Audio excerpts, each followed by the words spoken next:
elders, opinion leaders, chiefs, and all in Greater Accra. Nime, Name, Mwene Ju, Namas, Ju, Mimbanye de Manye. Mr. Chairman, all I'm saying is today is a Monday, and I draw blessings and support from the elders, opinion leaders, and others in the Greater Accra region. Mr. Chairman, I think you have said it all. As a member of this august committee, having served as a Deputy Minister of the Interior, again as a Deputy Minister of the National Security, and the first term of His Excellency, the President's administration of government, I can only express my profound gratitude and appreciation once again to His Excellency, the President, for giving me another opportunity to serve him and the good people of this country.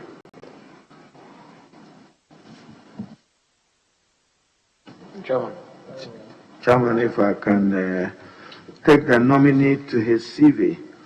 Henry, congratulations. But your CV, paragraph 70, were you a member of the Appointments Committee in 2013?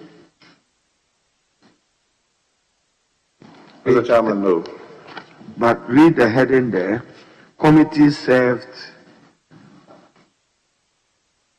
in Parliament. Committee served in Parliament. I would have struck out the on, but you see Appointments Committee. So what you have to do with Chairman's leave is to tell us the period in which you served on the Rules Committee, Gender Committee. But I know that you just joined the Appointments Committee. But what you are providing will mean that you've been on the Appointments Committee since 2013. Is that the case? Mr. Chairman, that is not the case. And Mr. Chairman, I crave your indulgence so the necessary corrections can be made. Thank you. Thank you, Chairman. Then come to paragraph 30, your employment history. You just say 2021, Member of Parliament. Is that an accurate communication? At least the start of date is important. From January 7th, you were re-elected as Member of Parliament for Ayawasu Central. This one, you can reach out to Chairman and the clerk just to clean it up. But the President has faith in you to be his Greater Accra Regional Minister, the national capital. Crime is on the rise in Ghana and particularly in the Greater Accra region. What plans do you have to reduce crime in the Greater Accra region when given the nod? Thank you, Chair. Thank you very much, Mr. Chair. Mr. Chair, on the first issue, I'm well advised, and I will do as has been advised. Mr. Chair, indeed, crime, or the issues of crime across the country are matters that has to be a concern to all of us. When giving the nod, I will be the chairman of the Regional Security Council. Mr. Chairman, with the experience from the Interior Ministry and that of the National Security Ministry, I will do my best to work very well with the members of the RESSEC and other stakeholders to ensure that we minimize the rates of crime in the region.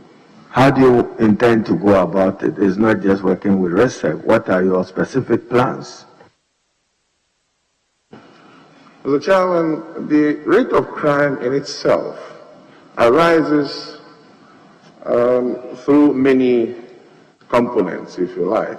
And I have a document here that says, let's make Accra work again. Now, in this document, issues of security, sanitation, and discipline, the fight against COVID and all that. But to answer your question, that's why I said it's a collect. What you just showed to me, make Accra what? Let me see it. Do you have another one which says, I will make Accra clean? This one is, let's make Accra work. Do you have another one which reads, I will make Accra clean, or work to make Accra clean? Do you have anything like that? I heard you use the word sanitation. Or you just want Accra to work, you don't want it to be clean? Mr. Chairman, I did say, let's make Accra work. And that's what I said. Thank you. Chairman, the people of the Greater Accra region, particularly the GANs, have legitimate issues with matters of homowar and bans that are normally imposed without consultation, with traditional authorities, with their youth and others, ban on fishing at a time that they think that they must be on the water side in order to be able to earn their livelihood. What will you do to open up consultation and ensure that these decisions are taken in a manner that are timely and respect the wishes of the GAN people? Thank you, Chair. Mr. Chairman, thank you very much. Mr. Chairman, the issues of culture and tradition, and particularly in Greater Accra, if you agree with me, are a major concern. Hitherto, when I was growing up, my dad would bring us to Accra, and then we witnessed sprinkling of what we call Boakye. Others will call it Quickly, but it's Boakye. And prior to the sprinkling of Boakye, some traditional rites are performed. It enriches our culture. Today, for some reason, all those ones are gone. Indeed, there's one of them that we call Ye. And then you sing Akwele Suma, Ye. It's about twins. Ata and Kaka, for instance. That is Akwele and Akoko, or Oko and Akwete. Now, every year, we celebrate the twins by performing a certain rites, which hitherto used to be part of our culture. Today, they are all gone. Mr. Chairman, on the issue of the fisher folks,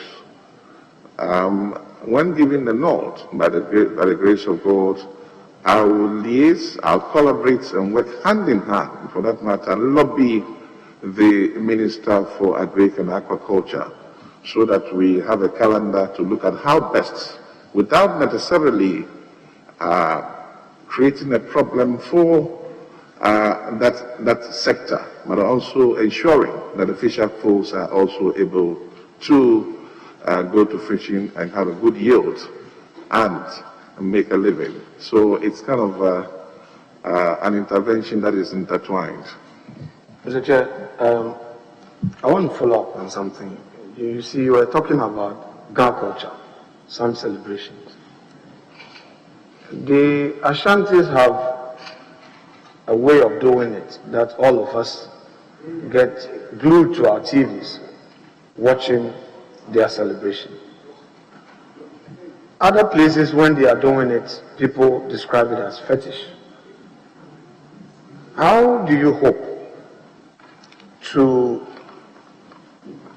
get the Ga culture so celebrated in a manner that people would not construe that as fetish? Fetish in this context meaning it is anti-Christian or anti-Muslim. How do you hope to get it done? Mr. Chairman, with the greatest of respects, the celebration of Homowo, on the contrary, is not fetish and has never been fetish, except that the processes, I don't intend to bore the committee, so I wouldn't go further, but the GAs have a history emanating from Ile-Ife and all that coming to Ghana, and then it's just like the Passover ceremony. So there is no fetish about it, except to say that for some reason, because of a few issues here and there, the celebration of the festival itself has been characterized with a lot of challenges. And that I intend, by the grace of God, to work with the chiefs, the traditional authorities, so we can bring back the celebration. It's been celebrated though, but again, you would agree with me that increasingly, though Accra being a cosmopolitan area, it's growing, and you agree with me that there are all cultures and all that here. So we have to come together as people in Greater Accra, the GAD done this, to ensure that we hold on tight to our culture, just as is done in other regions. Chairman, you see, recently I was having a little issue with my friend, Dr. Matthew Poku-Prempe. I said, when the Anlos are celebrating their festivals and coming out with their culture, you hear people making reference to juju, juju, juju, and all that. When the Ashanti is doing it, it is done so well that people say, oh, this is culture, this is tradition.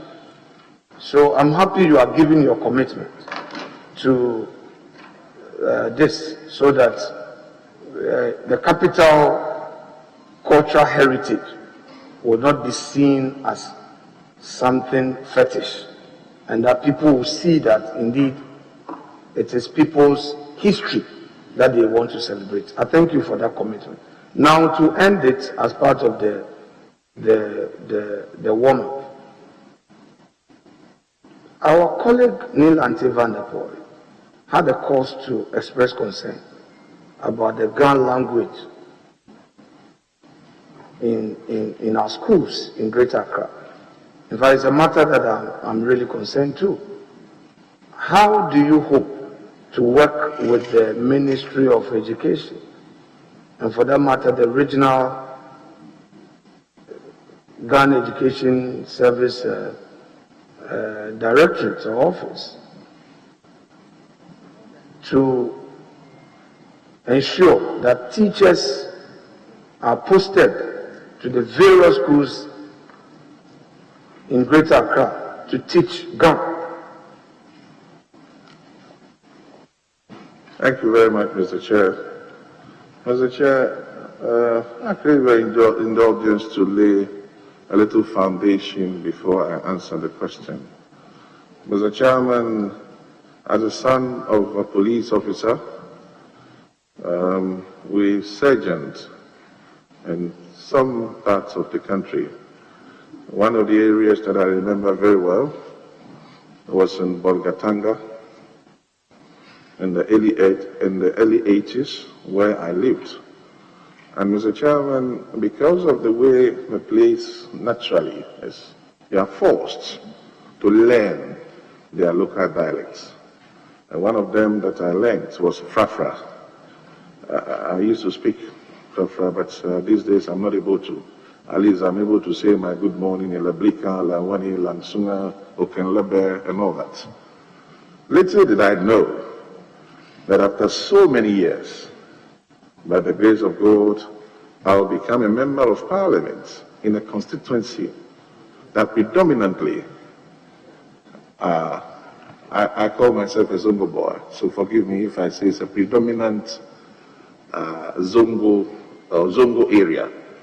With the background that I have, a little bit of Frafra and Hausa, it helped to integrate into the constituency. As a chairman, it would be nice that my leader will go back to Afutu and can speak GARID, and everybody will know that, oh, so our member of parliament indeed did not only go to make laws in Accra, but has been able to learn how to speak Ga. Similarly, I expect my leader, Honorable Mutaka, to also go back and speak Ga. So it is a serious issue for us. I will lead a course to work hand in hand with the Ghana Education Service. It should be in the syllabus, but the challenge here is, are there enough teachers to be able to teach Ghana in the schools? And we must make it a priority. And it goes either way. Parents must also try and encourage their children to speak Ga instead of speaking slangs in Ga. And though it's a cosmopolitan area, let us also encourage ourselves to also try and speak Ga, so that gradually that will some other factors may be that the few Ga teachers that we have, in some cases, are transferred to other jurisdictions. Mr. Chairman, when given the nod, by the grace of God, I will collaborate with the Minister of Education and the Ghana Education Service to ensure that even the few that we have are brought back to teach Ghana in the school. And we will fall on other opinion leaders to support us in trying to, as it were, grant scholarships for people to begin to feign interest in learning Ga at the Bureau of Languages. Thank you very much, Mr. Chairman. Chairman, finally, by way of my teaser, and that would be all for you. The commitment you've given on the teaching of the Ghana language in our public schools, commendable. The nominee for the Education Ministry, Dr.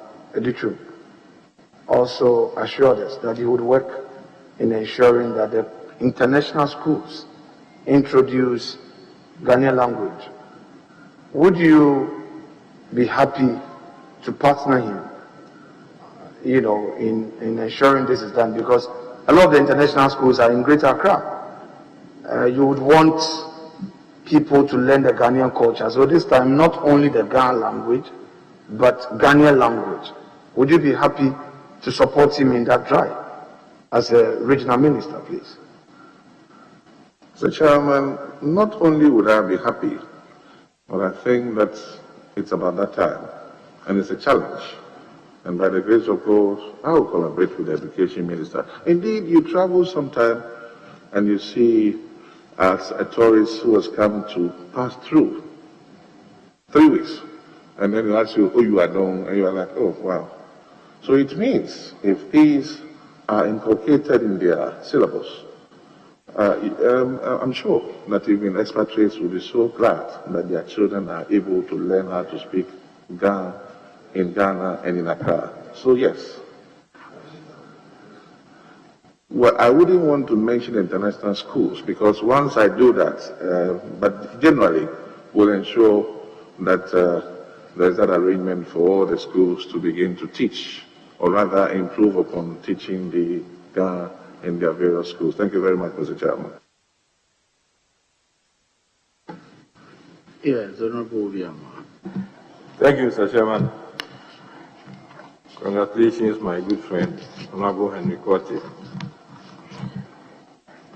I assume that you've had some briefing from the outgoing regional minister, and you have also looked at the Constitution and the Local Governance Act on the RCCs.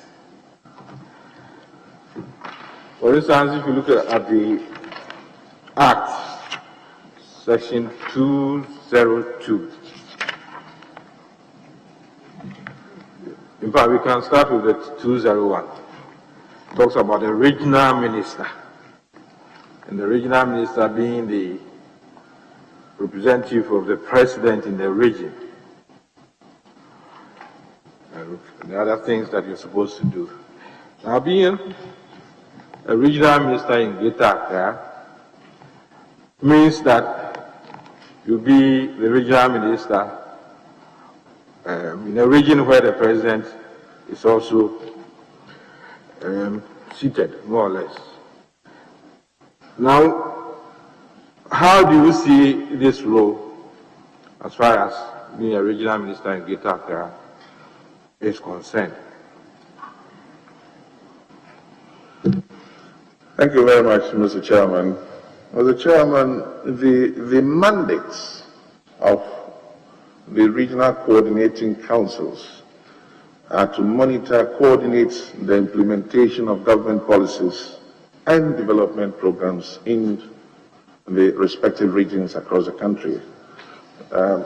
It means that ordinarily all policies by the government should go through, or for that matter, the regional minister of the RCC should ensure effective monitoring, supervision, and coordination of these policies. It so happens that because of the proximity of Greater Accra to the seat of government, most times, consciously or unconsciously, sector ministers move straight to the presidency and do their business, and even go to implement these policies, perhaps, as I said, unconsciously on the blind side of the regional minister. Mr. Chairman, these are multi-sectorial, and I will, when given the nod, by the grace of God, begin to lobby. In fact, I've already started that. I know I've spoken to the Minister of Communication designate and others, that when given the nod, it is my intention to lobby them so that government policies, when being implemented in Greater Accra, are run through the RCC, so we are afforded the opportunity to ensure value for money, quality, and all that. So indeed, there's a problem. But I believe I have the blessing also from the seat of government, i.e., Mr. President, to ensure that the Greater Accra Regional Ministry has helped, for that matter, to gain the optimal recognition, just as it is in other regions. Thank you, Honorable Quartey. One major issue when it comes to running the RCCs is the provision of funding.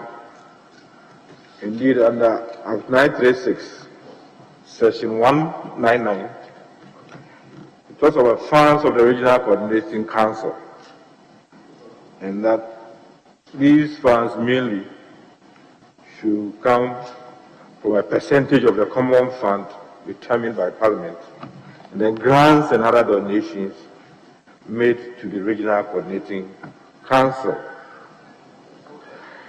Have you had any briefing as to the challenges associated with funds of the Regional Coordinating Council, and how do you advise us to how these challenges can be overcome? Thank you very much, Mr. Chairman. The issue of release of funds has been a major problem in successive governments. Mr. Chairman, when given the nod, I will be working hand in hand and also lobbying, perhaps if I have to go to his house every day, the local government minister, so we are able to get releases in time. And as I said, once we get the sector ministers to work with the Regional Coordinating Council, I'm sure that some of these gaps will be able to fill. And as I said, I'm sure the committee, when given the nod, will do our best to improve upon that situation.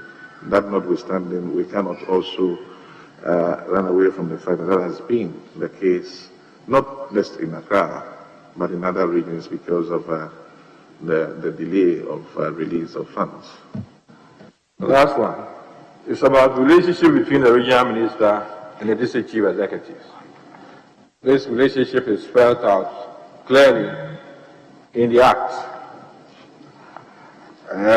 Of course, your duty as a regional minister is spelled out clearly as to how to work with the chief executives. Now, beyond that, how do you think you can enhance the good relationship between the regional minister and chief executives so that the region will benefit, the country will benefit, and of course, the government will be better for it? Thank you very much, Mr. Chairman. Mr. Chairman, interestingly, when my name was mentioned, or for that matter, Mr. President nominated me, I had a lot of calls from the MMDCs. But for COVID, I'm sure the parliamentary police would have been very busy this morning because almost all the MMDAs, which includes presiding members and assembly members from both sides of the divide, were ready to organize and then show support for me. We have already started on a good note, and so I know that we'll continue to strengthen the relationship and also work hard to ensure that there's delivery. Again, one of the,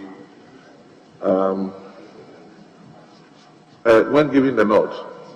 Mr. Chairman, is the nominee suggesting that the assembly members are partisan? Because he says that both sides of the divide. I know assembly members are not partisan. They are, even presiding members are not supposed to be partisan. So I want to know whether you know some who are partisan. Mr. Chairman, withdrawn. Yeah, Mr. Chairman, so all I'm saying is that I already engaged the MMDCs and we'll be setting targets for them. They have to come up with a working plan, which we will be monitoring quarterly. In fact, an action plan. I've already asked them to do so. So it's not going to be MCE or business as usual. We have to put them to task, and they have to deliver in their respective assemblies.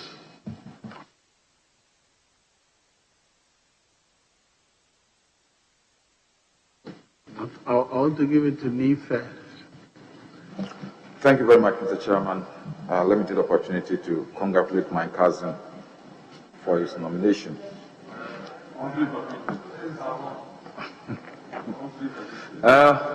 Haven't disclosed that he's your cousin. Are you not disabled from participating? Chairman, I'm doing my work. I'm doing my contribution? work faithfully. Sorry? I will do my work faithfully.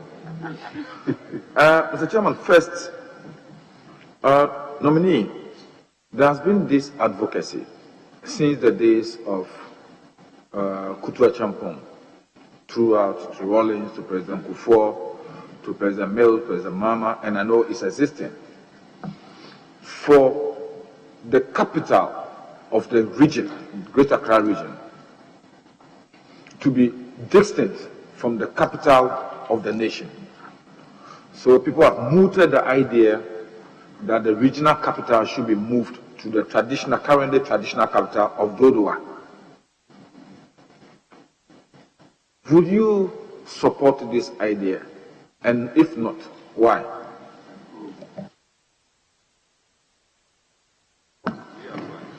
Well, the Chairman, listening to my cousin, he's rightly giving the answer.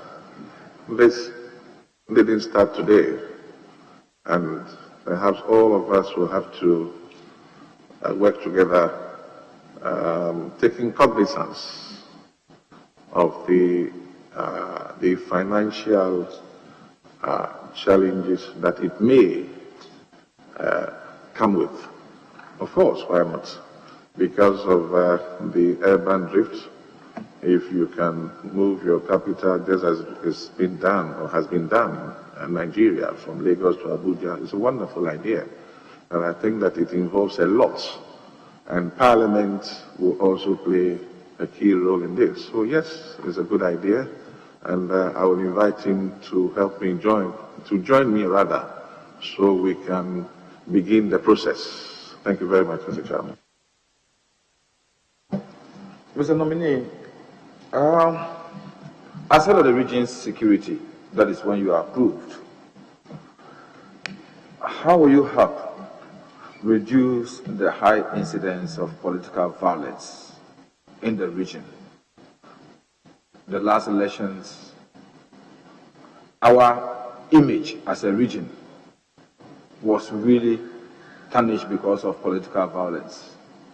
What will you do so that we can help minimize the incidence of political violence in the region, that we can live together as politicians, like you and I will always eat together, meet and eat together our favorite place, if all our people could also do that? Mr. Chairman, thank you very much. Political violence in itself, respectfully, it's not just in Accra. It's a matter for us as a country to look at. How do we look at it? And he's provided one of the answers already. As a chairman, we engage ourselves in the plenary as citizens of this country, representing the diverse interests of our constituents who have reposed confidence and trust in us to do so here. We eat together, we travel together, we do committee meetings together. In fact, we are seated here together. There hasn't been fight, and we treat ourselves with that respect and decorum. Is it the case that we transmit same to our supporters down there? That is a question that has to be looked at. What is it that we tell them?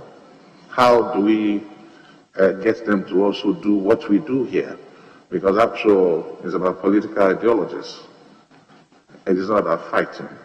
So it is an issue for all of us to come together. And when giving the nod as chairman of as will be the chairman of the RECSEC, I will do broader consultations and speak to more of the stakeholders. And let us find a way. We cannot completely say it's going to go, but let's see how we can minimize the issue of political violence in Greater Accra. Thank you, Mr. Chairman. Mr. Chairman, this is a question I asked the Minister for Lands, and I want to put the same to you. The people in the region, the indigenous people in the region, have not been too happy with this issue of government, acquiring their lands, either by executive instrument or what, acquire lands for particular purpose or public good. Then after a period or over the years, when government have no need for that land again, instead of reverting the land to the original alluvial owners, government dispose of the lands for commercial properties which the indigenous people do not benefit. Especially you coming from Osu, you know the problem the Osu Traditional Council have had over this issue, especially with the development of areas around this area, Reach. Recently, you know the problem that ensued between the Osu Traditional Council and the Nigeria High Commission. What will you do to help the people of the region, especially our chiefs and elders, have the sort of trust that can help them get government to respond to their petitions and plea over this issue? Mr. Chairman, it appears I have to continuously repeat myself by saying successive governments.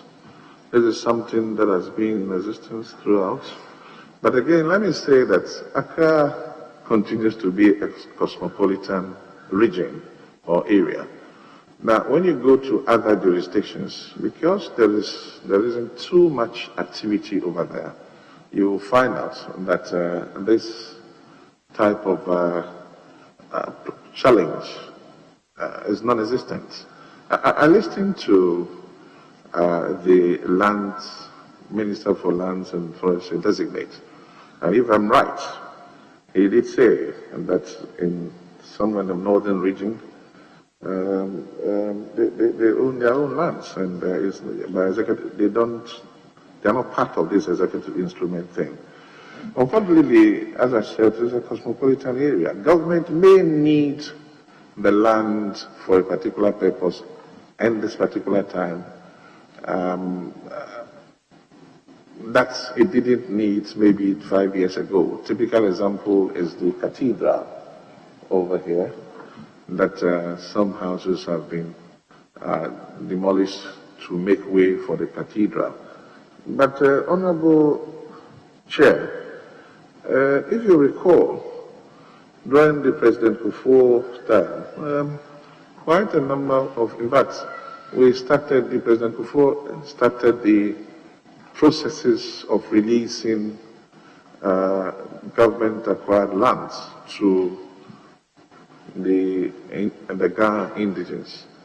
I know that when President John Evans Atta Mills, may his soul rest in perfect peace, took over, some of these lands were released. And I must say that we were all hoping that the indigenous would have, like you said, but it so happens that some of them rather ended up in court and all manner of litigation. So we will be doing, once again, consultations to see where government does not necessarily need that land, it reverts to the indigenous. But again, we have to meet ourselves halfway, so there is a win-win situation. But just for the record that some lands were released. The processes began in President Kufuor's time. In fact, it was almost done. And then in 2008, there was a change of government, and it was done in or during the succeeding government's time. Mr. Chairman, last one. No, your permission. You have exceeded. Permission, last one. Thank you Mr. very Chairman, much. my whip. Honorable Leader. Thank you, Chair. Honorable nominee, congratulations. One. I have just a few questions for you.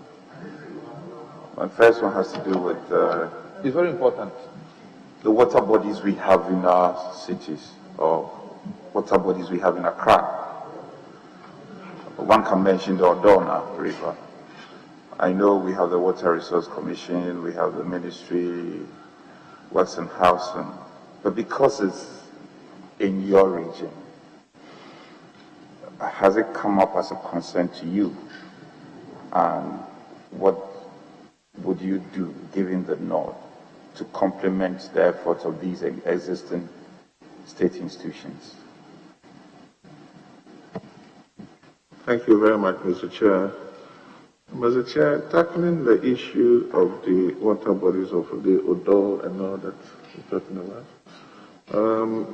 it's related to issues of sanitation as well. And that is why in the Let's Accra Work, Let's Make Accra Work program that I have, we will ensure the regular desilting of gutters and dredging of some of these huge drains, and then that in itself will correct some of these mistakes. If I may, Honorable Chair, there will be a pilot program, God willing, when I'm giving the nod, which will run for about 160 days. The Clean Ghana project is one of them. And also, I intend to introduce a new scheme in the system where we will get beans put across the region. We will start a pilot program from 1 or 2 constituencies and ensure that, when I was growing up, we used to have this town council and all that. Today, they are not there anymore. So that the district assemblies will focus more in their respective districts and ensure good sanitation. The last Sunday of the month, or last Friday, Saturday of the month, we could get people to join hands in cleaning your area, which I term it Operation Clean Your Frontage. So corporate institutions will wear their t-shirts nicely in front of their offices and help to clean the place. Market women will do so. The GPRT, Protea, and all that will do so. And I believe that when we begin to do that, and also educates people about the issues of dumping refuse in gutters and on the streets. That will in its way help as well. Honorable nominee, if you appreciate what is happening globally, I mean in terms of urban cities, modern cities, how they are built, and the trappings that come with it. If you look at our case, I mean elsewhere, you can't just drive to the capital city to add on to congestion on the streets and all that. People who want to drive to certain parts of the city should be prepared to pay some tax and all that. These are all measures that are put in place to control congestion and to have a modern city. I have every confidence in you that you'll be able to do this job just as the President does. What plans do you have to make Accra to bear the characteristics of a modern city, given the nod? Thank you very much, Mr. Chair. Mr. Chair, the Let's Make Accra Work proposal, as I indicated earlier, has issues of security, sanitation, and even education in it. One of the areas that I intend doing, if I may digress a bit from your question, is the issue of COVID. It's rising very high. Initially, we thought it's just a strange visitor who will leave us, but now it has come right into our rooms, our homes, and everywhere, and it's deadly. I have had discussions with few waste management companies already to see how best we could start a pilot program, and we'll be going to the schools, we'll be going to the churches, we'll be going to the marketplaces, as is done in China, so that every day there will be somebody standing at the entrance of the school to guide the child as to observing the social distancing protocol. In the evening, the marketplaces and things will be disinfected. I say disinfection because fumigation, when you fumigate a school, it means that that child cannot sit in the class daily to ensure that the children are, as it were, given the maximum support by way of the COVID prevention. Now, on the issue of security, congestion is a major problem. When given the nod, I will liaise with the regional commander of police after having had serious meetings with the members of the RESEC. So we look at how to decongest some parts of Accra. There are traffic issues that we have to look at. As I said, there are security issues that we have to look at as well. So all these are embedded in the Let's Make Accra Work program. And the first 100 days is going to be challenging. One of the things that may not sound too well or good, perhaps in the ears of my colleagues, will be the abuse of sirens. I'm giving the nod, Mr. President. Mr. Chairman, sorry, I will ensure that the abuse of sirens in Accra will be a minimum. It is happening. The abuse of what? Sirens? Sirens and the use of blue lights. You know. And Mr. Chairman. You were Deputy Minister for Interior, weren't you? Where you had the mandate. Where you truly had the mandate, the police were under you. You share with us what you did in respect of Mr. that. Chairman, I did say it will not be too sweet in the ears of my colleagues, but it has to be done and we will do it. I'm asking what you did when you were Deputy Minister for Interior. Mr. Chairman, I was a Deputy Minister and my duty was to assist my minister in doing so. Now the President has made me his representative in Greater Accra. So this is one of the innovations that I want to bring in the region, for which when you give me the nod, I will be the minister. In what capacity then? Mr. Chairman, as the chairman of RECSEC, it becomes a regional security matter in Greater Accra. And with very, that, very, very interesting. I will personally be discussing this with you as we go along.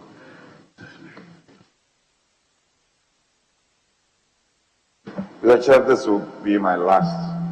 And I've heard my good friend quite eloquent with his Make Accra Work plan, and I commend you for that. Honorable nominee, the large coastal land we have in Accra, how does it feed into your overarching Make Accra Work plan? I mean, what specific plans do you have towards the enhancement, the development, the attraction of investment, the coastal area of Accra? thank you very much, Mr. Chairman. Mr. Chairman, that will be a collaboration with the Ministry of Tourism so that we can, as part of the sanitation processes, clean our beaches and find a way to make it a tourist attractive area so we can rake in some revenue as well. Mr. Chairman, when you go to other jurisdictions, their beaches are where they get all the tourists coming in and then they increase revenue. Indeed, we'll do our best to make our beaches clean and then turn it into a tourist attractive or attraction areas in collaboration with the Ministry of Tourism. Yes, Honorable. You said as soon as I get to you. Thank you very much, Chairman and Honorable Henry Quartey. I would say there are about 3 Accras. The indigenous people, the migrant Accra, those who come and go. And then you have the settler communities of Accra. The indigenous people, I think, have suffered as a result of the capitalization of their territory. Land value has skyrocketed. There's threat everywhere, causing the insecurity that you just discussed. Lands have become urbanized, so the agricultural community is threatened. They can't farm. I don't also think that many of them are getting enough educational opportunities to be very competitive in the labor market that has been created as a result of the capitalization of the city, the industrialization of Greater Accra, and etc. Now, what will you do as a conscious program to promote the indigenous in terms of access to education and skill sets to make them competitive? Because all of us are descending from our various regions and districts across the country with all sorts of skill sets making us very competitive, and we have to compete with them. And people are coming down with investments. Let's say people with cocoa farms in Ashanti, Eastern, and other places bring their capital here and invest and outcompete them in the business sector. So they are really at the receiving end of the bargain. So what will you do consciously to address the plight of the indigenes of Greater Accra? Mr. Chairman, thank you very much. Chairman, when we were growing up, we used to call it ministries. I mean, you walk from Usu and then right behind us here, that's the term, ministries. With the greatest of respects, most of the public and civil servants were the Fleshers, the Engmans and all that. I mean, they work from Usu, from La and Central Region, and they constitute majority of the public and civil service. For some reason, that is beginning to fade away. Indeed, is an issue that when given the nod, I will liaise, or for that matter, try and lobby philanthropists, NGOs and all that, so we can put in a formula or a framework, if you like. For instance, if we can give scholarships to indigenes along the coast to go and, as it were,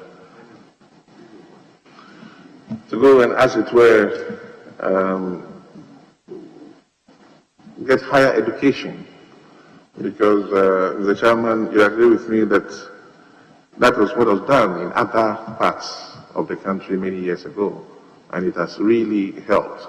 So yes, I will do my best to get scholarships, speak to Ghana Education Service, other interested parties, so we can get as many indigents as possible to begin to appreciate the need to further their education. And then there's a short-term, medium-term, long-term plan. So the next 10, 15 years, you have quite a number of the indigents rising up again to form if you like, the nucleus, or for that matter, be part of the public and civil service, and also be in the limelight of affairs. And by that way, they will also be in the competitive job market as well. There are so many questions around that, but I don't have the opportunity to follow up. So my next question really has to do with those of us who've come here as settlers and people who just come in and go. The roads are choked, hospitals are choked. I've looked at the handover notes, and I think there are about 18 hospital projects in the Greater Accra that are outstanding and completed at different stages. After the roads, about 30-something road projects that are uncompleted at different levels. And if you look at the handover notes and you see the number of school projects that remain uncompleted, and I know Greater Accra is not just Accra, but there are rural parts of Accra. Now, the financing framework for regional development clearly cannot work for Accra. Accra is an exception. Accra is the capital city. We want the best roads, we want water running, electricity, because you have about 5 million people now who are living here. What innovative financing framework will you introduce to the development needs of Greater Accra region? You can't rely on budgetary allocation. It won't work.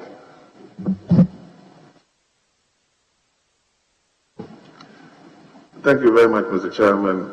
Mr. Chairman, these are huge, if you like, developments that has to be done in the region.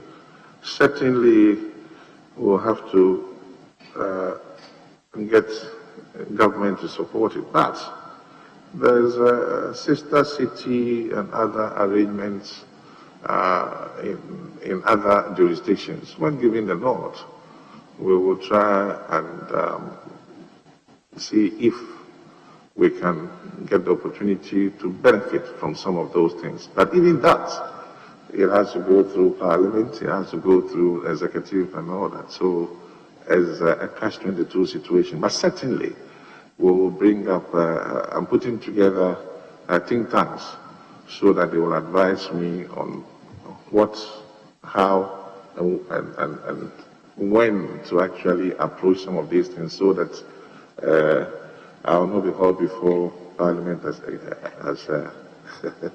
not doing the right thing. But certainly, we will do our best to do. My last question is on urban sprawls and the Kayayei problem that we've had over the years. You were Deputy Minister for Interior, you moved to National Security, now you're going to be in charge of Greater Accra, assuming that this House approves your nomination. Kayayei, how do you propose to end Kayayei? I think it's a labor issue, and it's an issue that has to do with the design of the market and the provision of a portrait service, which is blighted by lack of housing for that labor category. What will you do as the Greater Accra Regional Minister to address the problem of Kayayei in the region? Thank you very much, Mr. Chairman. Mr. Chairman, my constituency could be a capital area for the Kayayeis, but this is more or less a policy matter, and that has to be looked at as a multi-sectorial issue, because the Gender Ministry, Labour Ministry, and others will have to come in and then get a policy for that matter to help. Because it's a general matter. If you move the Kayayei, where do they go to? Have we built enough for them to go and then work at those places? So as I'm saying, it's a policy matter, and I wouldn't want to veer too much into that. We'll do our best, rather, where we can provide something like a crèche for them, so that whilst they go to the fields to work, their children can get or can have access to education. And then as they grow, they will now feed into the free SHS or free education policy that government intends. I think that we'll be able to manage that in Accra. But bearing in mind that it's a cosmopolitan region, you cannot just move people away from here. There has to be a systematic approach to that. Thank you very much. Yes, Honorable Ablekuma West. Thank you, Mr. Chairman. This is a follow-up to an earlier question you answered on political violence. And having been a victim of that before, I was particularly interested in the answer that you gave. A lot of it is fomented by political actors. And so, as head of RegSec, what are you going to do to work with members of parliament and the political leadership in the region to reduce the incidence of political violence and encourage them to see political opponents not as enemies, but as opponents sharing different ideas, and to foment more bridge building in the region to reduce the conflict that generates and the bad blood that it also generates, particularly those fomented, encouraged, and egged on by the political actors in the region. Mr. Chairman, thank you very much. I think I have answered this question already, and if you recall, I did even use an example that we come in here, we sit here, we travel for committee meetings, we eat here, we do everything. If only we can go back to our respective constituencies and let our supporters know that it's about party ideas or ideologies or whatever, but not a fight. It is about what we have and what our plans are to govern this country and not engage ourselves in individual fights. So that certainly I have responded to. But coming here as a regional minister when giving the nod and inviting my colleague, Greater Accra members of parliament into a one-day, two-day workshop to get resource persons to come and speak to us. In fact, bring the chairman of the main political parties will be beautiful, so that they join us in some of these workshops, the organizers and all that. So gradually we'll begin to understand that it's about issues and not about people. The chairman certainly will do our best to begin that process.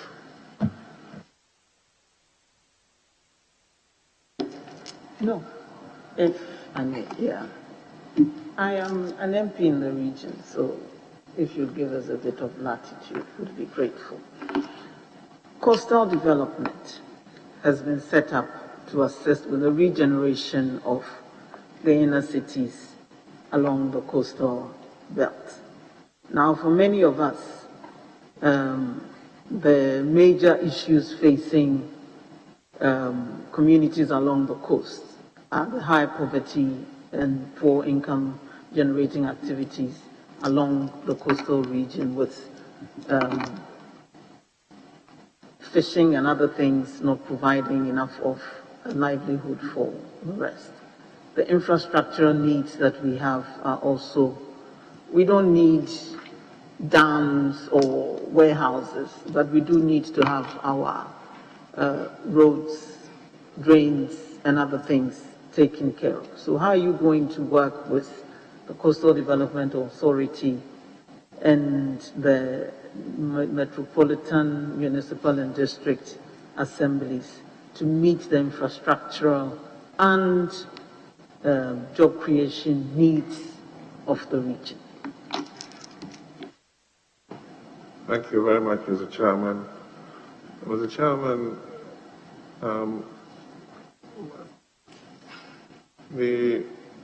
I know that some work is being done by Okada, and they have several programs. One of them is the London beaches and all that, which some have commenced. Again, we will look at how to assist them in vocational skills, small-scale businesses by way of some interventions to help them to also be able to, as it were, be in the job market one way or the other. Adult education could be one of them, Mr. Chair. We are getting into we are in the 21st century, and it will be beautiful for somebody sitting in the market, not necessarily going to school, but to be able to manage the 1, 2, 3, 4, 5 in the market by way of expressing him or herself. And I know that there are quite a number of programs, as I said earlier, by Okada. It is for me to sit with the authorities and look at which of them we can lobby for it to be brought into the region, and also get the assembly members, and for that matter, the MMDCs, to find a way of ensuring proper allocation, and I use the word proper allocation, good monitoring and supervision, so that they also feel part of what's the benefits that it's in the system.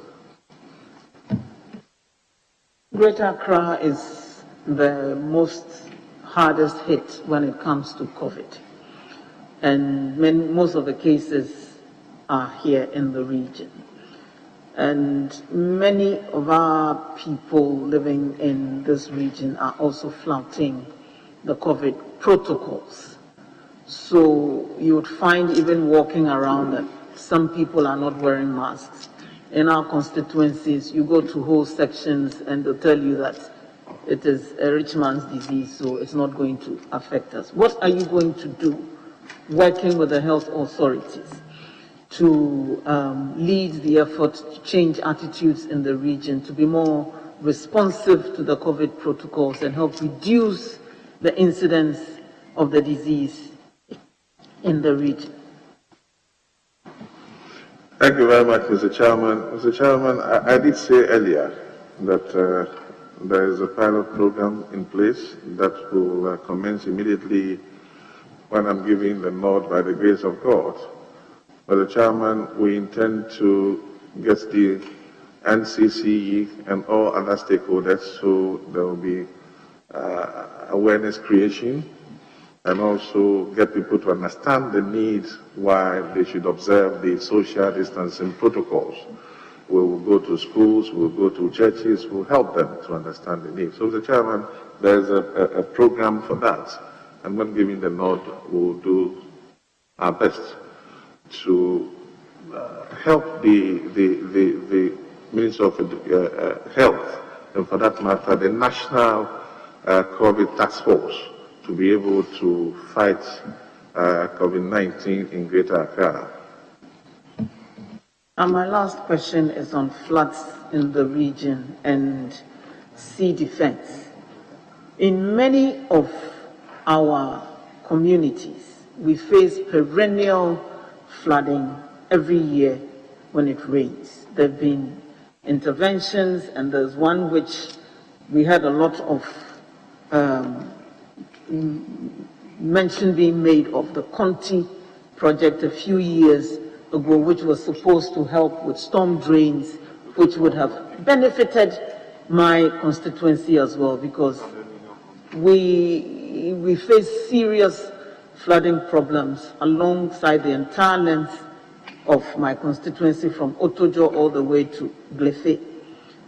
Now we're still grappling with these problems. And I'd like to know what actions you would take to work with the relevant ministries and stakeholders to ensure that we find a lasting problem to the flooding in the western part of Accra. Thankfully, in your constituency, during the time of President Kufuor, the perennial Alaju drain flooding problem has been resolved with the storm drains that were constructed. We also need similar projects in our constituency. Yes. So what are you going to do to ensure that the flooding in Ablekuma West and other neighboring constituencies would become a thing of the past? And to continue with the sea defense projects along the coast. Some have been done. And so the areas that are not being protected are now bearing the full brunt of the force of the sea. So it is defeating the purpose for which the sea defense projects were done. And there's a classic problem in my constituency as well. Glefe was done. Shiabu has not been done. Honorable Member for Ablekuma West, I think you need an appointment with. No, it's a major problem in the region. So it is something that I would want to know what the minister, incoming minister, if approved, it's what steps he's going to take, working with the relevant authorities to find a concrete, lasting solution to the flooding and coastal erosion problem in the region. Thank you. Mr. Chairman, thank you very much. My honorable colleague just provided the answer in his last remark. Indeed, I have to work with other sector ministers, of which she will be, by the grace of God, one of them. The issue of Quartey and dredging and the flooding in Accra is a matter for sector ministries. And then as a regional minister, when given the nod, I have to go and lobby. And this lobbying must be so intense, because I know that Quartey also has some financial issues that has to come from the Minister of Finance. So certainly, this is more or less a sector ministry issue. But of course, as a minister designates will be regional minister, God willing, I will assure her that I will go and chase for some of these things to be done. Again, it has planning issues as well. How people build their houses, are they in the proper places? So it requires strengthening the local bylaws as well. And I need the support of all to be able to do this. Thank you very much, Mr. Chairman.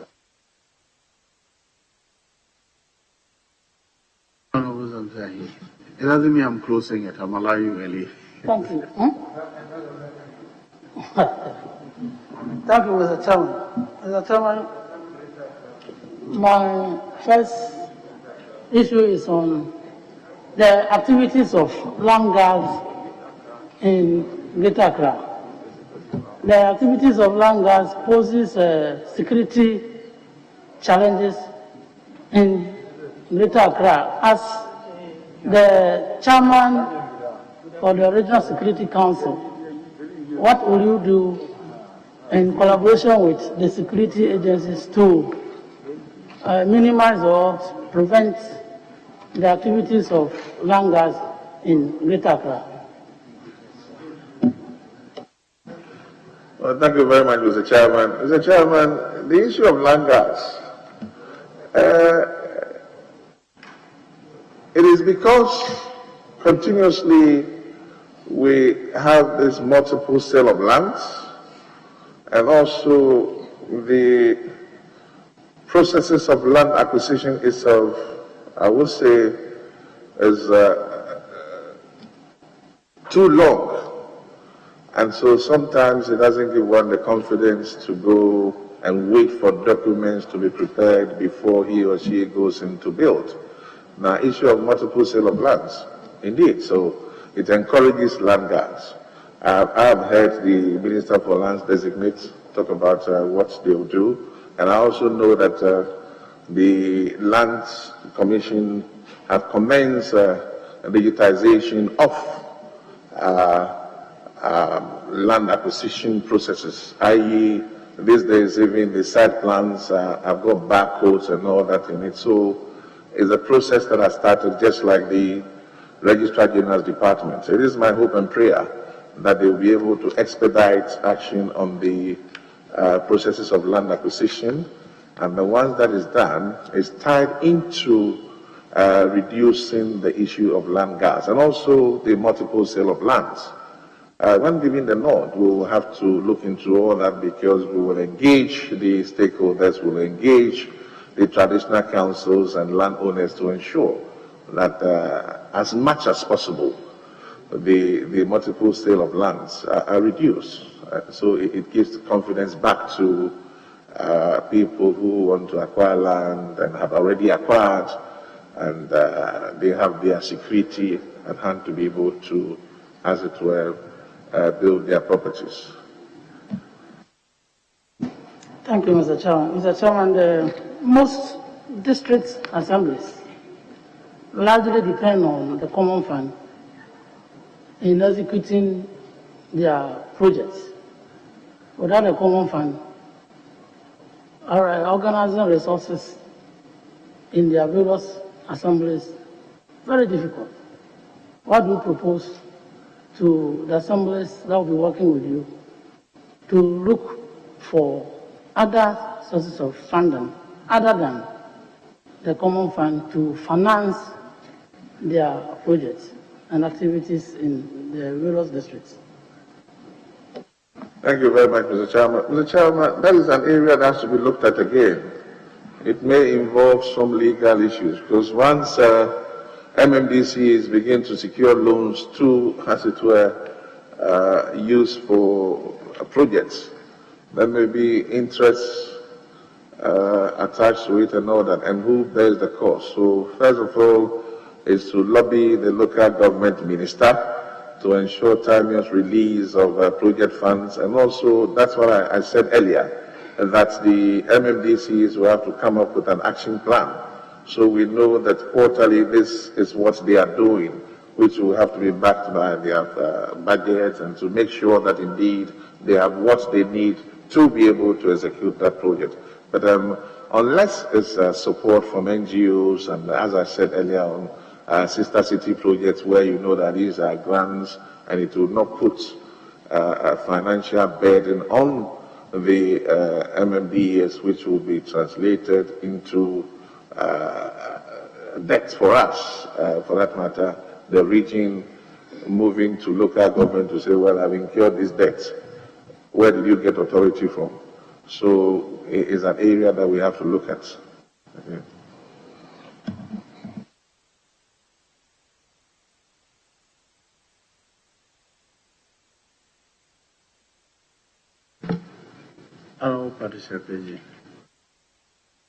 Thank you very much, Mr. Chairman. Honorable Minister Designate, on the page 13 of your handing over notes, the third paragraph, it is interesting to note that it is written, may I quote, "The peri-urban portions of the region abound in various natural resources. Prominent among them are large tracts of land, for both agriculture and industrial investment purposes. And there's also a wide range of minerals, including salt deposits, clay, marble, quartzite, and granite, some of which are yet to be tapped. It is significant to note that the region has a well-developed infrastructural base comprising fairly good roads, network, telecommunication facilities, and utility services. Honorable Minister nominee, it is interesting to note the potential, the high potential of your region. And it gives me the impression that we have not adequately tapped the potential of turning the region into an industrial, or the huge potential for investment in that region. How do you intend to industrialize your region? Thank you.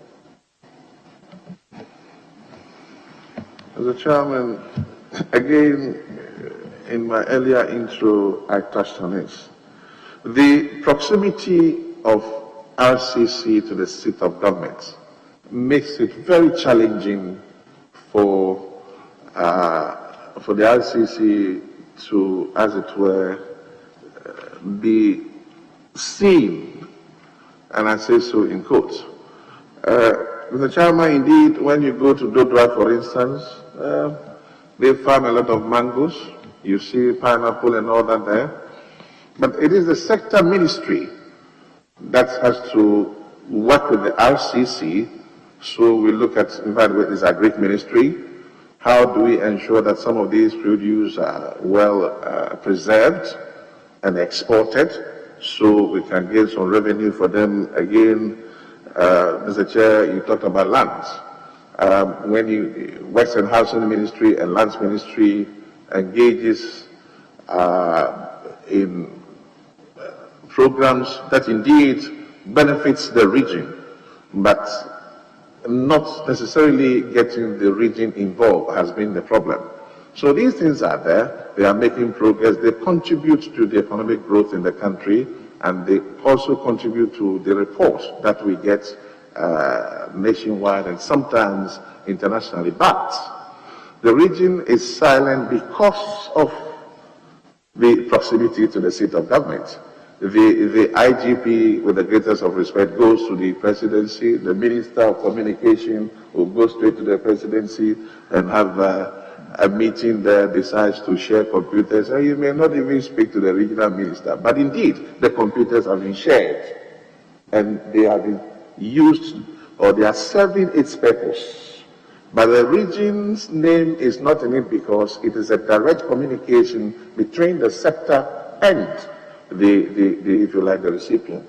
So that bridge is what, by the grace of God, I intend to lobby the ministers so that we are able to also be part of the success story. All these things are happening in Accra, all right? Yes, it's happening. But the regional ministry, I mean, you agree with me, madam. For instance, the COVID, Mr. Chairman, COVID exercises is happening in Greater Accra, all right, but it is at a national level. So you need a regional task force to be able to fight COVID so that it decentralizes through the assemblies. That way, then the regional minister will lead the course and ensure that in Greater Accra it is not a national issue. So it is a challenge where because of the closeness of things, you notice that it is more national than Greater Accra as compared to other regions. Mr. Chairman. Thank you, Mr. Chairman. Honorable Minister Designate, do I get the understanding then that in your term of office, you are going to give us the assurance that you're going to have a better collaboration with the ministries and the agencies in ensuring that you can progress or the agenda of industrialization in your region? Thank you.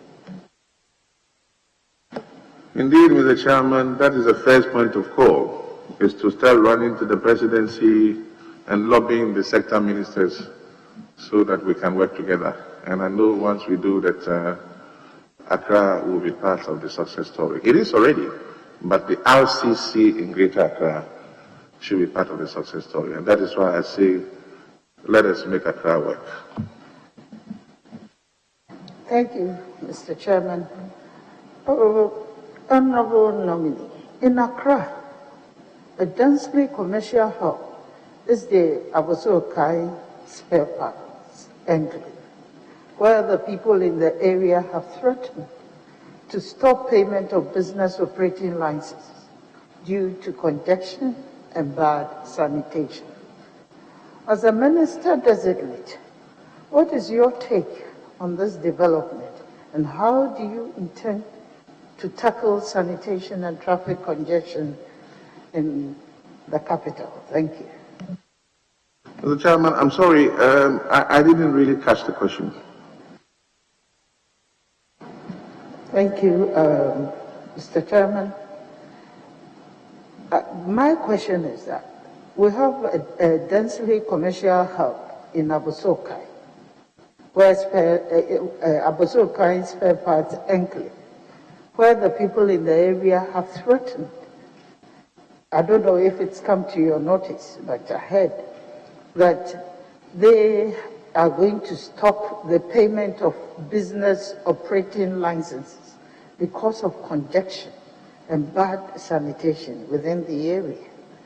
And I'm asking that as a minister designate, what is your take on this development, and how are you also going to look at it generally to tackle sanitation and traffic congestion in the capital? Thank you.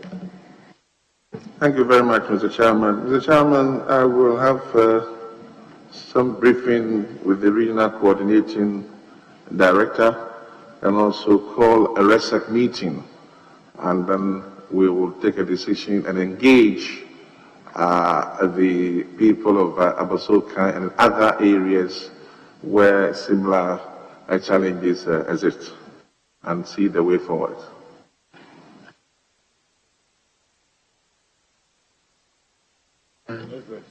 Honorable Elizabeth. Thank you, Mr. Chairman. Honorable nominee, Ghana's biggest tourism product is our culture. Our biggest tourism product is our culture. And when it comes to Greater Accra region, you can talk about your Homowo Festival. In 2013-2014, my team and I were greatly assisted by the regional minister then, Honorable Afuteabo, the two Vanderpoys, and we came out with Homo Fest. After all the traditional areas have finished celebrating the Homowo Festival, we come together to celebrate one big Homowo Festival, attended by all the traditional leaders in Greater Accra.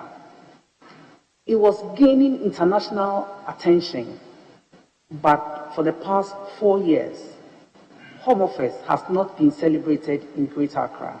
It promoted both domestic and international tourism, but it's lost on our calendar for the past 4 years. What will you do if you are given the nod?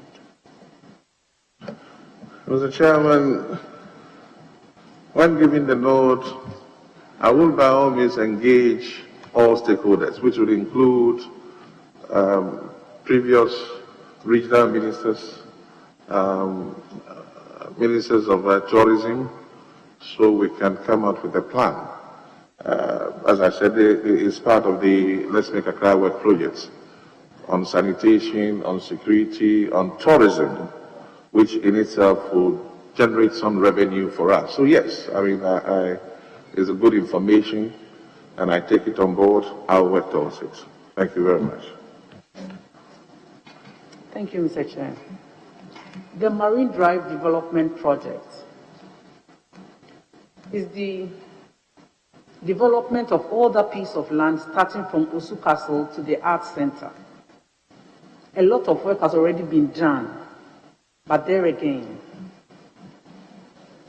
from 2016 till date, not much has been done about the development of the Marine Drive. The Marine Drive at its construction stage will employ over 5,000 people, high-end jobs, from architects to engineers to lawyers, just to mention a few.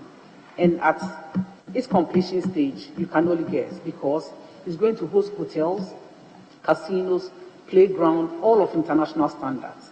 What are you going to do as a regional minister who is going to be the host of the Marine Drive when you are giving them nod? Thank you very much, Mr. Chairman. Mr. Chairman, when giving the nod, I'll follow up on these matters and find out what is happening at because indeed, Minister of Finance will be involved, Works and Housing is involved, and I know that there are other chieftaincy issues around it as well. So I'll follow up and find out what is making the project stall, and then what is it that we can do as a people to get the projects going. And indeed, as you rightly put it, it's another major source of revenue for the country and of course for the region. Talking of the jobs that is also going to create for us. And it answers some of the questions that were raised earlier, because some of the jobs may not, with the greatest of respect, necessarily be jobs that you need certificates to go and do. These are jobs that can be given to all and sundry to be able to also make life out of it. So I think that is a very good one. And as I said, I'll follow up to find out what is holding the project. And then we'll see how to go about it. Thank you.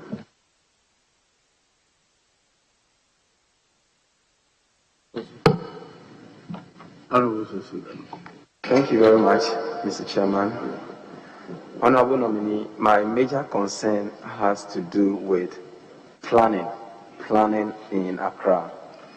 When you come to my constituency, for example, the Medina constituency, you would realize that the central part of Medina is growing, and now Medina has extended beyond Aimensa all the way to Otinibi, Site C, new site, when you go through like Adenta new site areas. Now, the problem is that most of these new developing areas in Accra are not properly planned. There is clear lack of supervision from the municipal level. What would you do when given the nod to work with various MMDAs to make sure that Accra is properly planned, that permits are issued not for waterways, that before permits are issued, we are sure that drainages are well planned, we are sure that community roads are well planned, so that Accra will gain the status it deserves as a capital city. Thank you very much, Mr. Chairman. Mr. Chairman, I did say earlier about the processes of land acquisition, and I talked about digitization of lands in the region. Mr. Chairman, there's a major problem where when you go to lands, for instance, you cannot even find where lands or plots are. They have not been properly plotted. There are 3-4 ownerships to it. And so it doesn't help the local authorities to be able to, as it were, enforce the planning laws in their respective districts. Indeed, I have to work hand in hand with the Lands and Forestry Minister, so that they can expedite, I did say earlier, on the work that they are doing on the plotting of lands. I know they are doing that, digitizing them. Once that is done, it is a first step for the MMDAs to ensure that proper planning in their respective areas are adhered to.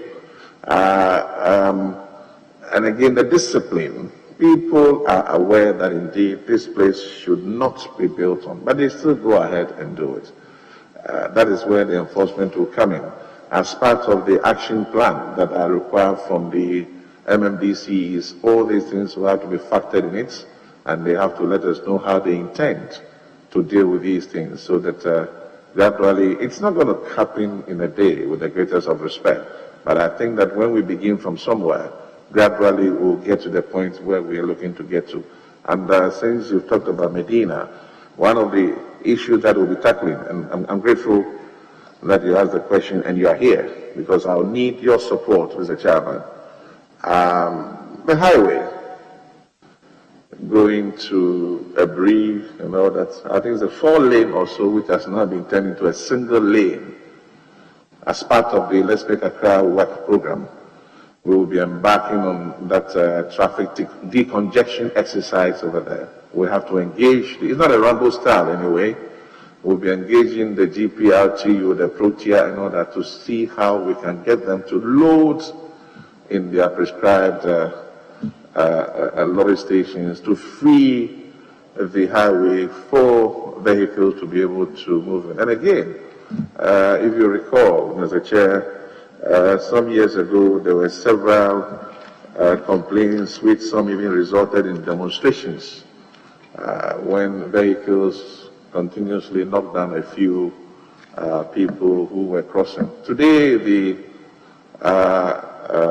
zebra crossing and also the pedestrian flyover has been built around that area, but it's not been well patronized. Mr. Chairman, I think the MP will have to help me in that regard, so we'll go there and ensure that the highway is freed and pedestrians begin to use the pedestrian flyover that has been built there. So these are some of the things that we'll be doing when giving the nod, Mr. Chairman. And then just a quick follow-up, because of the planning issue, I've also realized that spaces that are supposed to be reserved as public spaces for recreation or sports have been encroached upon by private developers, to the extent that now when you walk across Medina constituency, and I'm sure indeed other MPs in Greater Accra region will bear witness to that, that all the spaces that are supposed to be used for public gatherings have all been encroached upon. What would you do to ensure that spaces that are supposed to be for the public will be recovered for the public? Indeed, even if it's in the hand of private investors, we can work with the MMDAs to buy them back so that we can have public spaces for public events within the various municipalities. Mr. Chairman, this issue will still involve the Lands Ministry, because I know the Lands Commission has done some rezoning in most of these areas. A typical example of the motorway, it used to be like a lake, but today I've seen buildings springing up there. It tells you that some rezoning has been done. And if I heard my honorable colleague very well, it will mean going into demolish houses. And yeah, because some of those places have already been encroached, reclaiming them will be going to demolish. And I wonder if my honorable colleague Actually, some of them are yet to be developed. For example, we had complaints from places in Medina where places that are being used for lorry station, private individuals are laying claim to them. And a lot of conversation is going on if the MMDAs and then the regional administration can collaborate to recover them for the public. So if you can make an assurance that where we can locate those public spaces, you would assist us to recover them for the public, I'm sure Ghanaians will be very much happy. Thank you very much, Mr. Chairman. Mr. Chairman, these questions are more of a sector minister's work than the regional minister's work, with the greatest of respect. Because as a regional minister, I don't really have the powers to go and get lands rezoned and all that. But indeed, I will lead a call to collaborate with the appropriate sector ministries, so we'll be able to do these things. Thank you very much, Mr. Chairman. Well, Honourable Minister, what would you do about the boundary disputes that Accra is currently facing? Because between Accra and Eastern Region, it's so difficult. Part of Imensa and towards the top there's still a dispute between which part of the land belongs to Greater Accra and which part belongs to Eastern Region. And when it comes to Central Region too, I'm sure there are issues around Odupon, which part belongs to Greater Accra, which part belongs to Greater Central Region. When are we going to see an end to this boundary disputes? Thank you very much, Mr. Chairman. Mr. Chairman, once again, we will have to engage stakeholders, because these are very sensitive matters. It involves chiefs, chieftaincy issues here and there. So, indeed, there will be several engagements with the chiefs and others for us to look at the boundaries and look at how we can bring amicable solutions to already matters that are hot on the ground and are creating problems. So these are matters, as I said, we'll discuss behind the scenes, do some lobbying, and come to common understandings for it to be a win-win situation for all. Thank you very much.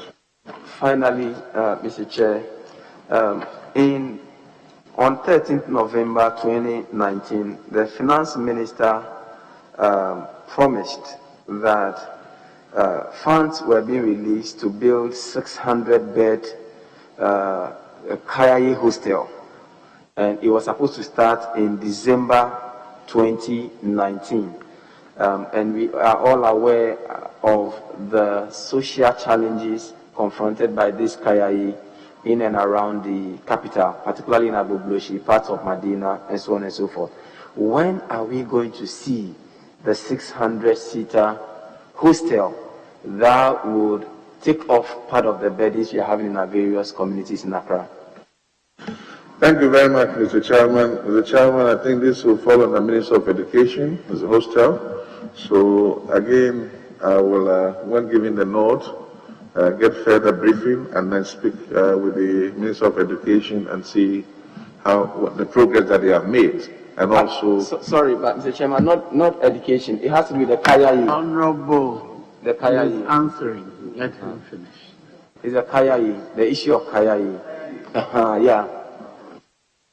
So that will be the Gender Ministry. That will be the Gender Ministry, Mr. Chairman. So we have to link up with the Gender Ministry and see what they have done, what they intend doing, and look at the timelines as well. And then I can also, as a regional minister, put some pressure and get the MMDCs to also follow up. Thank you very much. Yes. Thank you, Mr. Chairman. Good afternoon, Honorable Nominee. My question is to do with the motorway and advertising billboards in Accra. We don't have to gainsay the fact of the role the motorway plays in our motor transport in this country. But of late, it's becoming a death trap.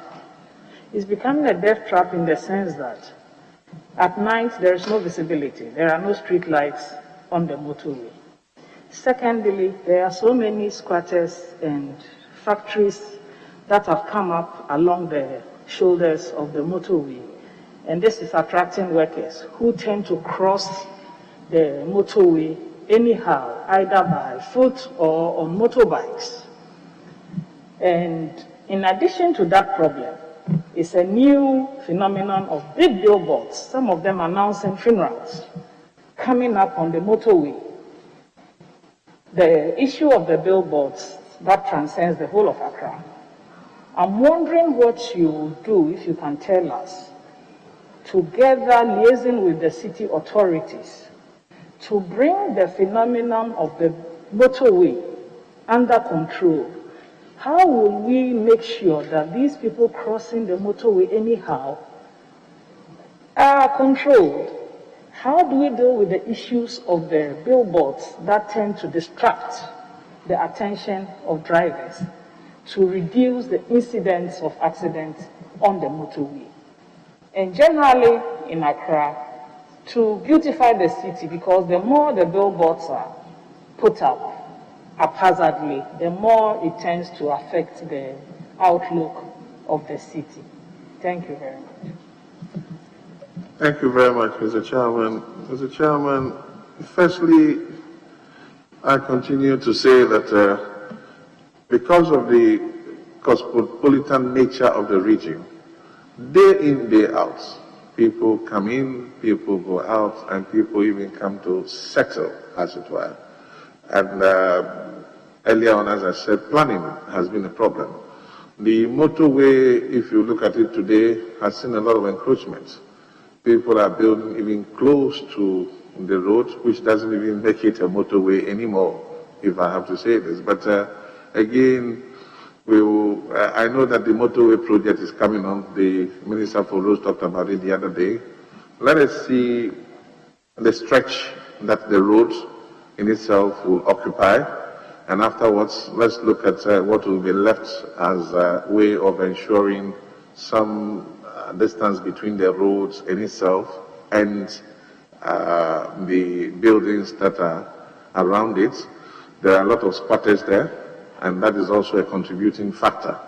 Quite a number of them. I know that my predecessor made a lot of effort during his term to get the squatters moved, but you move them today, and by close of business tomorrow, they are back. So we will look at how to address that issue, first of all, the squatters, and also the buildings that are springing up alongside the motorway. Some of them are huge buildings, and as I said earlier on, they have been given the permits to build. So it's an issue that we'll look at. And again, on the issue of the advertising companies, I will be having a meeting with them, giving the nod to look at how we can regulate the positionings, or as it were, erecting of billboards in the country, in the region. Indeed, billboards are beginning to scatter all over the region, and for that matter, the city. Some at traffic lights where it makes it very impossible for you to see incoming cars and all that. So these are something that I'm already holding discussions with the advertising companies who will sit with them, and then we'll begin to put in some regulatory measures to curb this.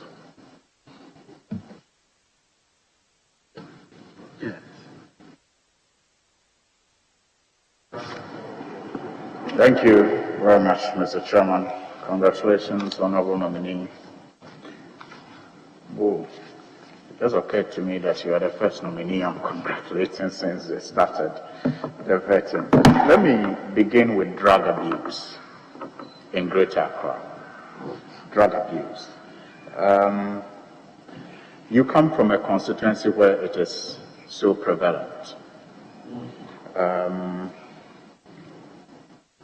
Now, I want you to share with us, based on your experience as Deputy Minister of Interior, how best you think the issue of substance abuse in our communities, especially the ghetto areas, can best be tackled. I know NACOB and other institutions have periodically done sensitizations. I also know that a number of media houses, GH1 comes to mind, led a very exciting, vigorous campaign against the use of tramadol, for example. But it's still very much, prevalent in our communities, especially in the capital. As Regional Minister, what would be your attitude towards substance abuse? Thank you very much, Mr. Chairman. Mr. Chairman, as a Zongo boy, I know that during what we call the wazis, where the ulabas, the malams, the sheikhs, and the imams do preach to the youth, I think what I will be bringing on board is to get the imams and opinion leaders in the Zongo communities to begin to lead this particular charge. As you rightly put it, awareness programs has been created by NACOB and other non-governmental agencies. Perhaps they have not included in this project the imams and opinion leaders who are highly respected in the Zongo communities. And I think that it is about time, and myself being a Zongo boy will lead the cause to get them to begin to help us in educating our brothers and sisters in the Zongos about the need to begin to move away from the drugs, as it's causing a lot of health issues. Today, young boys and girls at age below 30 are already suffering from kidney problems and all that. The NCC will have to come on board. The Minister of Health will have to come on board with a lot of educative materials so that they see the dangers that are involved in this.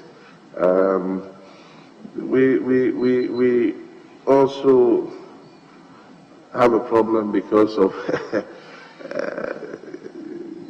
the kind of films and things that we watch over here in the city. Sometimes it motivates the young ones to begin to feel like they're acting films and all that. So it's an issue that we'll look at, and as I said, we'll get the opinion leaders to help in that direction. Okada is a well-known illegality that is being practiced and patronized by many in Greater Accra.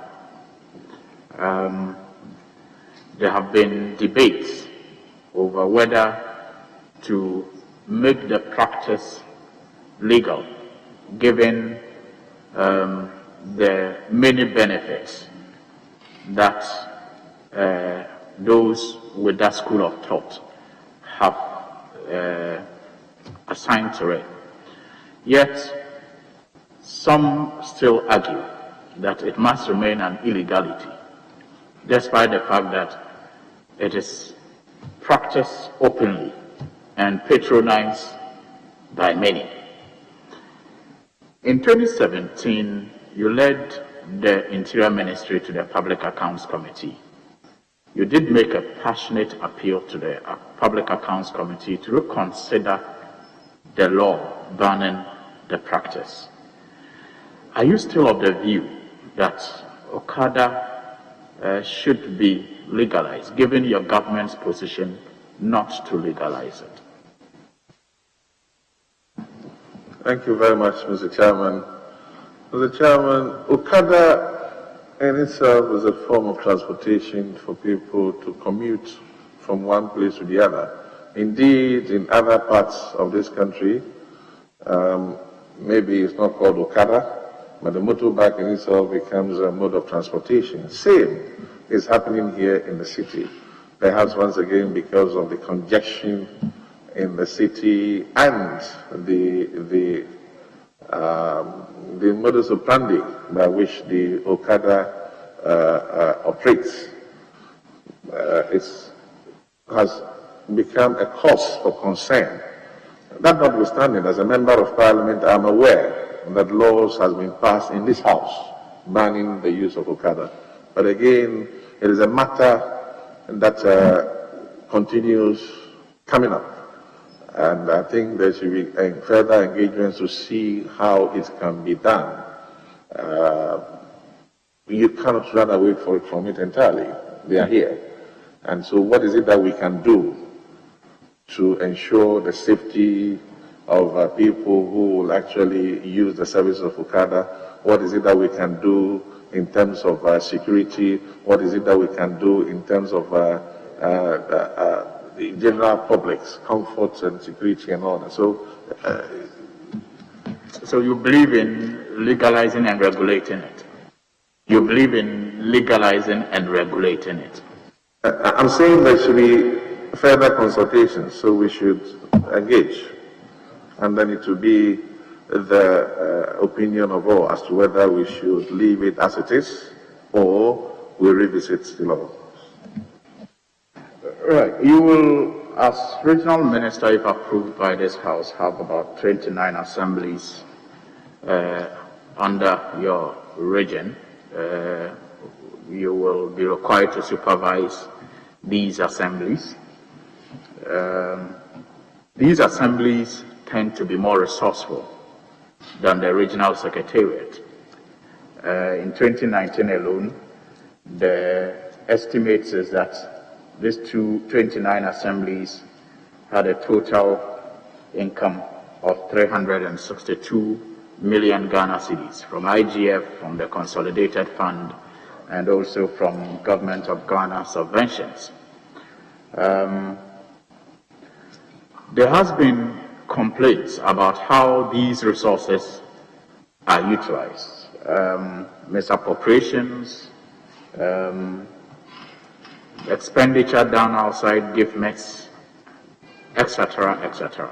Now, how will you, as regional minister, with less resources, supervise these assemblies that tend to be more resourceful, given the general notion that he who pays the piper calls the tune? Thank you very much, Mr. Chairman. Mr. Chairman, I did say earlier on that the assemblies are supposed to bring an action plan to me, and then the regional coordinating director and our good selves will look at it, see how feasible they are. In the action plan should be the source of revenue, and then the revenue projections as well by way of IGF and all that. Indeed, you will agree with me also that there are a lot of leakages in the IGF as well. We have to put in mechanisms to be able to ensure that we are able to plug the leakages so we can maximize the revenue generation in the various assemblies. By so doing, I'm sure that once we get more revenue in it, they'll be able to also go in and engage in more infrastructure development and other social intervention issues that will go a long way to help the communities.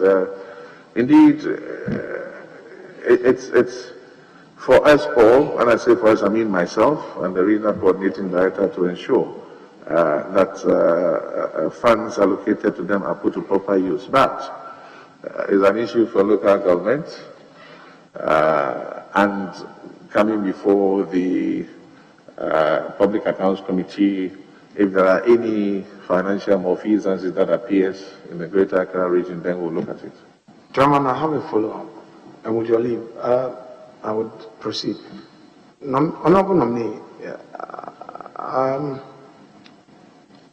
in your efforts at streamlining, I hope the strategy would not be to interfere with composite budget as approved by the Assembly. Not so, Mr. Chairman.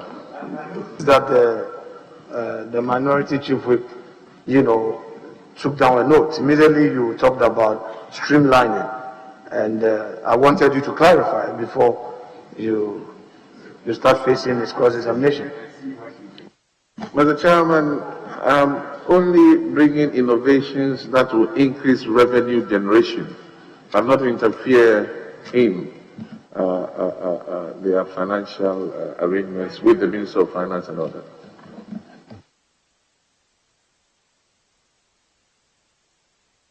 Are you done? Very well. Yes. Okay. Thank you very much, Mr. Chairman. I would like to begin with COVID-19, which undoubtedly is the greatest threat the Greater Accra region is facing at the moment. I was looking at the latest Ghana Health Service numbers, and of the 84,023 confirmed cases Ghana has had so far, the Greater Accra region has recorded more than half, 47,468. Ashanti region, which comes second, is nowhere near half of what Greater Accra region has recorded, 14,600. Our active case count is at 5,444 with 607 deaths. So you have an enormous challenge if confirmed by this House to support the COVID-19 task force to bring this pandemic in this epicenter, the Greater Accra region, under control. I have followed media reports since the arrival of the vaccines, and the conspiracy theories are frightening. There's a lot of vaccine hesitancy. What do you propose to do, if confirmed, to help efforts in managing these misconceptions and getting the over 5 million residents of the Greater Accra region, the epicenter, to avail themselves for the vaccine? And while at that, you may want to confirm to us if you yourself will lead by example, if you'll be willing to publicly take the vaccine. Thank you very much, Mr. Chairman. Let me start from your last question. The Commander-in-Chief of the Ghana Armed Forces, the President of the Republic of Ghana, His Excellency Nana Addo Dankwa Akufo-Addo, has, in the open, publicly, this morning, together with his wife, taking the injection. And I know that in his state of delivery yesterday, he did indicate that, in fact, members of parliament, the legislature, he mentioned, the executive, and all others holding positions of trust or sensitive positions will have to take the vaccine. So indeed, yes, I will. As an MP leading my constituency as would-be Greater Accra Regional Minister, yes, I'll take the vaccine. And also the answer to the other question, Mr. Chairman, there's a national task force for the COVID exercise, which is led by the President himself, ably assisted by a very experienced gentleman who was once the Director General of WHO, Dr. Asamoah, Dr. Nsiansai.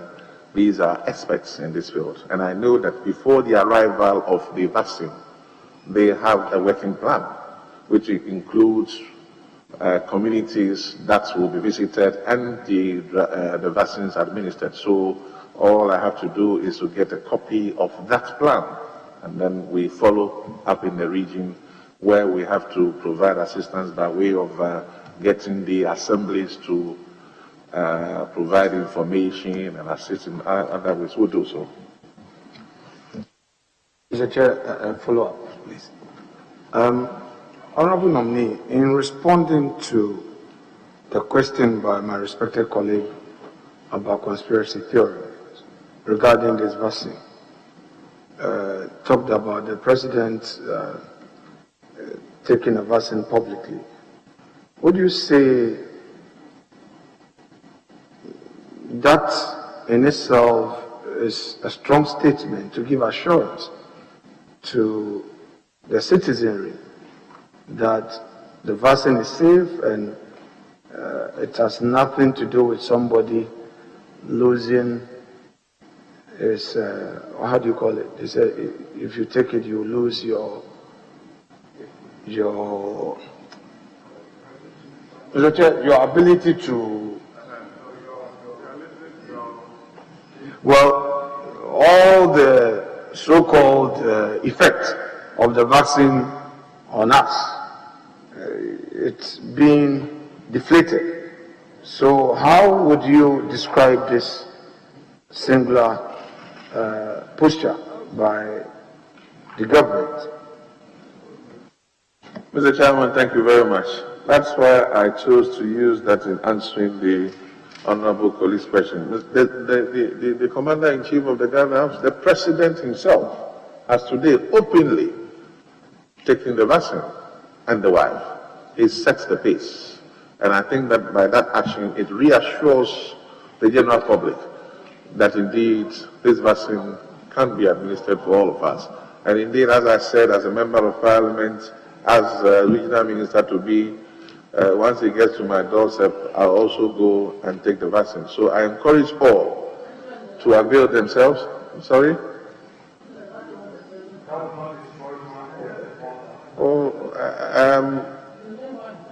Honorable nominee, please talk to me. Answer the question. Mr. Chair, as I said, I will also do so when it gets to my turn. I want to encourage all and sundry to do so when it gets to the distribution pattern gets to the end. Mr. Chairman, I'm aware that, as I said, there's a schedule for everybody, or communities rather, to be visited by the team. And so when it gets there, let's encourage all to go and then take their vaccines. Thank you very much. Mr. Chairman, on that assuring note, I come to a not too assuring matter. Article 2552 of the Constitution makes you the chairman of the Regional Coordinating Council. If confirmed, you will also be chairing REGSEC, the Regional Security Council. I hold in my hands the report of the Commission of Inquiry into the Ayawaso West Wagon event. The last time you served within the security architecture of our country as Deputy Minister at Interior and later at National Security, the eminent commissioners, Mr. Justice Emil Short, who chaired, Professor Henrietta Mensah Bonsu, member, Mr. Patrick Quartey, Acheampong, member, of course, Mr. Kofi Abuchi was the secretary. At page 53 of the report,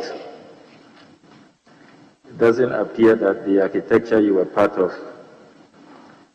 covered itself in glory. If I quote the permission of the chairman, the evidence given before the commission presents a confused and unsettling picture relative to the structure and systems put in place for the provision of a state of national security for Ghana.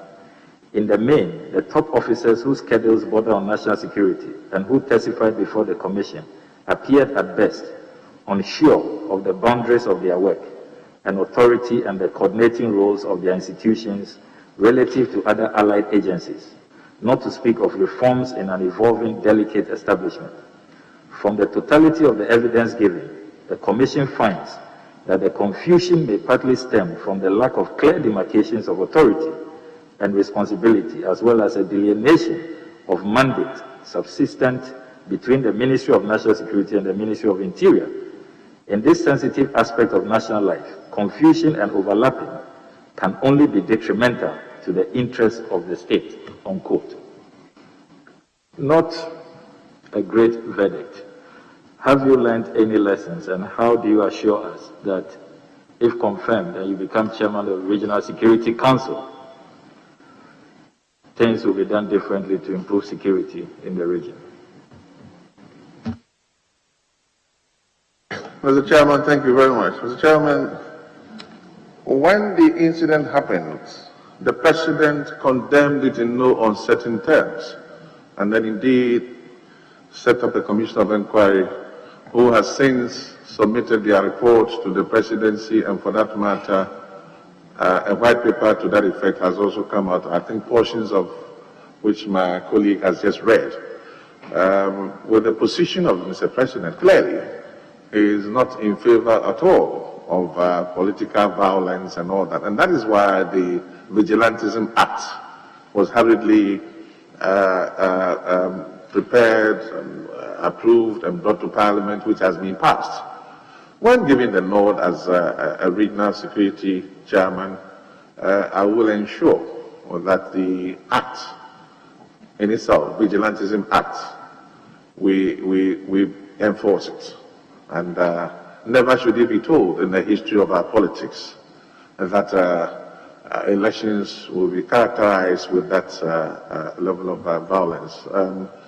Talking about AWW, that is not the only one.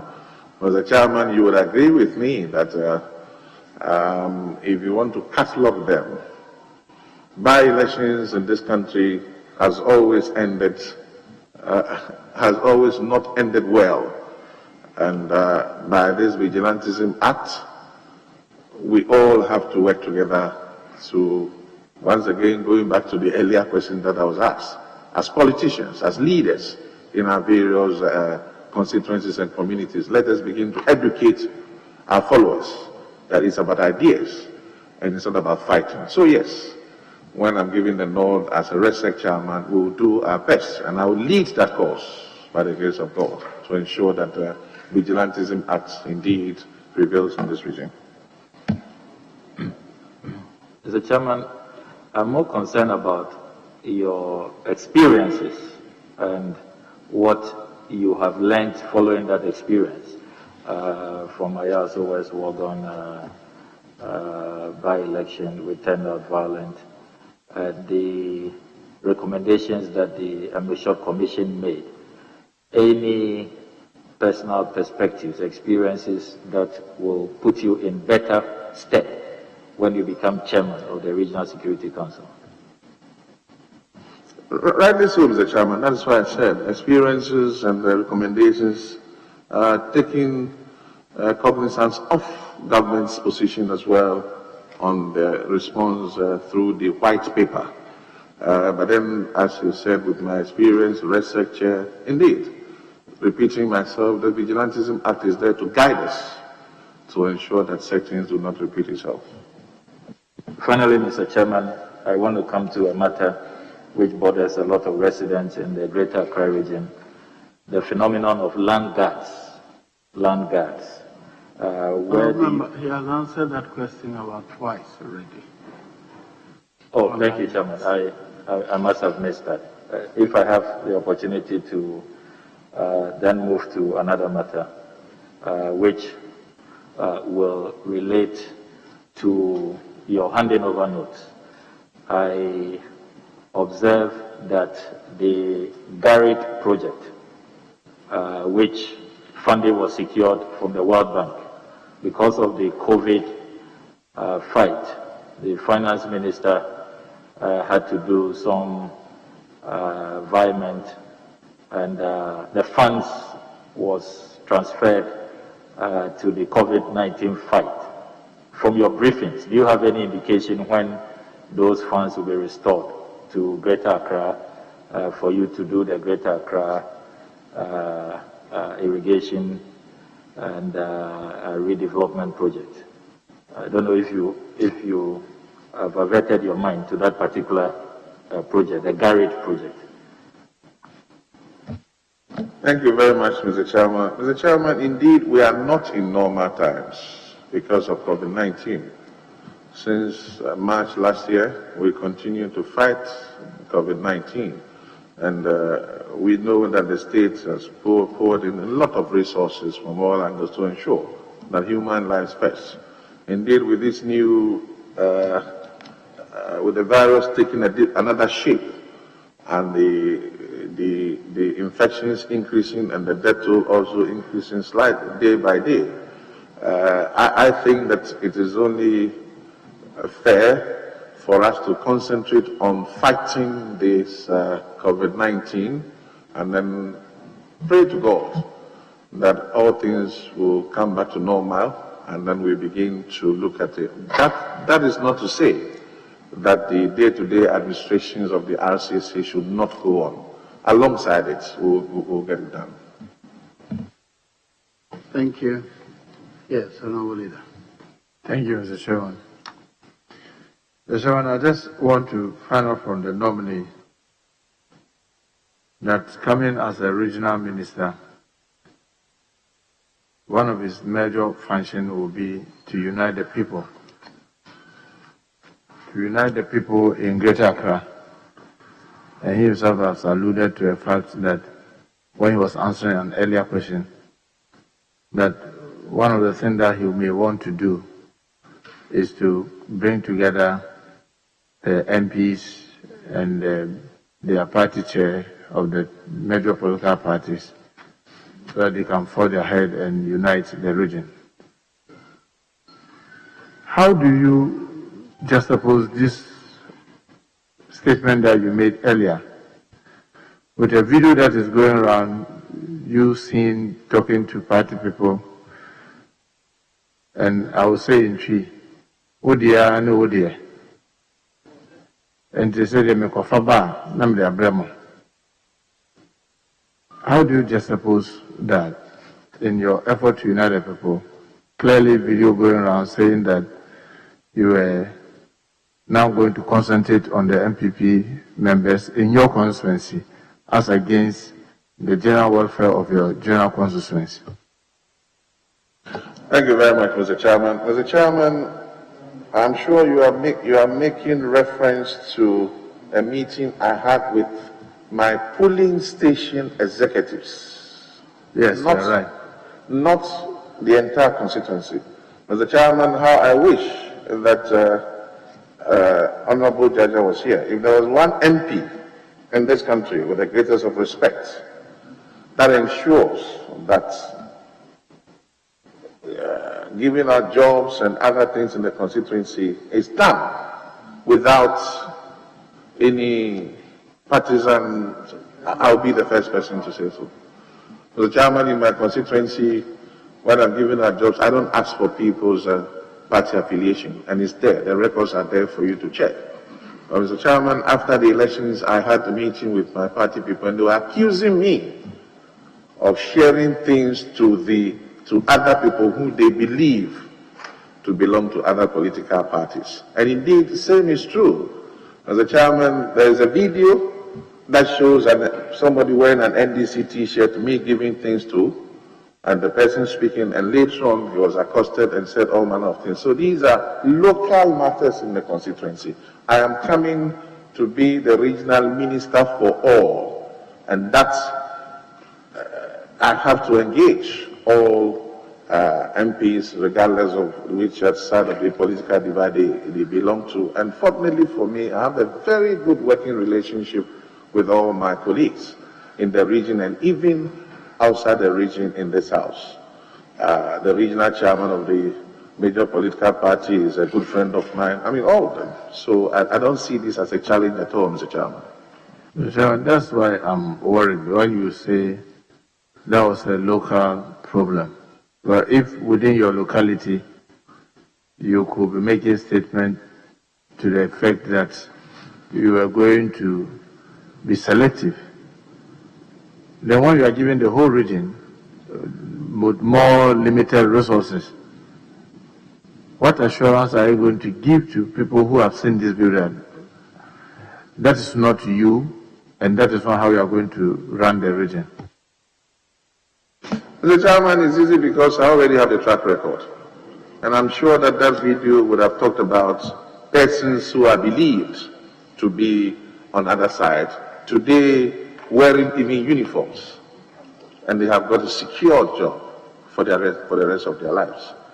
Clearly, Mr. Chairman, when I had my quota, I went to areas that are known, ghettos that are known to belong to the other side. Mr. Chairman, somebody who was a shoe shine with the greatest of respect, somebody who was an Okada rider, today is an immigration officer and clearly is an NDC person. So I have a track record to that. So, Mr. Chairman, I don't think that should be a problem at all. So, Mr. Chairman, will you then, the nominee would then say that he really didn't mean what he was saying in the video? Chairman, let me borrow the words of my predecessors, political talk. Okay. Thank you very much. Mr. Chairman, when he was answering an earlier question about the study of Ghana or the teaching of Ghana in our schools, he said it was something that he was going to encourage. But we all know the challenge is not the schools maybe not wanting to teach, but those who do the teaching. What specific measures are you going to put in place to encourage the studying of Ghana in the teacher, the College of Educations? Before it was teacher training colleges, in the current colleges of education, so that there will be teachers to be able to teach in those schools the subject Ghana. Mr. Chairman, with the greatest of respect, I have answered this question already, but if Mr. Chair wishes me to repeat it, fine. Kindly go over it for. Mr. Chairman, I did say that indeed, and even when I was answering, I laid the foundation by saying that I lived in Boakye, I learned how to speak Frafra, and I can say Lawani, Lansunga, Okenlebe, Impuya, and all that. I also did say that I never knew that after so many years, I would become a member of parliament in the Zongo community. Just to say that it is only good for us and people who are living here to learn how to speak the local dialects, so that when they go back to their respective regions, they will be proud to speak Ga, and for others to also know that indeed they can speak Ga.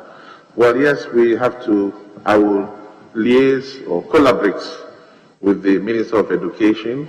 I know that it's inculcated in the syllabus or the curriculum already. It's a matter of finding out why that is happening.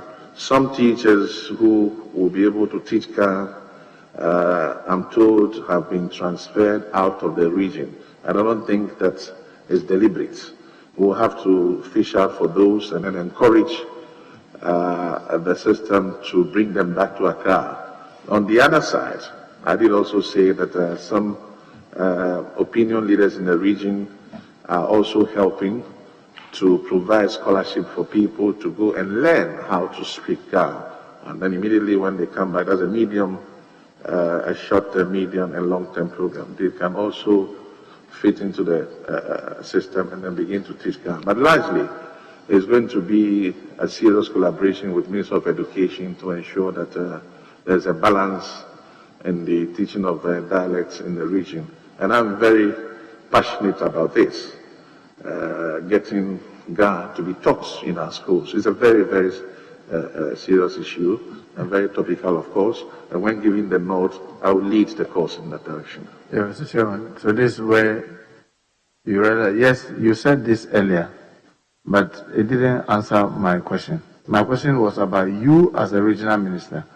What specific steps are you going to, or strategies you are going to develop to get many people to get to the teacher training or the colleges of education to study Ga, so that they will be available, so that when you want people to teach in the schools, they will be there to teach. You mentioned that some chiefs are even promising to give scholarships. I'm talking about you as a regional minister. What specific strategy will you use to encourage the studying of Ga in our College of Educations? Well, the Chairman, the promises has come because of the approach that I made even before coming to sit here for the vetting. And I know that when giving the note, that's why I said I will lead the course. Some are already in the schools already. They've started studying to teach Ga when they come out. And as I said again, it's me collaborating, myself, regional minister, Greater Accra, when giving the collaborating with the Minister of Education to ensure that these are done. Indeed, as I said earlier, you still need people to go and learn how to speak it. And that is where we will be falling on people to support us financially and also encourage people in our communities to take up learning Ga at higher education and then coming to also teach people to know how to speak it. I believe that. Mr. Chairman, also we all know also one of the major challenges, even though he meant, is about the postings. Where if someone is in study Ga to Asante region to teach, obviously when the person gets to Asante region, we will be interested in somebody who will teach Twi Ga, and automatically that skill is lost. What will you do to enhance the chances of persons who have studied Ga in colleges of education to be posted within the region so that their services can be useful to the citizens of Greater Accra? Thank you very much, Mr. Chair. Mr. Chair, I still have to collaborate with the Education Minister. I cannot directly impose myself or my ministry on the Ghana Education Service in their postings. They have a structure. But certainly, with the current crisis or challenge that we have, I have to collaborate with the Education Minister to ensure that even before they get to the posting stage, we know those who studied Ga and they have passed out. We know their number. We look at how it will be shared in the whether they have to be running shift or not. So it's an issue of me sitting with the Education Minister and that we find a way to go around it. But I continue to assure the House that I am passionate about this particular matter and I'll lead the cause to ensure that there's fairness in that. Mr. Chairman, when he was answering a question about the low level of education within the Greater Accra, he mentioned that one of the tools that he was going to use to encourage learning was scholarships. and now as the regional minister, I just want to find out how is he going to be able to do that when he talks about we have to give scholarships. Remember, it is not just your constituency where you may fall on the common fund, but in the region, how are you going to ensure availability of scholarships for the citizens of the whole region? The Chairman, continuously I talk about policies being implemented in the region and how successful they are, and they have been in the past, except to say that maybe because the region has been silent in it. Get funds. They give out a lot of scholarships. And I think that as a regional minister, when giving the nod, walking to the Get Fund office, speaking to the education minister once again to say, look, of your allocations or of the allocations that you have for scholarships, how many can you give me as a regional minister so that we come back and without necessarily being discriminatory, as you rightly put out, so we can encourage the indigenous to also think of furthering their education, come back and deal with the MMDCs, call members of parliament in the Greater Accra, both sides, to see how we can float this or distribute this to the indigenous so they can also benefit from the national allocation of scholarships. And this, I'm just using Get Fund as, but there are a lot of institutions, as a chairman, you know, that offer scholarships. So that's what I meant when I said so. Thank you, Mr. Chairman. When I look at the nominees' CV, I just wanted to find out whether it's error or that is the way it is. Under the educational background, Presbyterian Secondary School, PRESEC, OSU, O-level.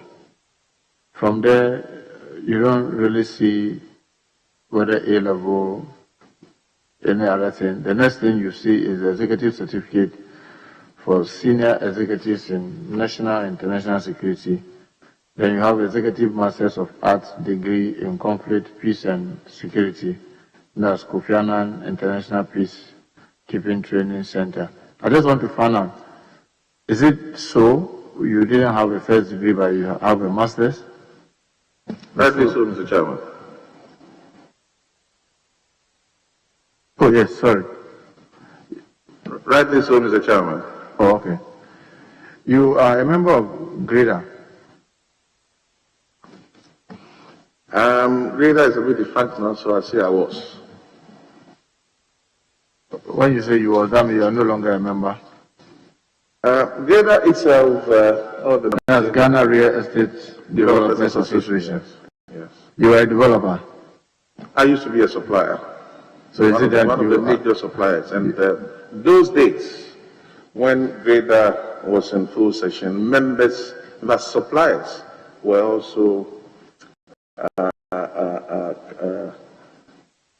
parts of or seen as members. Oh, okay. Yes. Mr. Chairman, I want to refer him to the Land Use Planning Act 2016. Earlier when he was answering a question about encroachment and rezoning, you admit that because of the nature of urbanization, many communities, like Honorable Michael Sosu mentioned in Medina and many other communities, lands that have been reserved for other purposes, recreational, school, hospital, and what have you, are rezoned as a result of pressure from the chiefs and other opinion leaders. So in 2016, Parliament passed this new act, and specifically section 93, 3 and 4. And Chairman, with your permission, I read. A district special planning committee shall not grant a request for change of existing zoning or land use unless the requests are intended to make the zoning of the land comply with the structure plan or zoning scheme or the local plan. 4, without limiting subsection 3, the change of use or rezoning of a public space shall be subjected to approval by Parliament. Unquote. Mr. Chairman, the reason we did this was to curb the abuse of this rezoning. But unfortunately, since 2016, you go around the country, you see so many rezonings being done, and you and I in this house, nobody has brought anything for approval. As the regional minister who is going to be in charge of coordinating all the district assemblies, how will you ensure that these sections are enforced? Thank you very much, Mr. Chairman. Mr. Chairman, for purposes of clarity, I don't think that rezoning or the abuse of rezoning only took place just from 2016. It's something that has... No, I'm only just saying that because of its rampant nature, in 2016, Parliament then took steps to pass this act as a way of curbing it. But I'm saying that since this law got promulgated, you and I in this house, we've not seen any request for approval of rezoning, simply meaning a lot of the district assemblies across the country continue to abuse and neglect or refuse to implement this law. And I'm just asking, as if given the nod to be regional minister, how will you get them to comply with this act? Mr. Chairman, thank you very much. The word comply is the operational word. They will comply when the Minister for Lands and Natural Resources, the designate, sorry, when he takes office and begin to put the proper mechanisms in place. And then indeed, when those sanctions are put in place as a regional minister, chairman of the RESEC, I will ensure that they are complied with. Thank you. Chairman, earlier when he was asked about drug abuse in most of these densely populated communities, such as the Zongos and other communities, he said the use of the arms and others could be useful. Don't you think that time has come that we must use the abusers to be able to help the new entrants? Why am I saying this? You have in a community people that have been abusing substances and they have grown in it, they have deep regrets, they are even struggling to get out of it and how it has messed their life. They telling the story to new entrants and the youth may make a greater impact than when you and I have never abused the substance, neatly dressed, telling them how it can affect them. But if they could get persons that have been affected, talking to them, that may make a greater impact. Will you want to consider this method as one of the ways to help in curbing drug abuse within communities in Greater Accra? Thank you very much, Mr. Chairman. Though it's a question, but coming from a very experienced member of parliament who coincidentally is also a zongo man, I take it as a very useful information and I will work with it. Thank you very much. Chairman, lastly, earlier when you were answering a question, did I hear you say you get their action plan, the district's action plan? Did you really mean district action plans? Yes, the MMDCs by the local governance structure have got action plans. And I'm saying that as a regional minister, we have to look at the action plans. Some should have innovations because they benefit from IGFs. What is it that they intend to do? For instance, the fight against COVID. What are they doing in their respective assemblies to fight COVID? What are they doing to tackle sanitation head-on? What are they doing to tackle motor traffic incidents and all that? So it's all under the local government structure. So it's not outside the Do you really mean their district development plans, or you're talking about their action plans? Because that's what the law talks about.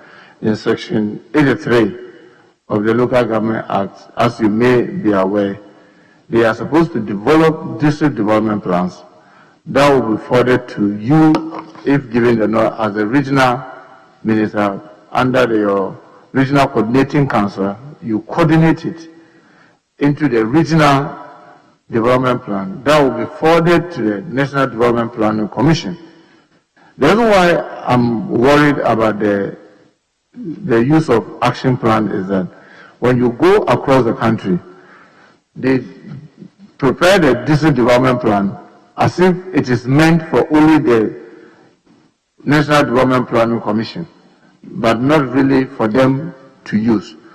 So if we don't get the nomenclature right, what you see is that when you go across our country, the district development plan is thrown somewhere, and they are doing their own thing. As the regional minister, will you encourage all the districts under you, or the MMDAs under you, to strictly stick to their development plans as a way of developing their various municipalities and districts? Mr. Chairman, heading the RCC and taking cognizance of its mandates, which is to monitor, coordinate the implementation of government policies and development programs, indeed, yes, I will not deviate from that. I will not deviate from that. And maybe the choice of words by saying action plan, but it's meant, it's to mean the same, sorry. Thank you, Mr. Chairman. Very well. Honorable member of the committee, I have no questions for you. You are discharged to resume your work as a member of the committee. You will hear from us. Thank you. Thank you very much, Mr. Chairman. I'm grateful. Thank you. Honorable members, we will stretch for 10 minutes and we'll resume at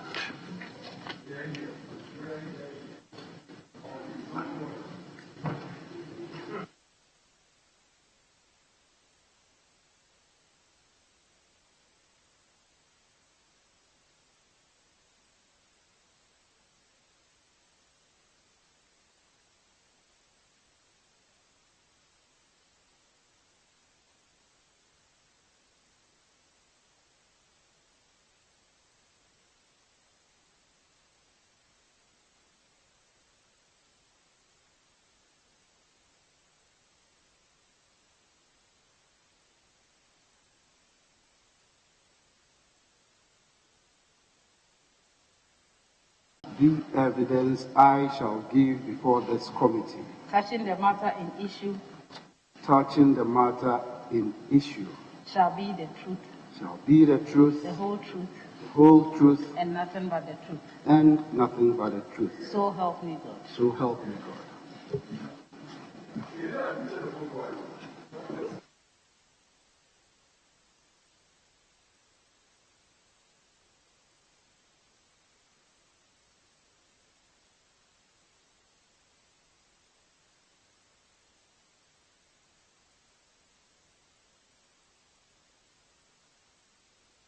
Honorable, yes, Honorable Biamwa.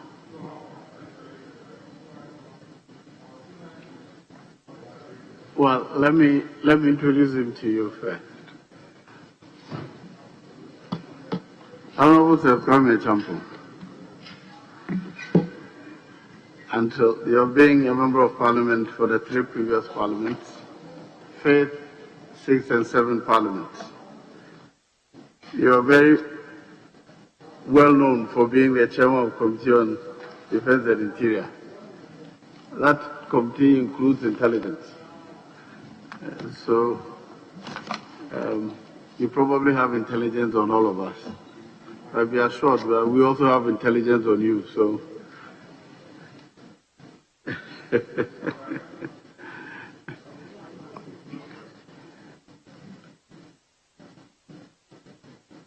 apart from these two, which clearly makes you a member, a qualified person for the position. Is there any other thing you wish to tell the committee? Thank you very much, Mr. Chairman. Mr. Chairman, I was born in Kwo, in the Eastern region. Primarily started my life there. And my recent history is that I just left this house in the last 7th Parliament. And I am grateful to His Excellency the President for inviting me to be a subordinate of his in this very administration to take care of his interest as his representative in the Eastern region. And so I find myself before this august committee, surely by the tenets of our Constitution, require your nod, and by your kind recommendation, if plenary so pleases and approves same of me, then I will be able to. As the acting leader, available leader, I have a follow-up question for you. Says to take care of whose interest? Whose interest did you say you are going there to take care of? I am a subordinate of His Excellency the President who have sworn to represent and serve the people of this country, and in whom the executive authority of this country is vested. Okay. And so I serve as his subordinate. Whose interest are you going there to serve? The interests of the people of the Eastern region. Okay. Very well. One question apiece. Yes, ranking member of Defense and Interior. Thank you, Mr. Chairman. Mr. Chairman, I'd like to congratulate my former chairman of the Defense and Interior Select Committee of Parliament, and to draw his attention to the fact that today is not chairing proceedings, it's actually before a committee of which I'm a member. Honorable Acheampong, His Excellency the President has time without number stood before this august house and proclaimed as part of his solution to dealing with the perennial conflict between farmers and herders in our country, and the solution he prescribed has been that ranching is the way to go. In one of those addresses before this house, he actually gave indication that some ranching project has actually started in the Eastern region. Now, I'd like to find out from you, beyond the ranching, if you're giving the nod as the Eastern Regional Minister, what would you do to bring to an end the perennial conflict between farmers and herders in the Eastern region?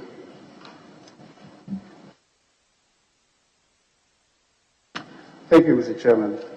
Mr. Chairman, indeed, His Excellency the President tasked his two ministers, the Minister for National Security and the Minister of Agric. And I know in the last administration, Wawasi to be precise, in the Kwo North area, experienced this ranching, and that had been developed. That aside, it has become a clear evidence to all of us that the nomadic practice is not only a security matter, but a real existential subject that borders on our daily and our living. Mr. Speaker, I would say that, Mr. Chairman, I would say that we as a people must relook at some of our laws. And here are Land Use and Spatial Act and how land use is properly apportioned for development. And by so, I mean we have come of age and rearing of cattle has become an economic activity. And so interest in owning cattle has become a living dependent for most of our country's people. And Eastern region is not left out in this challenge. We are facing this post the good work done by the Operation Kayayei team and realizing that today the nomadic herdsmen value their lives equally as the cattle they drive around. And so to a nomadic herdsperson, the life of one cattle is as expensive and as much equal to his own life. And so they will do everything in their power, in their ability to protect the cattle. We have abundant public knowledge, and the High Court in Ashanti region ruled, Human Rights Court ruled, that there ought to be some enforcement, and by which the security operatives had backing from and helped to bring some sanity into the system. But going forward, if offered the opportunity by the kindness of this committee through its recommendation, it is evidently clear and it's abundant that a lot can be made out of the cattle rearing. We can have dairy come out of it, and we have to encourage stakeholders. But a lot of sensitization must go into this. And you must go into it by ensuring that we engage appropriately the stakeholders who are the nomadic herdsmen and some of our own country people who are also taking it as a business and are also confining them, because the law asks that one must be permitted to rear animals, but you must put them in a confinement. So if you do not have them in a confinement, then you are working against the law. And that is what we've been battling with them on. And so once we are able to enforce the law and get them to appreciate through sensitization and engaging them properly, I believe with the experience that I gained working on the committee and with the administrations of the time, we'll be able to put a lot of them into practice. I believe dialoguing them is also one area we haven't exploited, and we need to engage them in that direction. It is clearly a matter which is not a security matter alone today. That's how I see it, a sociology matter as well. Chairman, let me welcome Seth Acheampong, former GNUP's president in our days or my days at the student front as NUP's president. Just in your CV, come to page 2. Parliament of Ghana, January 2013, January 2017. So as at then tied into the next page,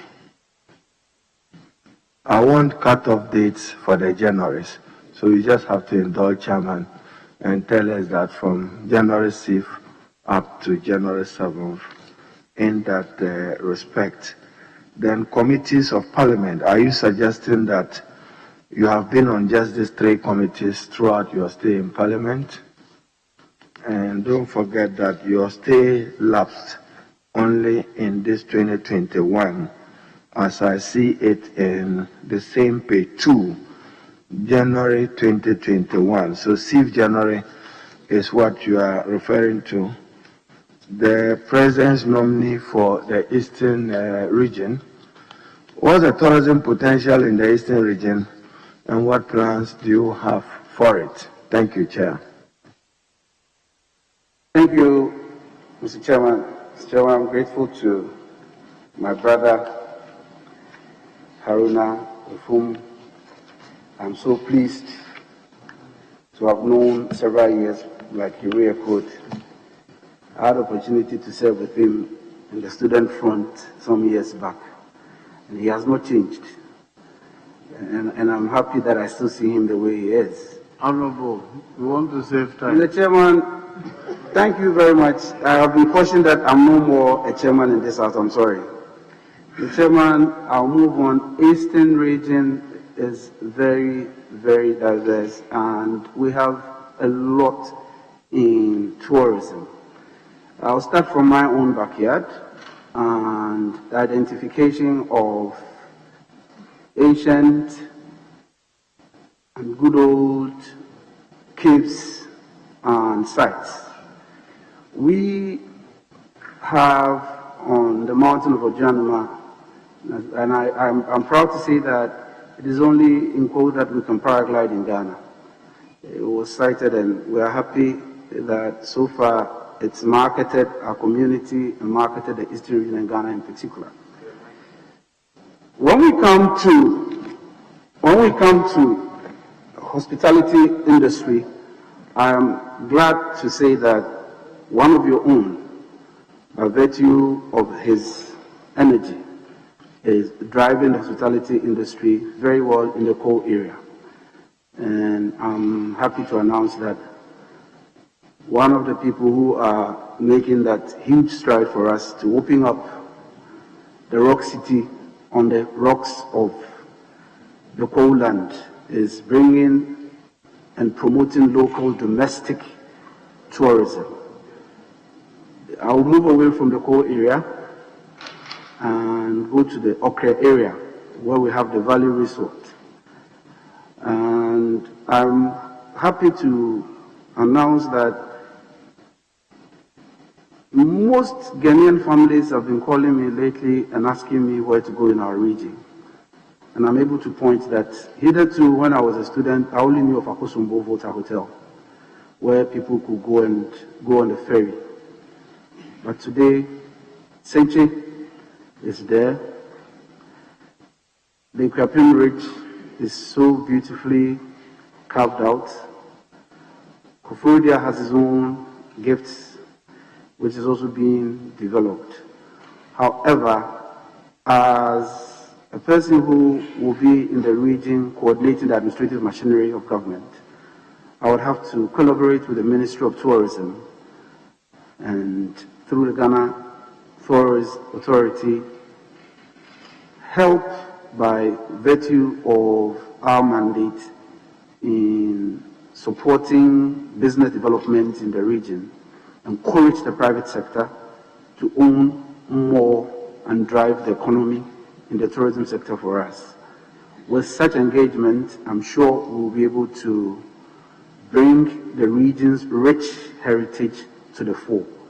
I believe these are some of the things that, when given the nod, we will push and allow our attention to be with. Thank you, Mr. Chairman. Thank you, Chairman. Chairman, I'm particular about the Eastern region for good reason. You are my in-laws, and therefore I'm interested in the prosperity of the region. I see the Honorable Brian Acheampong being surprised. He shouldn't be.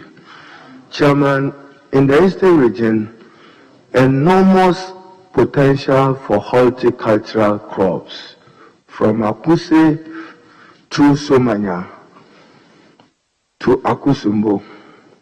When you are driving, pineapple, watermelon, mango, produce in abundance. No market for it, no value for it. You may want to advise even a 1G, 1F for the processing of it. And the agricultural opportunities in that part of the country, whether for rice production or for many of these crops, holds promise. When approved as minister, what will you do about this opportunity for better agricultural development to improve the livelihood of the men and women in the region? Thank you, Chair. Thank you, Mr. Chairman. Mr. Chairman, indeed, the Eastern region is known to be an agrarian zone of this country. In fact, the Afram Plains remains one of the bread baskets of this country, and is an area we're looking to allow and encourage mechanized farming. Already some have taken the initiative and are cultivating large thousands of hectares of maize and are supplying traditional manufacturing multinationals in this country. Some are the Nestle's of our times, the breweries of our times are enjoying good food supply from these farmers. In fact, in my own backyard in Bipon, we ship close to 2 to 5 tons of banana daily to Accra. So is the Sujaman area. I would definitely have to sit with these industry and economic actors and help facilitate and ensure that they get ready market. I'm sure the major pain on them is access to the global market. We will be able to do so when we have sensitized ourselves and held ourselves with the standards that those markets operate with. I will not be able to do all those by myself, but liaise with the appropriate sectoral heads, i.e. the Ministry of Trade, the Ministry of Agric, so that with their technical teams, we'll be able to put up proper education and enlightenment to these economic drivers. Chairman, so to the nominee, 1D, 1F, what do you have in mind to cite what, where, and for what? Thank you very much, Mr. Chairman. So far, from the last administration and per the briefing I received, we initiated 23. 11 are up and running, and I know others are also going to run soon.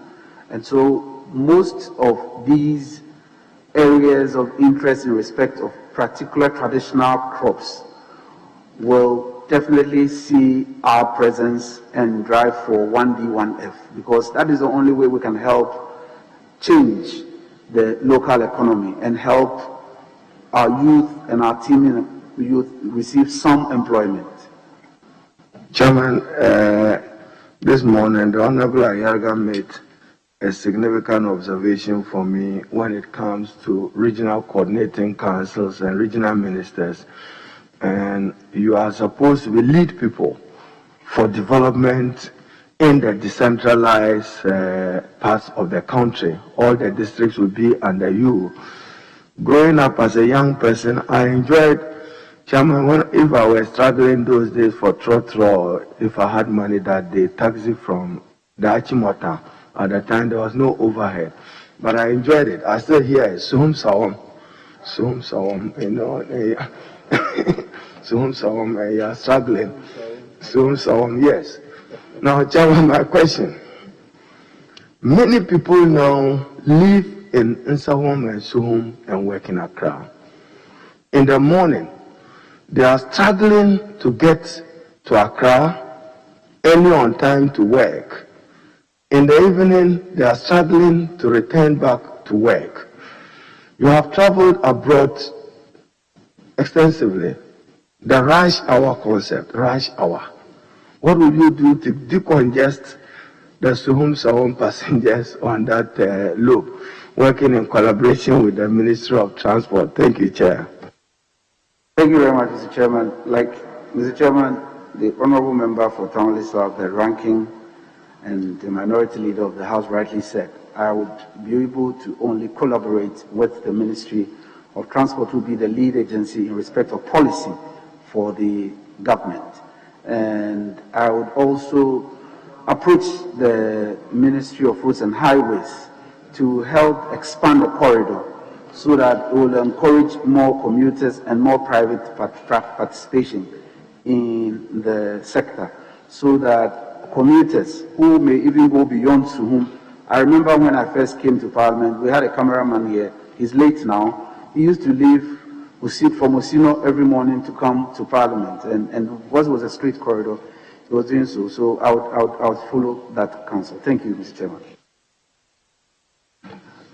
Yes, Honorable Biamo first. Thank you, Mr. Chairman. Congratulations, Honorable Seth Acheampong. Thank you. Immediate past Chairman of Defense and Interior. In fact, that became your name, Defense and Interior. Yes, I'm sure by now you're a bit familiar with Act 936, the Local Governance Act 2016. Now, under Part 8, decentralization at the regional level, it talks about the regional coordinating councils. From your briefing,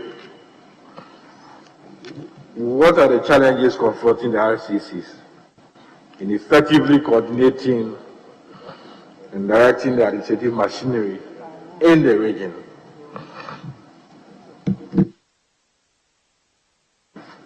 Thank you. I think one of the major challenges is on releases, which is kind of, if I may be allowed to say, a canker with all the government administrative agencies. And so it is one matter when you come across, they will all rise up and tell you. However, once we are offered the opportunity and granted the approval, we will do our best to also follow the traditions. We will not be able to reinvent the wheel, but ensure that we do the necessary follow-ups to make sure that subject does not derail or slow down government business. Besides, one of the challenges that the traditional civil service and public services experience with the creation of new areas of administration that do not sit well with the traditional authorities. And so it always also creates some relationship problems for them. I'm sure these are matters that can be addressed with consultation. And I believe when offered the nod, coming to the regional administration meeting, the chief director, the regional coordinating director with his team, the planning team, I'm sure we should be able to surmount some of these challenges. But it's all to ensure that you respect one another. And I always say that in this exercise of ours, one principle underlying our democratic practice is mutual respect. Once everybody understands where you're coming from, you'll be able to make headway once they open you up. Thank you, sir. Yes, that was it. Thank you. Thank you, Mr. Chairman. Good afternoon, Honorable Nominee. I want to find out from you, diamond mining, small-scale diamond mining in Ghana, unlike in some other West African countries, has been relatively conflict-free, but its contribution to national development has been quite modest. So I'm wondering what you'll be able to do to reduce its impact on the environment and also try to support small-scale miners of diamond in Eastern region. We know that Quartey holds the highest deposits in this country. What will you be able to do to support small-scale mining to enhance development of this country? Thank you. Thank you, Mr. Chairman. Mr. Chairman, indeed, I had the opportunity to witness on the sidelines the Minister Designate for Natural Resources, Lands and Forestry. And he was quite emphatic on the policies existing in respect of small-scale mining. I want us to all understand that indeed back in the region it is one of the concerns. However, the community mining concept that was introduced in the last administration is being deployed, and the policy, he's the lead policy person. I'll certainly be in collaboration and consultation with them and ensure that in our backyard, in not only Aquatia, now it is gone beyond Aquatia. The Minerals Commission will tell you, based on search, that Ghana is abound with a lot of mineral resources, and it's in the entirety of the region you find mineral resources underneath everywhere. It is up to leadership, as when offered the opportunity, to also lead in that direction and ensure that our environment is not battered. And then we will be able to achieve this through effective sensitization and ensuring that stakeholders at least have something to do, because these activities form a greater portion of our informal economic sector. And so you cannot just frown on them, but make sure you engage positively to ensure that we have what it takes. Like I said, one principle that I've come to associate myself with in this democratic practice is mutual respect. Sometimes when people believe you speak smoothly like I'm doing now, you can't speak the local dialect or you don't understand them, then they run away from you. But if you get them to appreciate that you know their needs and you would want to get their concerns addressed, they will listen to you. It's a very difficult subject, it's a very dicey subject. I'll not sit here and say it's an uneasy task. If we all understand what Vanguard has gone through, we have to sit up. But like I said, I'll definitely collaborate and consult with the sector policy leaders and ensure that our region also is not left out. And the voices of our region and the experience of our region is brought to the fore in shaping the policy and making all of us enjoy. Thank you.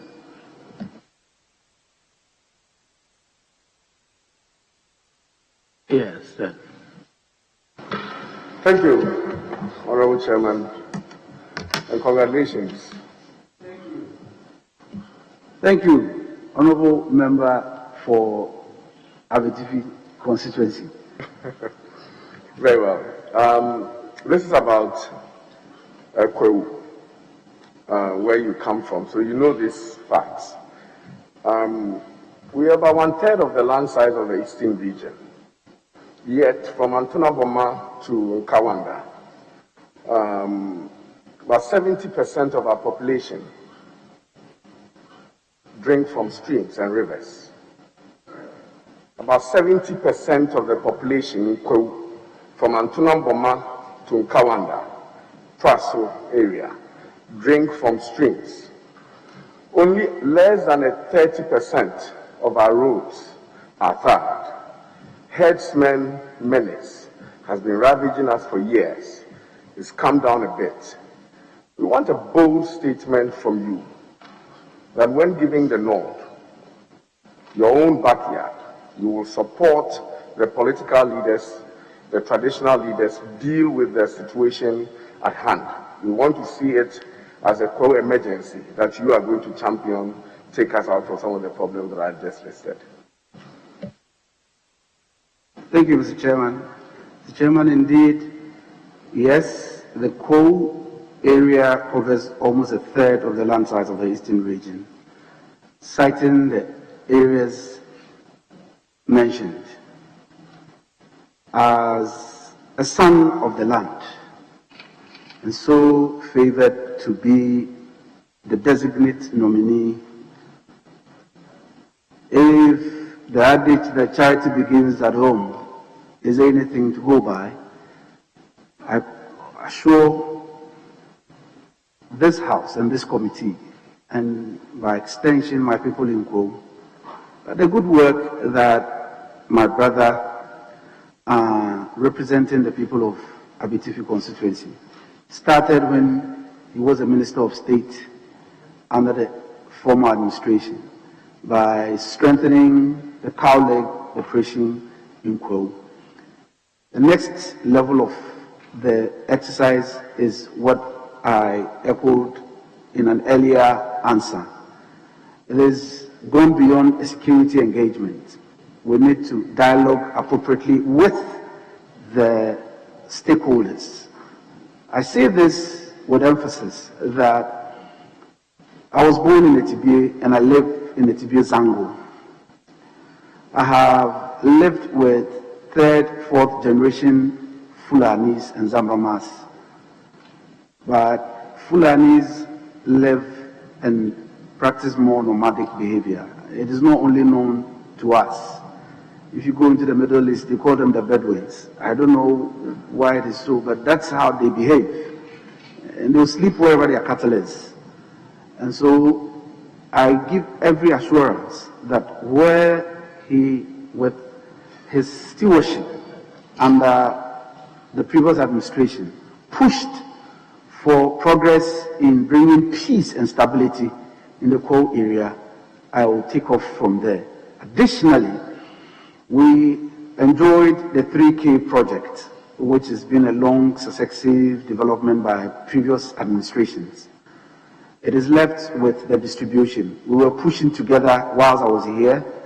When offered this opportunity and I became the substantive minister by the kind approval of this August House, we're going to join forces and lobby the sanitation sector so that we also enjoy potable drinking water in most of our areas, because the Afram River is a large pool of food for us and we will feed from it. And I dare assure this House that that is one of the subjects which is going to be high on my desk when given the opportunity. Thank you, Mr. Chairman.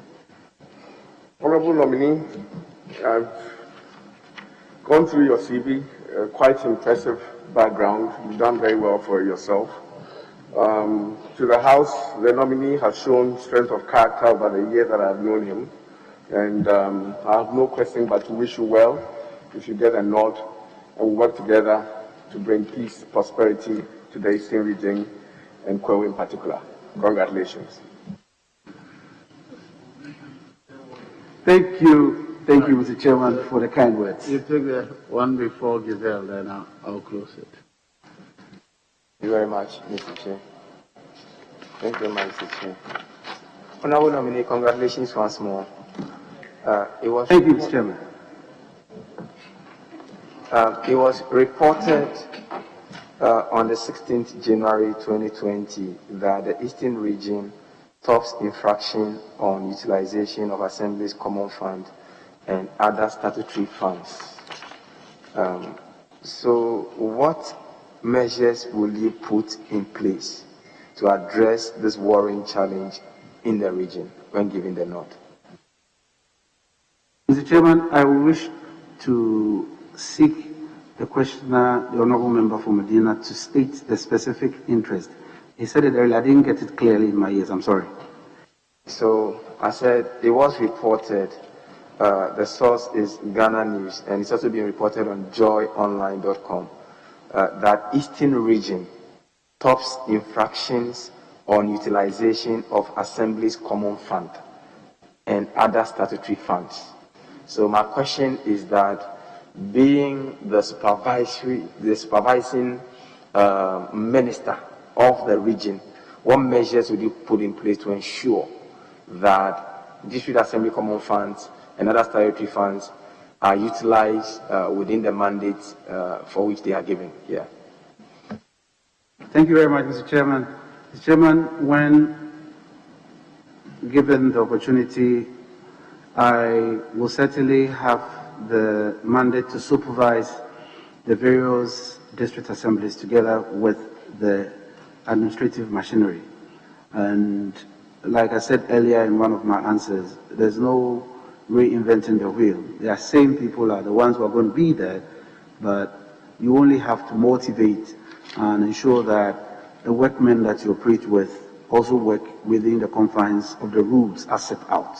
And so we are going to ensure strict respect for our personnel and their conditions of service, and motivate them where necessary, so that the same drive which got us the best region in utilization of these resources will be maintained. Secondly, again, on the 22nd December 2020, MyJoyOnline.com reported a robbery incident in Asesewa, where 8 sustained gunshots, and there have been other worrying reports of robbery within your region. As the chairman of the Regional Security Council, what measures are you going to put in place to ensure that Eastern region will be safe for all citizens of Ghana dwelling in Eastern region? Thank you very much. I certainly believe that when given the opportunity, we will work together as a regional security committee, together with all the state apparatus available, those on the intelligence front, those on the operations front.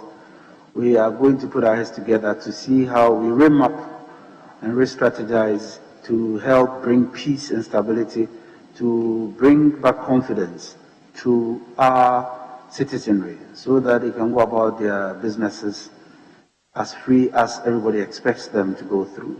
You can only discuss detailed security plans within the confines of the walls of a security meeting. However, I give the assurance that we will definitely cooperate appropriately with the relevant institutions. The Eastern region has got elaborate road network, so sometimes it makes patrols, operational patrols, a challenge for the operatives. We'll find ways and means of approaching the heads of governments who have the capacity to support us in that direction. And I assure the House that we will come together and help the region enjoy her peace and her stability. And finally, in 2021, on 12th of January, it was reported by GNA that Eastern region records 4 to 5 road accident deaths within 2020. And you mentioned road networks. Even if you are driving from Madina side all the way to Koforidua, you see that the road is very narrow, and it makes it, it's easier, contributes to head-on collisions from time to time. What would you do to check road accidents, and would you consider dualizing most of these roads as one of the options? Thank you very much. When offered opportunity, certainly I would collaborate with the Minister for Roads and Highways in relooking at the alignment of our road networks in the region.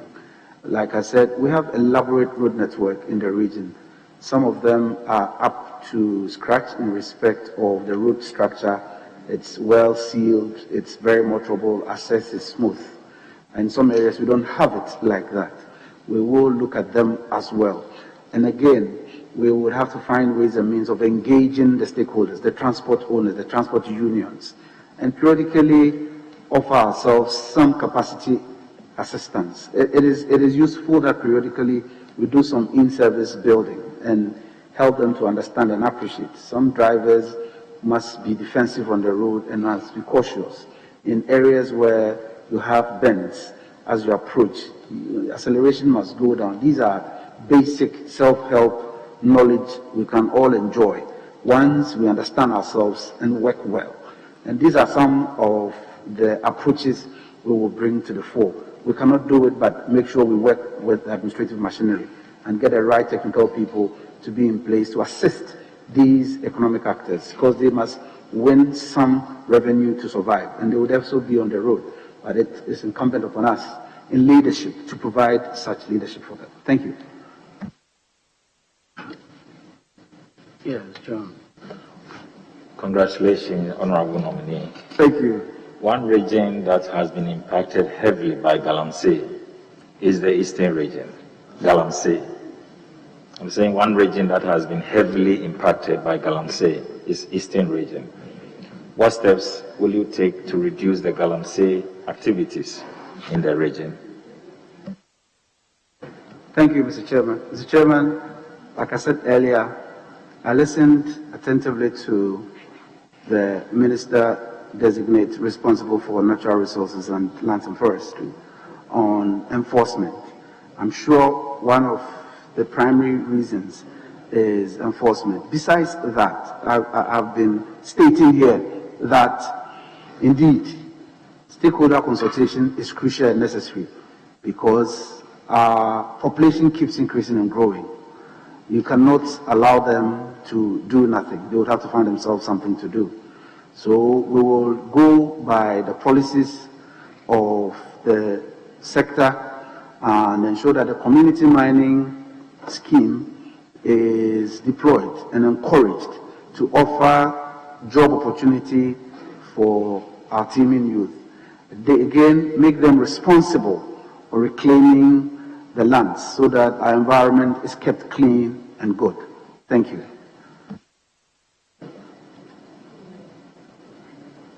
The one research that lately people are concerned about the youth of Ghana is online fraud and gambling. What will you do to tackle the increasing rate of youth engagement in online fraud and gambling in the Eastern region? It's generally Ghana, but particularly also in the Eastern region. Thank you, Mr. Chairman. Chairman, this will not be surprising because the Eastern region and our regional capital, Quartey, happens to be the closest regional capital to the national capital, Accra. And so overflows of any sophistication in respect of crime will certainly find its roots into the Eastern region. It's an issue that is already being considered in respect of safety, public safety. And so we would work with the appropriate agencies in the public safety sector to help bring it down. We would have to start a different approach of targeting those within our second cycle institutions who are becoming tech savvy and who would go through into tertiary level to become more the use of devices. But those are the targets who people who want to do things that are not lawful may want to use in perpetuating such crimes. And so we need to make sure that in our leadership we offer them alternatives. Hence, the various government initiatives that are being put forward in the various sectors will encourage and bring it to fore so that people get to know of them and generate interest in them and participate in them to bring it down. But besides that, fighting it clearly as a crime, we will consult with the right and appropriate officers that has the know-how to get it done, to support us to help bring it to an end. Yes, Honorable Gisela. Thank you, Mr. Chairman. Honorable nominee, congratulations. Thank you. We go back from our road track days when you had hair. Now you're bald.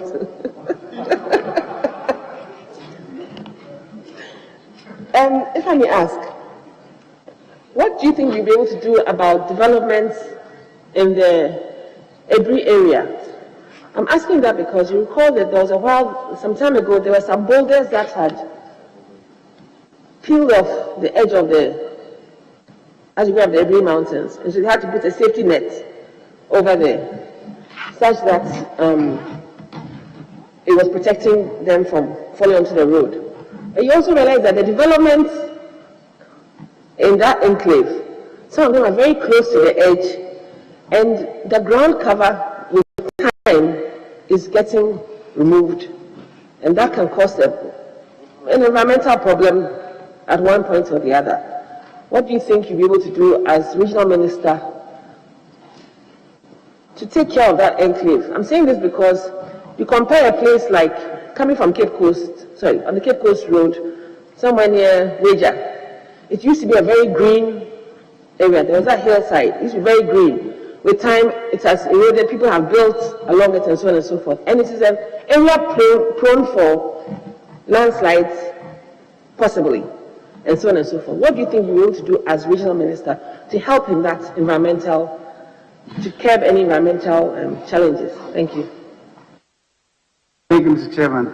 Mr. Chairman, indeed, this comes to education. And so, observing from the sidelines, I have heard the Honourable Member for Boakye Central ask questions on land use and spatial planning.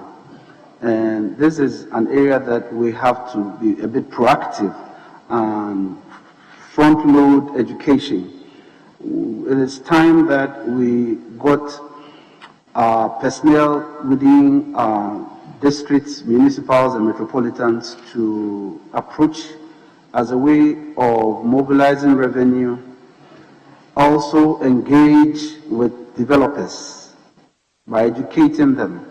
Besides the technical committee's role of approving or building plans for development, we also would have to get developers educated on the various scientific dangers that leads to disaster in these areas. I'm sure when we get developers to understand that the areas they may be investing their funds is a disaster-prone area, every person spending money and knowing that the money may not go into the right usage and the right benefits derived out of it may think twice.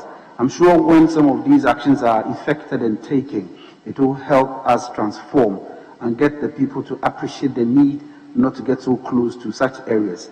I really understand that area of our development, and I am sure, falling on the necessary technical teams in the Regional Coordinating Council, we will devise schemes to engage developers so that we can all enjoy some safety and keep the environment safe for ourselves too. Thank you, Mary. Last question. As Eastern Regional Minister, my constituency also borders on one of yours, Upper West Akim. So whatever security interventions you will make on that side, I believe that it will spill over for the safety of my constituents as well. But finally, you have the chance, you have the drive, you are young, you have the chance to transform your region in 4 years. What would be your tangible deliverables? Thank you. Thank you very much. I think we can only do much with private participation. And there are enormous potential in the region. With the right chemistry and approach, good action plans, one will be able to transform the region with immense private participation that will then transform the economy of the region. You can only do that with details. And when offered opportunity, these are some of the thoughts that we have on our books that we believe will help bring some newness. Very soon, and very, very soon, I'm sure, we will overtake the domestic tourism of your region into Eastern region. That is our strategy. We are not going to make busy like you know me. Mr. Chairman, I'm sorry. We will make noise, but we will drive and ensure that we have good actors. And like I said, if you come into the coral reach, we have Rock City, you have the Valley. There are lots of development. Private participation is driving the economy and bringing hope. This aggression is what we are hoping to tap into, to leverage on and make our region get closer to the domestic tourism you hold in the central region. Thank you. I'm grateful.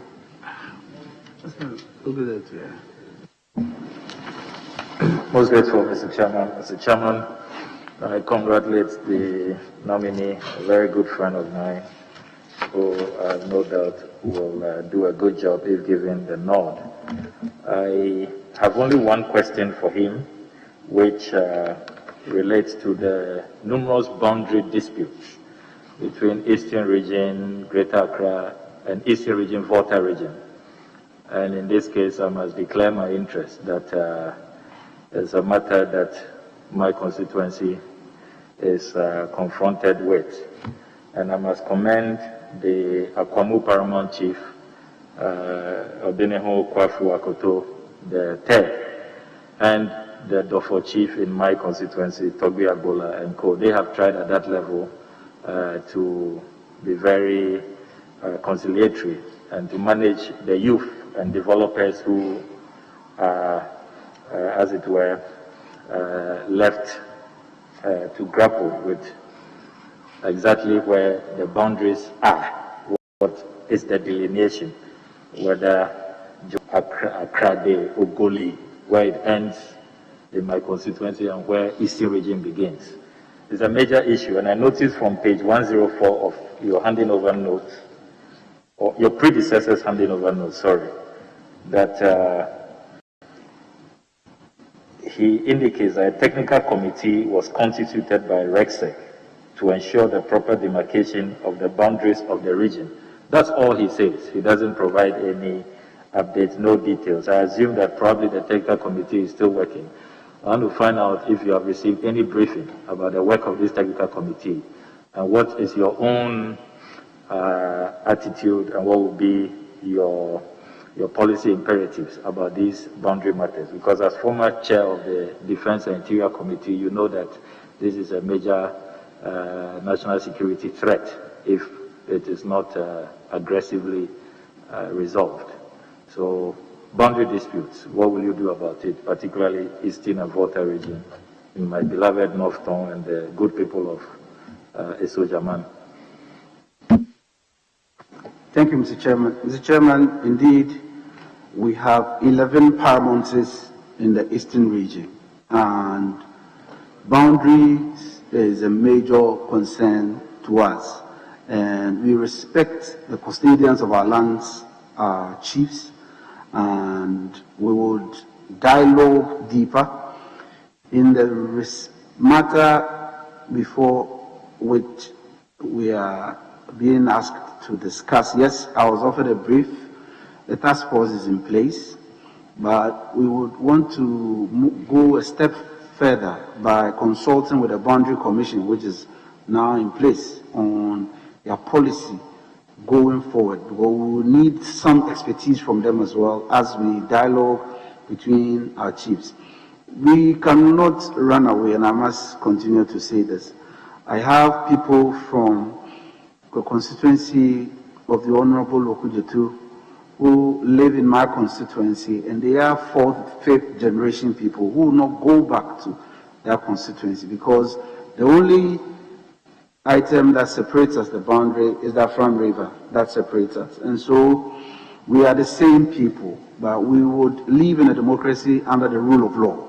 And so where matters haven't gotten to the law courts, we would use what I call mutual respect negotiations and get the historical facts and bring the unity, stability, and progressive image of our country to the fore so that we can dialogue and get understanding. I know it's a major problem. Recently, between the Greater Accra and the Eastern region, we suffered some in Akusi, where some towns and some electoral areas had to go back from the Greater Accra to the Eastern region. I'm sure these are experiences that we are going to build on and engage with our traditional leadership in the region to bring some sound settlement in these disputes. Thank you. Yes, thank you very much. It seems to me that we have in this House, or the government of President Nana Akufo-Addo and other previous governments, have passed a vote of no confidence, in regional governments. This is manifest in the establishment of zonal development authorities? Because I see that these are and given to these development authorities. What would you do to improve confidence in regional governance? Thank you very much, Mr. Chairman. Mr. Chairman, I think it is a policy drive, and His Excellency the President, in his vision to help speed and accelerate development in the country, decided to create the development authorities to supplement the traditional established public offices of our system. Like, I don't know whether my mutual respect concept is something that we should all thrive on. You can never do a 1D, 1F in any district without consultation with the established local government administration. You just really have to communicate with them. And so we're going to encourage more respect of our institutions and engage appropriately. And I believe when that happens, we will all enjoy some peace, and that perception that regional governments are not enjoying the full support of central government will be not thought of at all, but will be part of matters that are dropped in the back burner. I am of the opinion that those creations, like I said earlier, was to help accelerate development of the vision of His Excellency the President. So, what has been your assessment? What has been the spectacular achievements of these development authorities, different from the work that the various regional coordinating councils have done over the years? What has been so spectacular about them, apart from, in my opinion, duplication and fragmentation of resources that could have gone into beefing up the capacity of regional coordinating councils to do the same work? Is being fragmented. I think in the history of this economy of ours, we have come a long way, and we must all admit that our population and the handover from one generation to the other has not been so smooth. So we always had a backlog of personnel. I'm sure one creative and innovative way was this creation of the development authorities. It also offered opportunity for some who were skilled, trained, but had no placement to enjoy some placement. And at the same time, if they were not that much experienced in skill, they got opportunity to interface with the established systems. And that relationship offered some confidence. And I know this has helped this economy. One, in a sense of security, because an insecure youth would fall and find themselves doing anything. But by virtue of these creations, it has helped us bond together and offered hope for the economy and economic actors. By and large, I believe they are units that we should encourage ourselves to deepen its existence and improve upon over a review, so that we will see an accelerated growth. We tell ourselves that we are a lower middle income country. It comes with certain definitions. We are able to achieve those definitions with an accelerated drive. And I'm sure one of the ingredients to help us achieve that was the creation of these development authorities. And I believe with a positive attitude towards it, we will get ourselves to where we want to be. Thank you. So do we expect to see you craft out a regional economic development strategy, and every year give us an indication of what you will do to achieve your regional economic development strategy. You see, I think that regions are economies, and just the way that at the national level we plan the economic development of the country, I think that regional coordinating councils must also plan the economic development of the region and define the strategy for achieving that and figure out financing mechanisms for achieving that. Do we see you, using that model in terms of your tenure as a regional minister? Thank you, Mr. Chairman. Mr. Chairman, we are primarily in office to be enablers, to facilitate for the business community to also express their endowed intentions. And so it is one cardinal subject we will give all our energies to grant confidence to the business community that we are really open to engage them. We are going to employ the experience available to us in engaging all the stakeholders. In our region, we have all the giant players of our economy dwelling in our region. They all have footing in our region. So we will sit with them and also offer them the needed assistance that they require to help facilitate their business.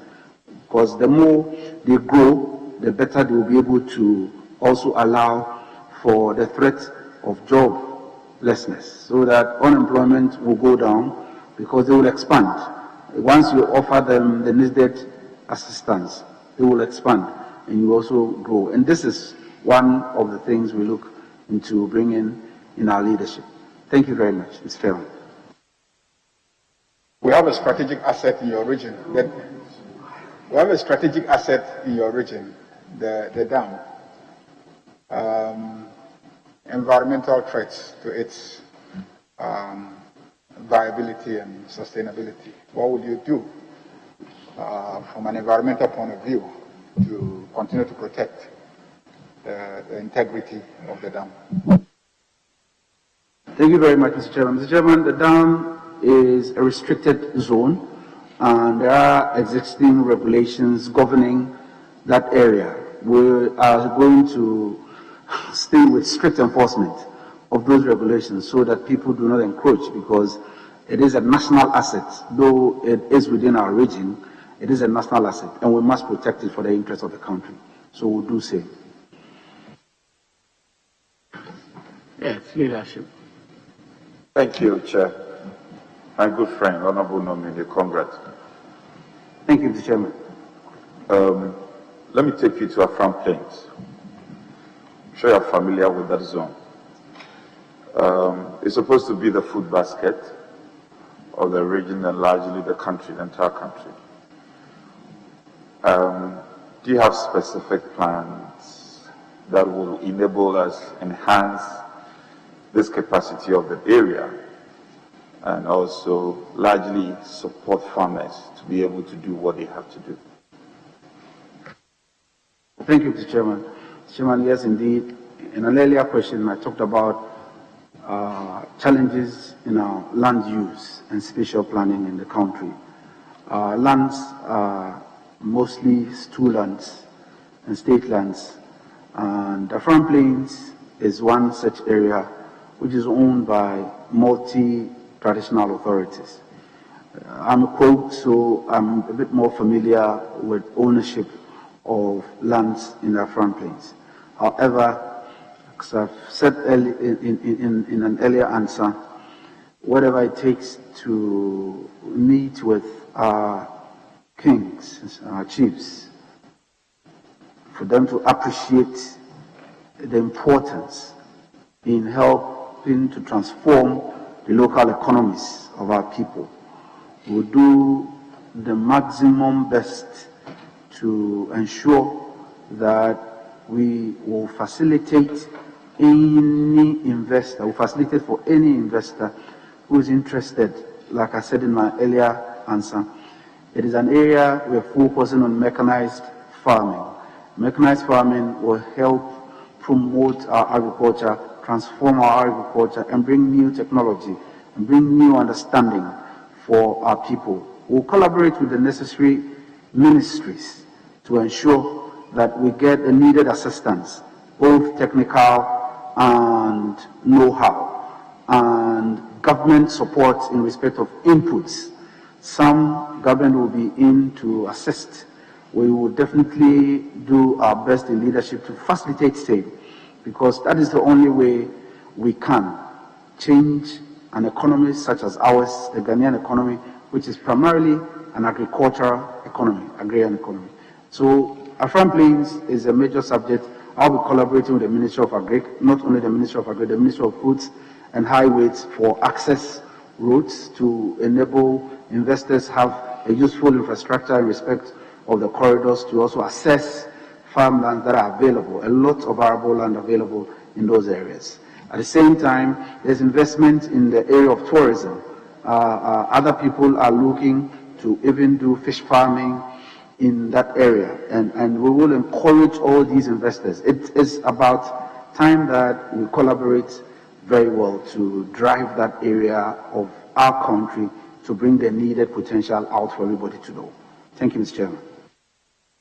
Honorable, you mentioned the interface with the Ministry of Agri, which I think is a good point to make, and clearly you understand the variables at play. One area which, in my view, has left untapped is irrigation.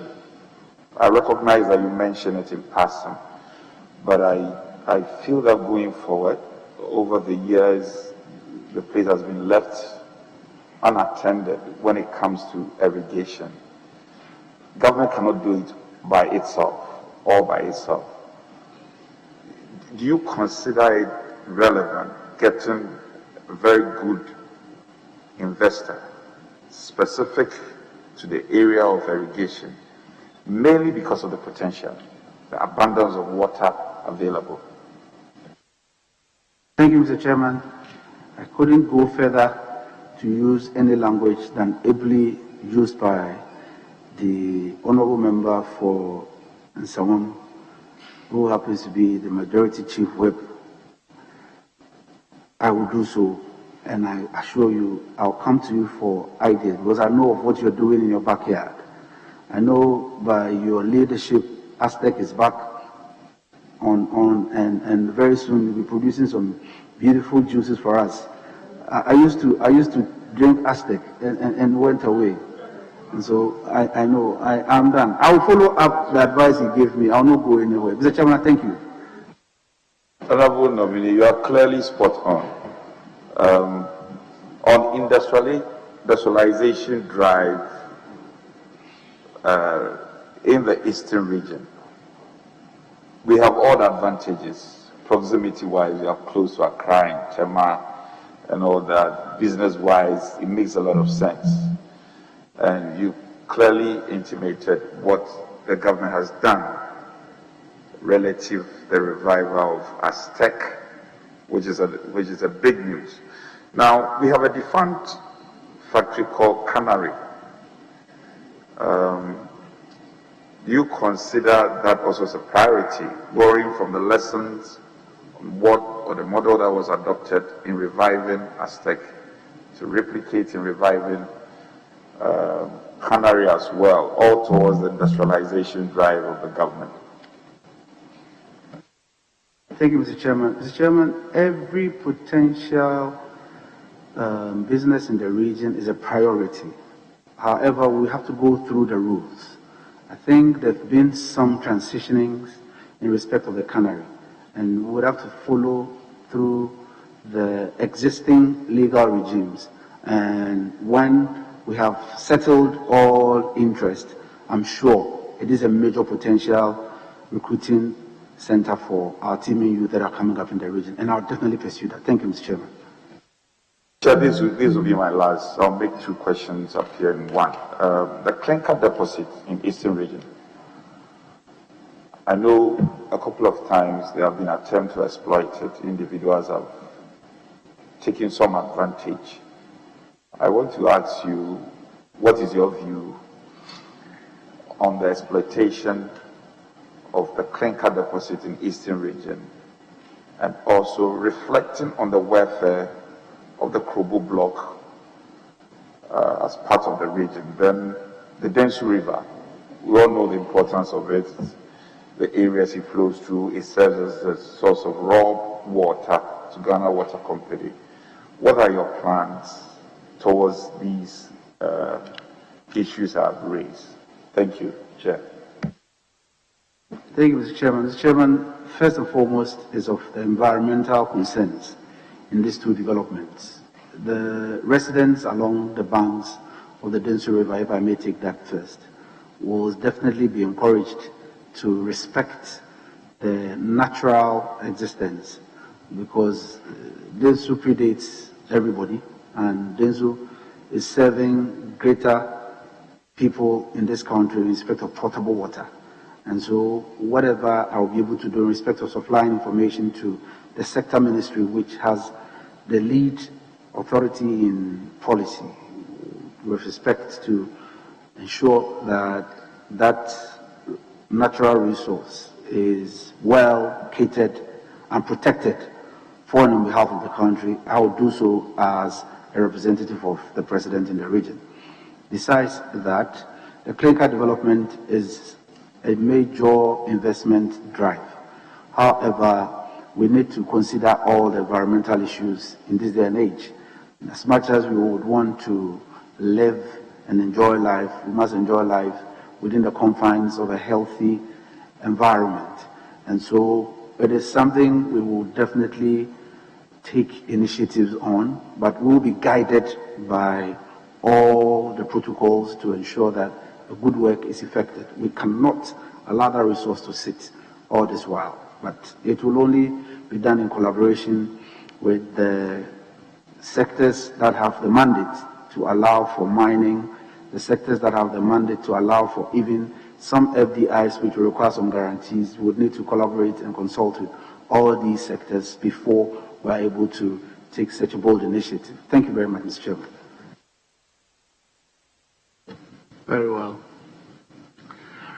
We thank you for attending upon the House to answer questions.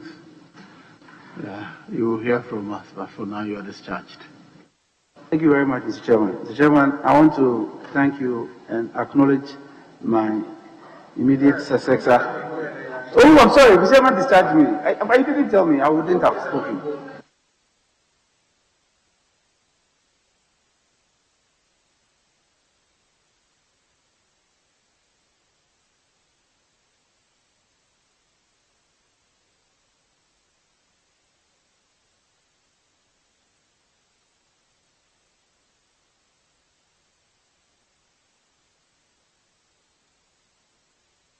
And nothing but the truth. So help me God. So help me God. Thank you.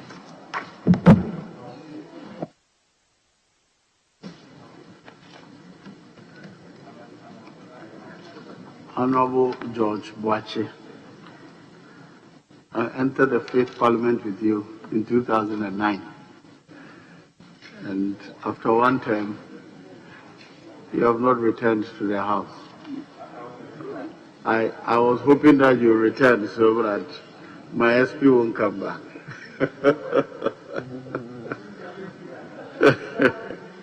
Yes, my SP for Boakye is there. Yes. You've also been a DCE previously.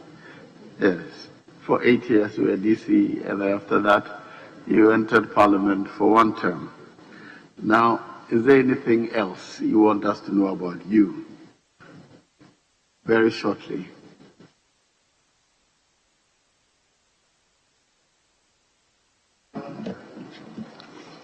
Honorable Chairman, as you rightly said, I'm George Boakye. I was born on the 6th of October, 1956, in Sankore, to Opanyi Kofi Boakye and Madam Acheampong. Honorable, we are not interested in those parts. We have the record. So if there's any other thing of interest, we're interested in that you qualify. You've been an MP, you've been a DCE. Yes. So that satisfies that. So I don't need to go through all this.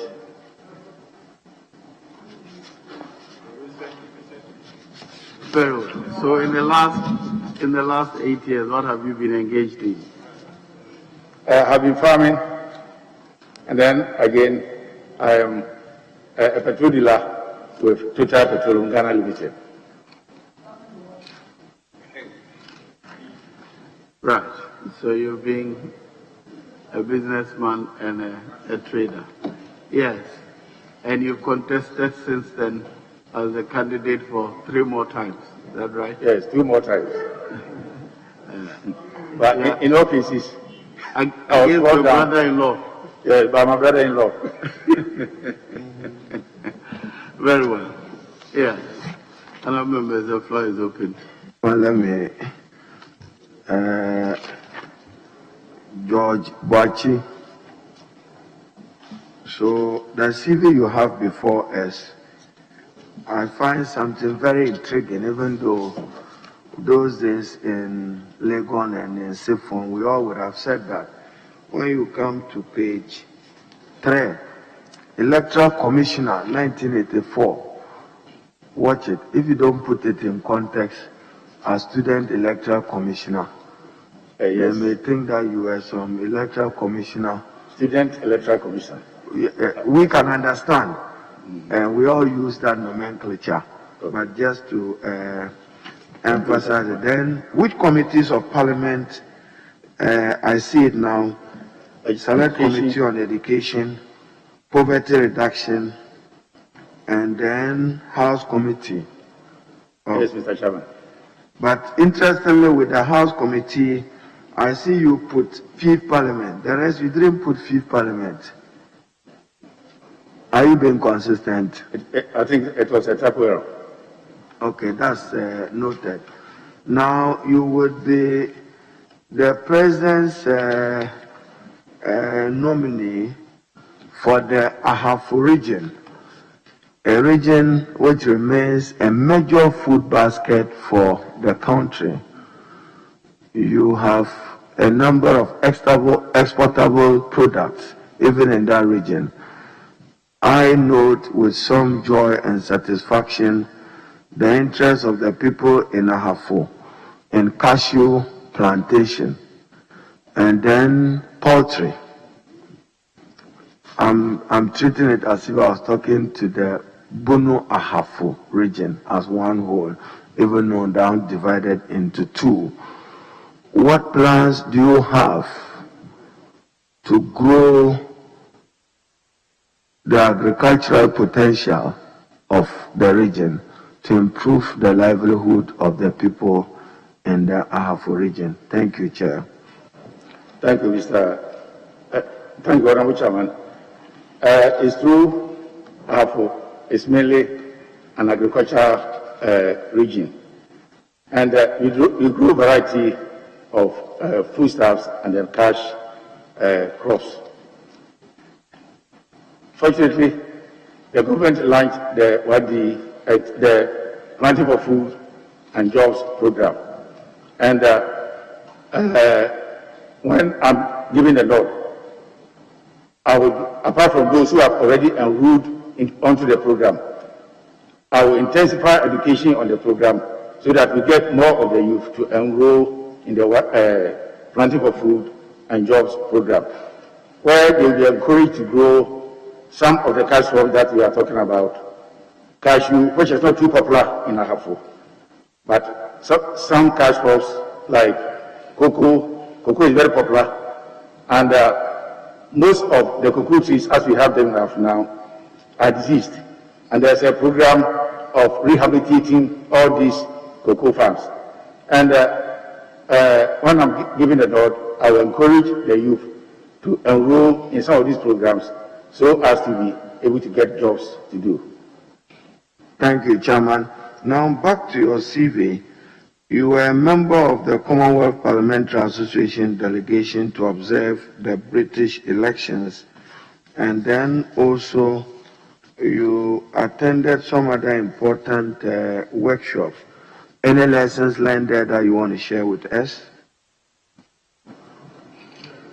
Thank you, Mr. Chairman. First, the British, I was a member of the British Commonwealth Parliamentary Delegation to observe the elections in 2010. The only lesson I want to share with Ghanaians is that in Britain, elections are very peaceful, and it is not so tense as you have in Ghana. So this is the lesson I want Ghanaians to also learn. So how do we ensure that there is no tension and it's peaceful and results are declared electronically? What advice do you have for Ghanaians and this committee? Thank you, Chairman. Thank you, Mr. Chairman. My advice I will have for Ghanaians and for that matter politicians in Ghana is that we should not see elections as do and die affair. When we see elections as do and die affair, it brings tension, and that is what brings about the problems that we normally face. Chairman, thank you very much. At some point between 2016 and 17, members of Parliament were downgraded by the British High Commission and the Embassy of the United States of America.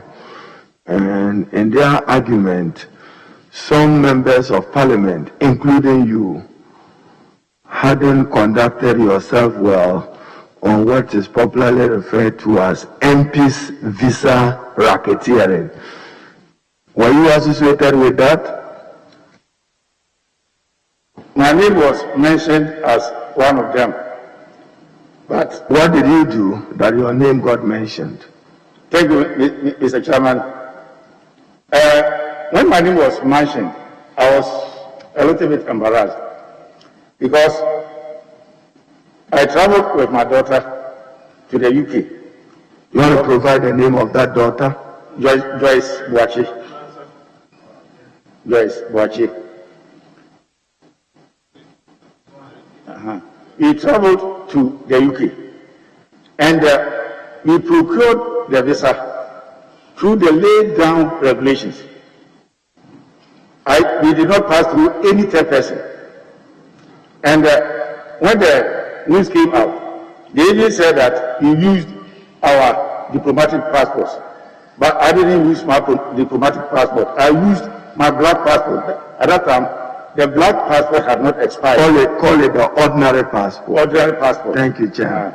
So we went. We were to spend 1 month. But after spending 2 weeks, I had a message that I should rush home to attend to an emergency.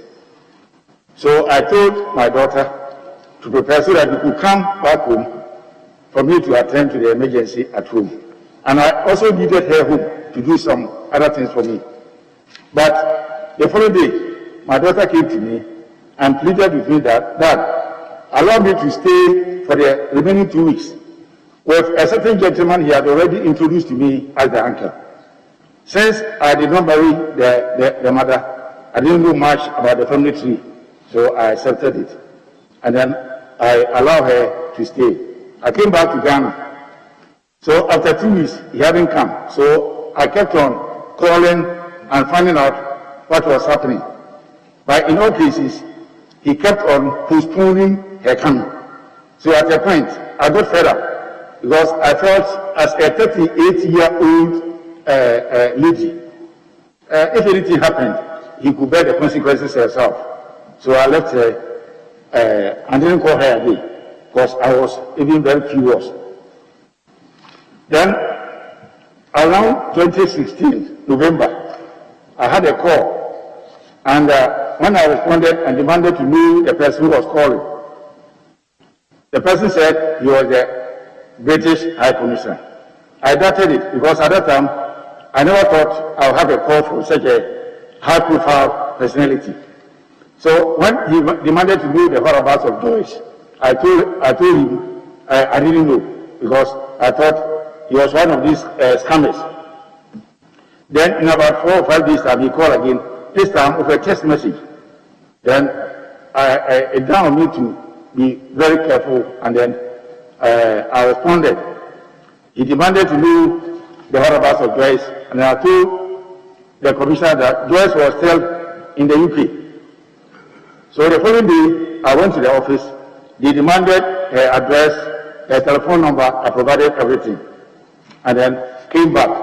So when I came back, I called Joyce again. For about 2 years, he had not received any call from me. So I called her, and the way I was talking, he realized I was very, very furious. I told her to choose between two things: either me, the father, dying, and he remaining there. So he said that, give me 1 week to prepare, I'll come. So this time around, he came back to Ghana. And then I took her to the British Embassy. They interviewed her, and then we were asked to go back. We came back, and then 1 month later, the gentleman who kept her there also came, this time with one of my friends. So when he came, he rendered an apology to me and said that he had deceived me, and that Joyce was not the niece, but the fiancée.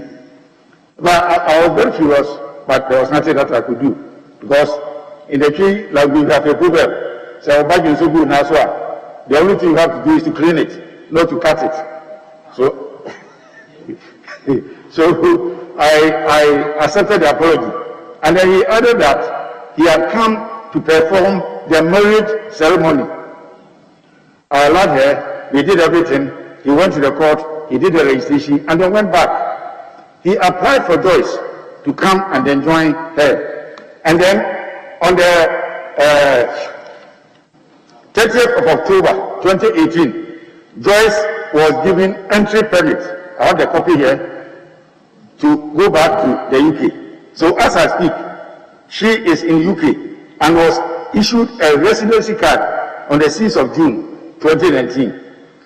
So, Honourable Chairman, my argument is this: if my daughter, who was at the center of the whole controversy, was allowed to go back, then describing the whole process as fraudulent,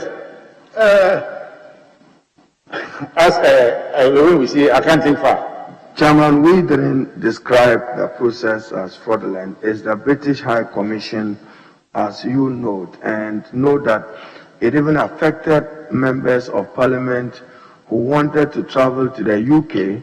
They were either given shorter periods to go or denied visas, because in the words of the British High Commissioner at the time, we had abused our privilege of those visas. Is it correct to say that Joyce Boakye is your blood daughter? Is it correct to say? Yes, my blood daughter. She's your blood daughter? Yes, blood daughter. So before the eldest of all my children. Great, thank you. So before her return in 2018, can you share with this committee what period did she live in the UK? Because again, in the words of the British High Commission, she overstayed her visa illegally and unlawfully. Is that correct? Oh, it's correct. She overstayed. Do you find that conduct scandalous and embarrassing to Parliament? That is, she overstayed all right. But the scandalous part, if you read the statement well, was linked to the acquisition of the visa. That is what you got to. Sorry, it's my fault. I'm punching that. To say that. Kindly hold on. You said you obtained a visa with your regular passport. Now, how did you obtain the visa? Did you use the protocol services of Parliament? I went to the office at I think Laboni, and that was where all the typing and other things were done. So you did not use the for myself. Yes. You went to the embassy yourself. Yes. All right.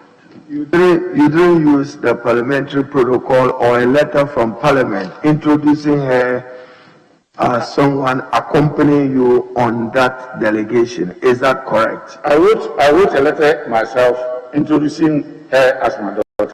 Do you still have a copy of that letter in your possession? No.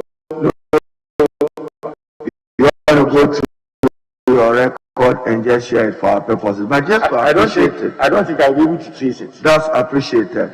So if it was ordinarily, I still will protect the record of a long list that the British High Commission Embassy shared with us as leadership, as what informed their decision to treat you members of Parliament out of privilege and out of turn in the acquisition of visas. Do you, after hindsight, today, if you had an opportunity, would you want to be associated with such a conduct? No, because it was too embarrassing, especially the media, the media reportage was very, very embarrassing.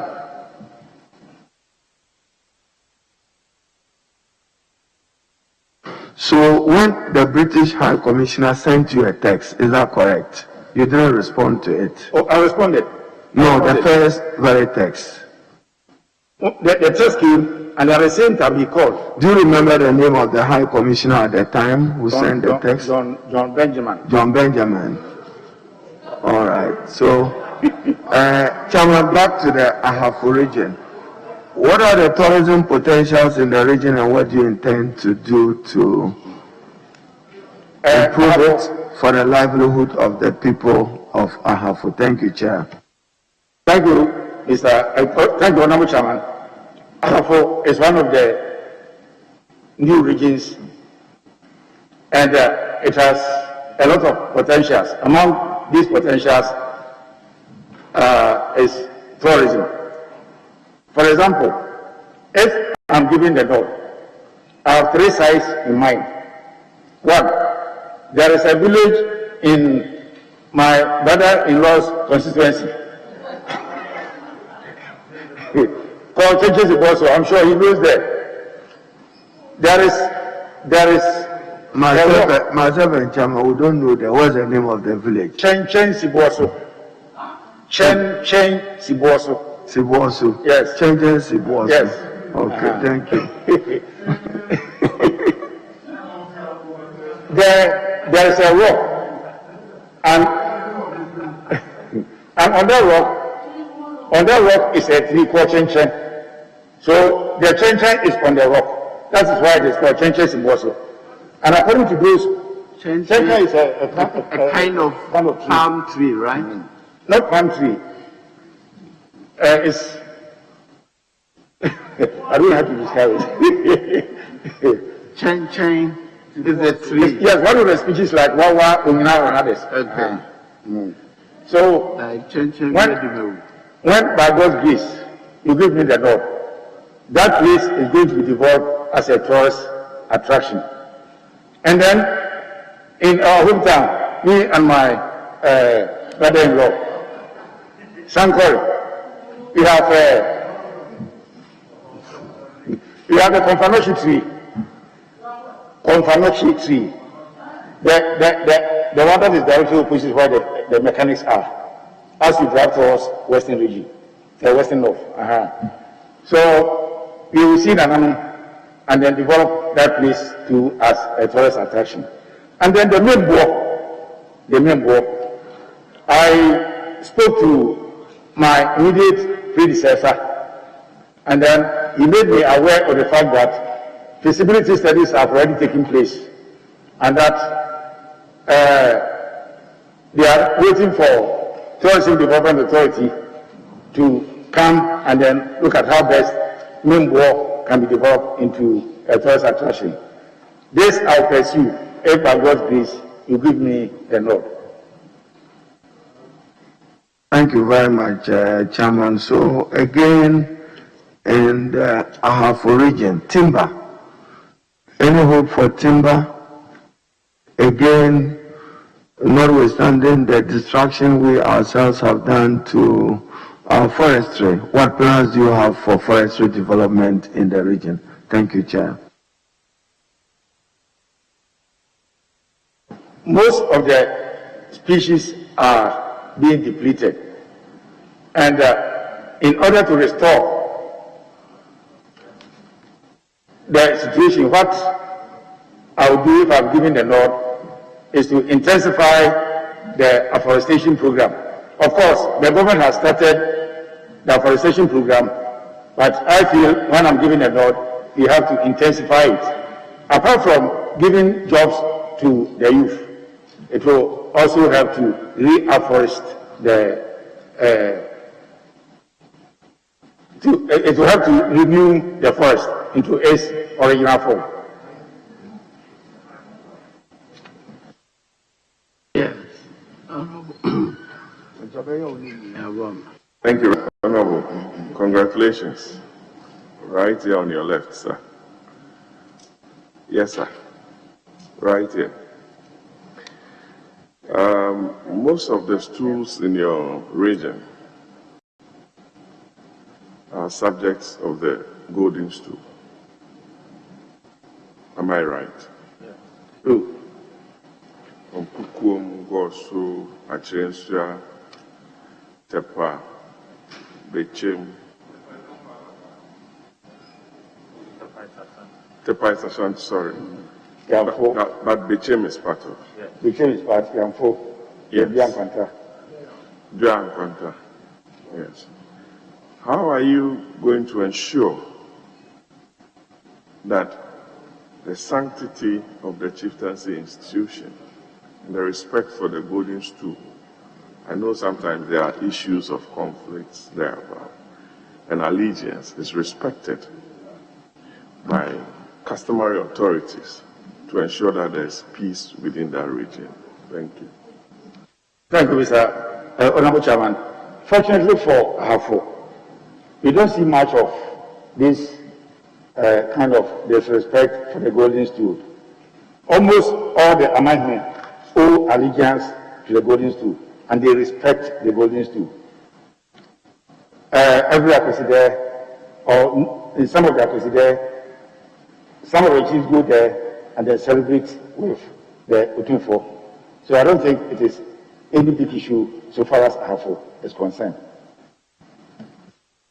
My last question is on main timbers and main cashew, the drinks that they started producing from Ayomso and main timbers. What's the status? Because with the demise of Desmond, I think there were some problems within the area with respect to job creation. And what is the status, please? Thank you. Chairman, thank you, Mr. Chairman. From the briefing I had from my immediate predecessor, Honorable Ivan Boakye, a young forest product has been revamped, especially the private section, with a stimulus package of 6.5 million Ghana cedis. As a result, 700 of the employees from a stimulus package, 6.5. As a result, 700 of the employees have been called back, but we still have a lot of them. So when by God's grace you give me the nod, I'm also going to find out if we can get additional funds so that the other sections can also reopen and they recall workers who are at home now. Apart from that, too, the youth who are also coming will also get jobs to do. Thank you, Mr. Chairman. The cashew, the problem, when I went there, the problem that I was made aware was the fact that they are finding it very difficult to get cashew to buy because the market is very competitive. And looking at the competitive nature of the market, if they should buy at that price, they will be running at a loss. So they are producing at a very low capacity as of now. But I'm sure with time, when things improve, they will be able to improve production. Thank you, Mr. Chairman. Yes, Honorable Santiago. Thank you very much, Mr. Chairman. Mr. Chairman, the Honorable nominee, when giving the nod, who held the Regional Coordinating Council of the Ahafo region. I am saying that when you are giving the nod, you head the Regional Coordinating Council of Ahafo region. Can you tell us the composition of Regional Coordinating Council and some functions of the RCC? Thank you, Honorable Chairman. The RCC is made up of the regional minister and his deputy, if there is any, and then all the chief executives in all presiding members in the district, and 2 chiefs from the regional house of chiefs, and all the heads of the centralized departments, but they don't have voting rights. Thank you, Mr. Chairman. Thank you, Mr. Chairman. Mr. Chairman, Honorable nominee, if you are given the opportunity to recommend for the creation of districts in your region, which areas will you recommend? Thank you, Mr. Chairman. After having gone through the brief from the Regional Coordinating Council, that is what I inherited from the Honorable Boakye. 3 areas have been earmarked: Techumentia, Lim, and then Sankore. So these are the areas that they have already earmarked for district creation if the need arises.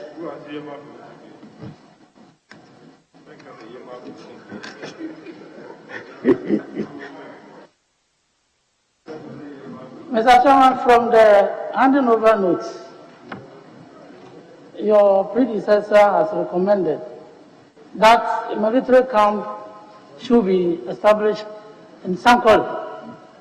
What are you going to do to ensure this is done in Sankore? Thank you, Mr. Chairman. I support that idea, because apart from everything, it will offer jobs to our youth. So I support it.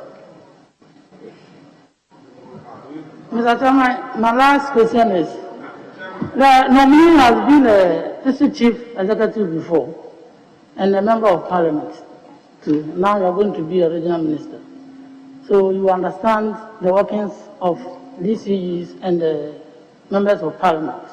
And you agree with me sometimes the confusion that ensues between district chief executives and the members of parliament. Having been a former MCE, having been a former member of parliament, what are you going to do to ensure that you create a good environment in your region for DCEs and MPs to work peacefully with you to ensure that the region is developed? Thank you, Honorable Chairman. This is one area I will pay much attention to, because as you rightly said, I have operated in all these 2 situations before, and I know how it is when you are an MP, and then how it is when you are a DCE. First of all, you have to know what brings about the conflict. One, especially when the DC and the MP are from the same party, and then there's an expression of interest to contest on the part of the DC, it can bring about conflict. And then secondly, when funds are not released on time, it can also, on the part of the MP, when the MP brings a request and it is not released on time, it can also bring about conflict. But in this case, when there is no money in the account and the request is made and pressure is put on the DC, it can also bring about conflict. So to avoid all this, what I intend to do, when by God's grace you give me the nod, is to organize a breakfast meeting with MPs and DCs thrice every year. During such meetings, I share my experience with my DCs. We discuss the volunteer programs in the region, and then we also listen to the concerns of the MPs, and then collectively we put our heads together and then redress the problems. I think this is what can bring about unity, which is needed for development. Thank you, sir. Lastly, Mr. Chairman, you have done 4 already. Can we leave it there? 2.5. Please leave it there, otherwise. Yes. Honorable nominee, congratulations. Your region is one of the newly created regions. Your predecessor sitting right in front of me here, I believe he has laid foundation for a smooth takeoff. Now, due to the fact that it's a newly created region, the structures are not there. You have an excellent opportunity to write your name in gold. Now, after 4 years, assuming you stay the tenure, what legacy would you want to be remembered for, if you can mention just 3 for this committee? Thank you very much, Mr. Chairman. Thank you, Honorable Chairman. It's through my predecessor, Honorable Boakye, has laid a solid foundation for the smooth takeoff of the region. When I was discussing this with some friends, as I said that we can equate it to an airport. The runway has been made. It is left to me to sit in the plane and then take off. And in taking off, there are a lot of things that I have in mind. One important that I want to leave in Ahafo is to make sure that the youth in Ahafo, majority of them are gainfully employed. Sustainable jobs, of course. Apart from that too, there are certain things that my predecessor did that I have to make sure that they are completed. That is our road network. If I'm able to ensure that most of our highways and federal roads are completed and well paid, it will be a very good legacy for me. And then finally, girls' education. We want to produce more of the traders. So I will liaise with the regional girl child education officer and then those at the district level to embark on education to get more of our girls into school. And if this is done, I'll be satisfied when I die and I'm in my grave. Thank you, Mr. Chairman. Mr. Chairman, I've looked at the size of Ahafo region in terms of, square kilometers. It's 5,193 square kilometers. Now, my beloved Gushegu municipality is 5,796. That means my municipality is bigger in terms of land size, but of course the population is way lower than yours. Now, that's, for me, means that the road network in your region with 6 districts is one that can easily be tackled head-on as a region than I could even do as a district. Are you able to tell us if you are able to, do at least 50 or 60% of the road network in your region? Thank you very much, Mr. Chairman. Thank you, Honorable Chairman. As of now, as I've already said, my predecessor, during my predecessor's time, about 60% of our major roads have been awarded on contract. So my duty as the new regional minister is to ensure that these roads are completed. And this is exactly what I will do. Thank you, Mr. Yes, Honorable Nilanti. Mr. Nominee, how are you? How are you? Fine. Okay.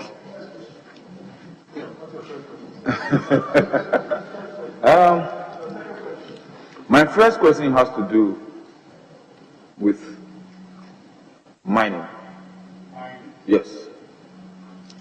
Earlier on, Honorable Patrick Boma asked you a question about main timber and the role. After timber, mining has become the most predominant industry in the region.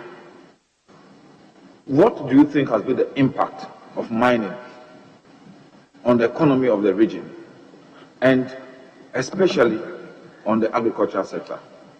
Because that area used to produce, it was almost a food basket of the region. When we talk about the Acheampong, that's where it comes from.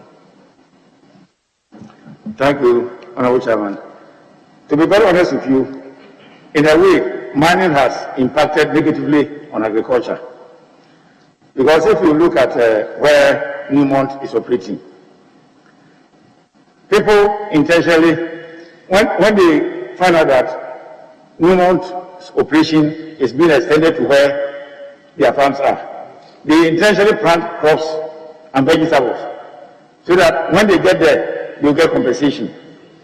They think more about the money than the crops they grow. They don't look far ahead. So it has impacted negatively on agriculture. But the good side is that if you go to a place like Kayayei, if you knew Kayayei about some 15, 20 years ago, and you go there now, you realize that the whole township has been transformed. Look at the type of buildings you have in Kayayei, and the lifestyle of the general populace. All these things have improved because of the mining. The only problem they have in Kayayei is their town rules network, which, as I've already said, have been awarded on contract, and I'm very sure maybe very soon the contractor will finish and then they will be relieved. When, by God's grace, you give me the nod, what I intend to do is that I'll call for the SRA that they have signed, the various communities have signed with Newmont. Inspect them and then see whether we can improve upon them. Then I also make them aware that we now have a new region. So the region also needs a social responsibility agreement, quite distinct from what the communities are having. I will impress upon them to build a monument in the regional capital so that in future, when mining in our area is done, people will know the contributions of Newmont to the economic and social development of Ahafo. Thank you, Mr. Chairman, if the Honorable Nilanti and yourself will indulge me, now the road network between Kenya, Sihwidiam, and Ntotroso is in such a deplorable state. Now, what do you intend to do about it, other to what the Honorable Nilanti observed? Galamsey, very popular in Kenya, and probably they have not even contributed to attaining the President's vision on fighting the illegal mining. What do you have to say to this? Thank you, Chair. Please, can you go over the question? Honorable, he says that Hwidiam to Ntotroso Road is in a basket. What do you intend to? Hwidiam in Ntotroso Road. What is your plan? It's true. It's true. It's in a very deplorable state. But my immediate predecessor has made me aware that it is in the hands of a contractor. He even gave me the number. I spoke to him, and then he said he's preparing to come back to site to complete the work. So when by God's grace you give me the nod, I'll make sure that this road in particular is completed. Thank you, Mr. Chairman. Continue, please. Okay. In your earlier submission, when you were asked about politics, and you made reference to the UK politics, and you said in UK it's very peaceful and violence-free. What do you think are the causes and who are the perpetrators of the perennial political violence in Afro, especially between you and your brother-in-law? Huh? What's the problem? How can we minimize it? How can we solve this so that the people of Afro will conduct politics in a very friendly and peaceful manner, as you saw in the UK? Thank you, Honorable Chairman. Honorable, if you recall, 2020 elections, a different picture about Afro was painted, which is very good. And my assurance is that I'm going to collaborate with my 6 MPs and then the 6 district chief executives and then regional security council to ensure that this progress that has been made is sustained. I don't think we'll go back. Yesterday is gone. We look forward to tomorrow. If we were children yesterday, today we are men.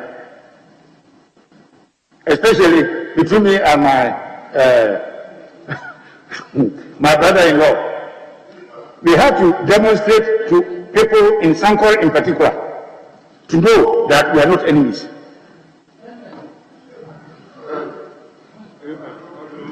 We have to make them know that we are not enemies.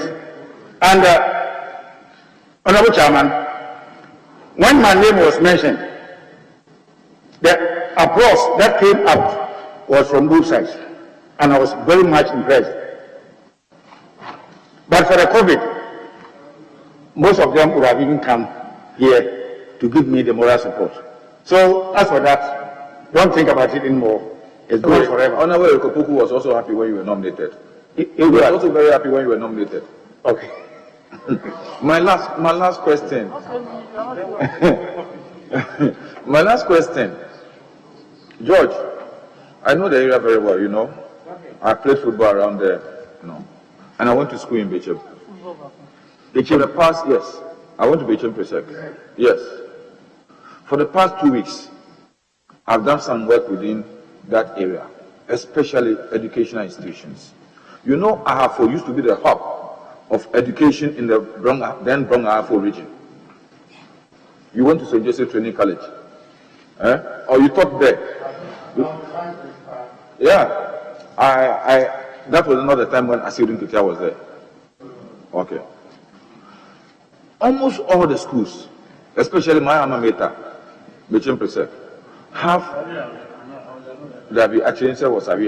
not Bechem, have uncompleted infrastructure projects. Almost all of them. The former minister didn't do well for you. Almost all the schools, Bechem Presec, for example. What are you going to do to ensure that these school projects, infrastructure projects are completed? Because when you go, some of these children are just sleeping on the veranda. What will you do to help? Especially now that we have SHS, free SHS, more of the children are going to school. Thank you, Honorable Chairman. I quite remember when I was in this house, Education Committee, we went around throughout the country, and you realized that there were a lot of abandoned projects dating back from Nkrumah side. And we have some of this in Afro, as you are saying. When by God's grace you give me the nod, I'm going to take an inventory of all these projects. Those that are from Common Fund, I'll pursue them from the Common Fund. And then those that are from the Fund and Procurement Management Unit, I'll also have to go there and make sure that they are completed, because after all, it is government money that has been invested in these projects. So count on me that I'll make sure these projects are completed. Thank you, Mr. Chairman. Okay. Honorable Area. Thank you very much, Mr. Chairman.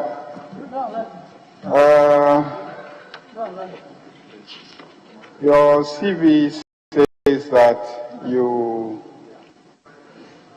were a tutor of sociology of education between 1984 and 1999. And then you became district chief executive between 2005, 2008, and 2001, 2004.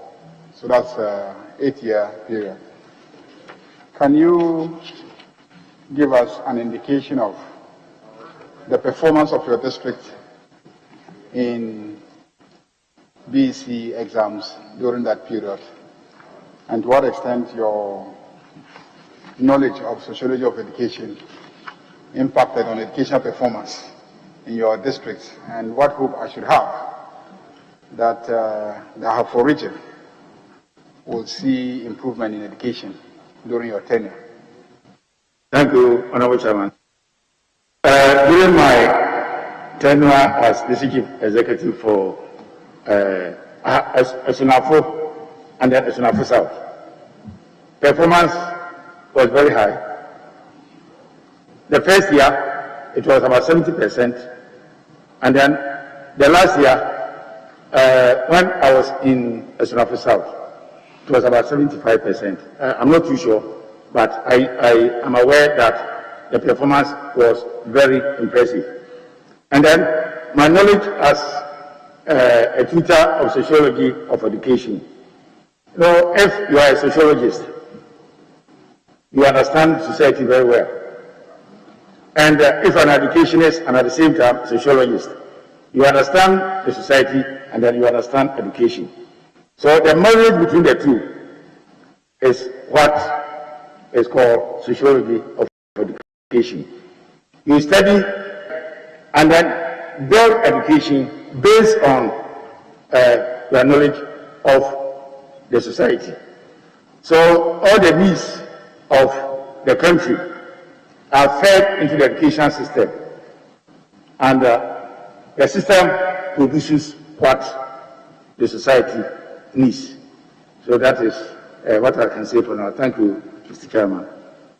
The thinking is that our educational system is not really serving us well, because you are producing a lot of people who are either not employable, can't find jobs. So do you think that our education system is well suited for our current development? Thank you, Honorable Chairman. That is why I support the TVET program.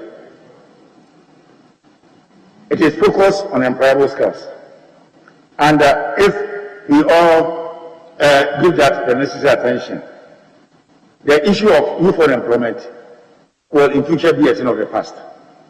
So I think that we must focus more on the TVET than the liberals, because the liberals will produce people who do not have any employable skills. They want to sit in the office and they work. By this time, because of technology, we don't need a lot of people in the office. We need people who can use their hands to do something and they fend for themselves. Thank you, Mr. So as regional minister, we are likely to see that in your region, your infrastructure development will be skewed towards technical and vocational education as against grammar education. Yes.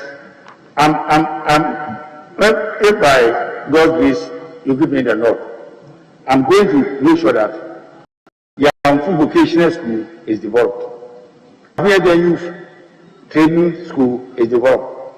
And I'm very sure you'll get one TVET school. And then there's another school that is being built at Quartey, Science and Technology School. I'm going to place emphasis on this school and make sure that they produce the required people Because if there are people who have skills. But there's already a lot of TVET going on. The mechanics, the seamstresses, the hairdressers, they are already doing TVET. What are you going to do about those ones? That is the former, I'm talking about the formal structure. But when it comes to the informal structure, we can put in place the youth apprenticeship program that is being done by the Youth Employment Agency Authority. So with this, you can make use of skilled workers from the informal sector to train those who will not be able to go to the formal system. They will also learn skills. And then as they learn, you can even tax National Board for Small Scale Industry to give them training, and then when they finish, they will be able to be on their own. So the TVET program is very, very important, and I wish you as legislators will help to promote it, and it will help and save the country.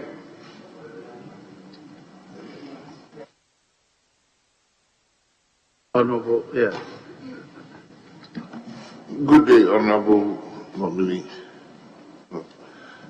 My first question is, how many of the government new TVET centers are coming to Ahafo, and where are they going to be put?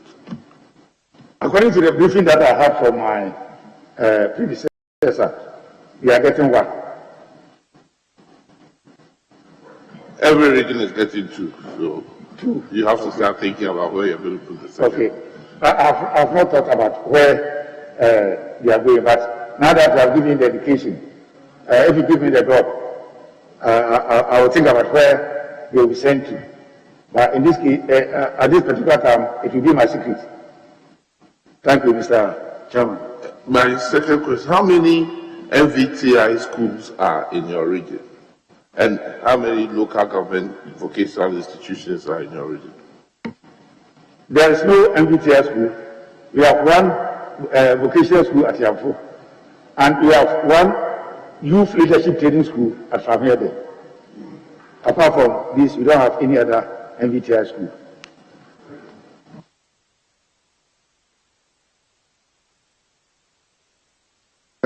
Yes, Honorable Jari. Thank you very much, Mr. Chair. Honorable nominee from my former region. Yeah. At first, we used to be together, now they're on their own. You've been DC for almost 8 years. You have been DC for about 8 years. What's your take on decentralization in local government? Thank you. Thank you, Honorable Chairman. Decentralization, to me, is the best form of governance, because in decentralization, we bring governance to the doorsteps of the ordinary person. So, I think it is a good idea, and we have to intensify it and make sure that it succeeds.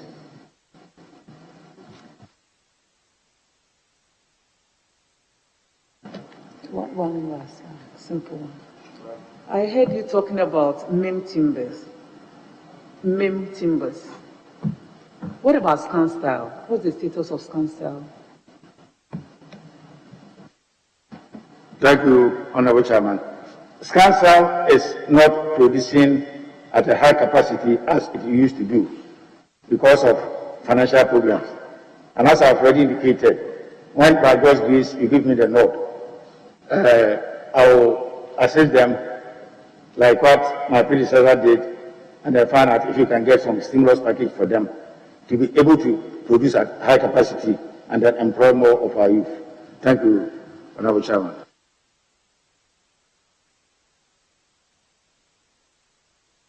Honorable Blackwell.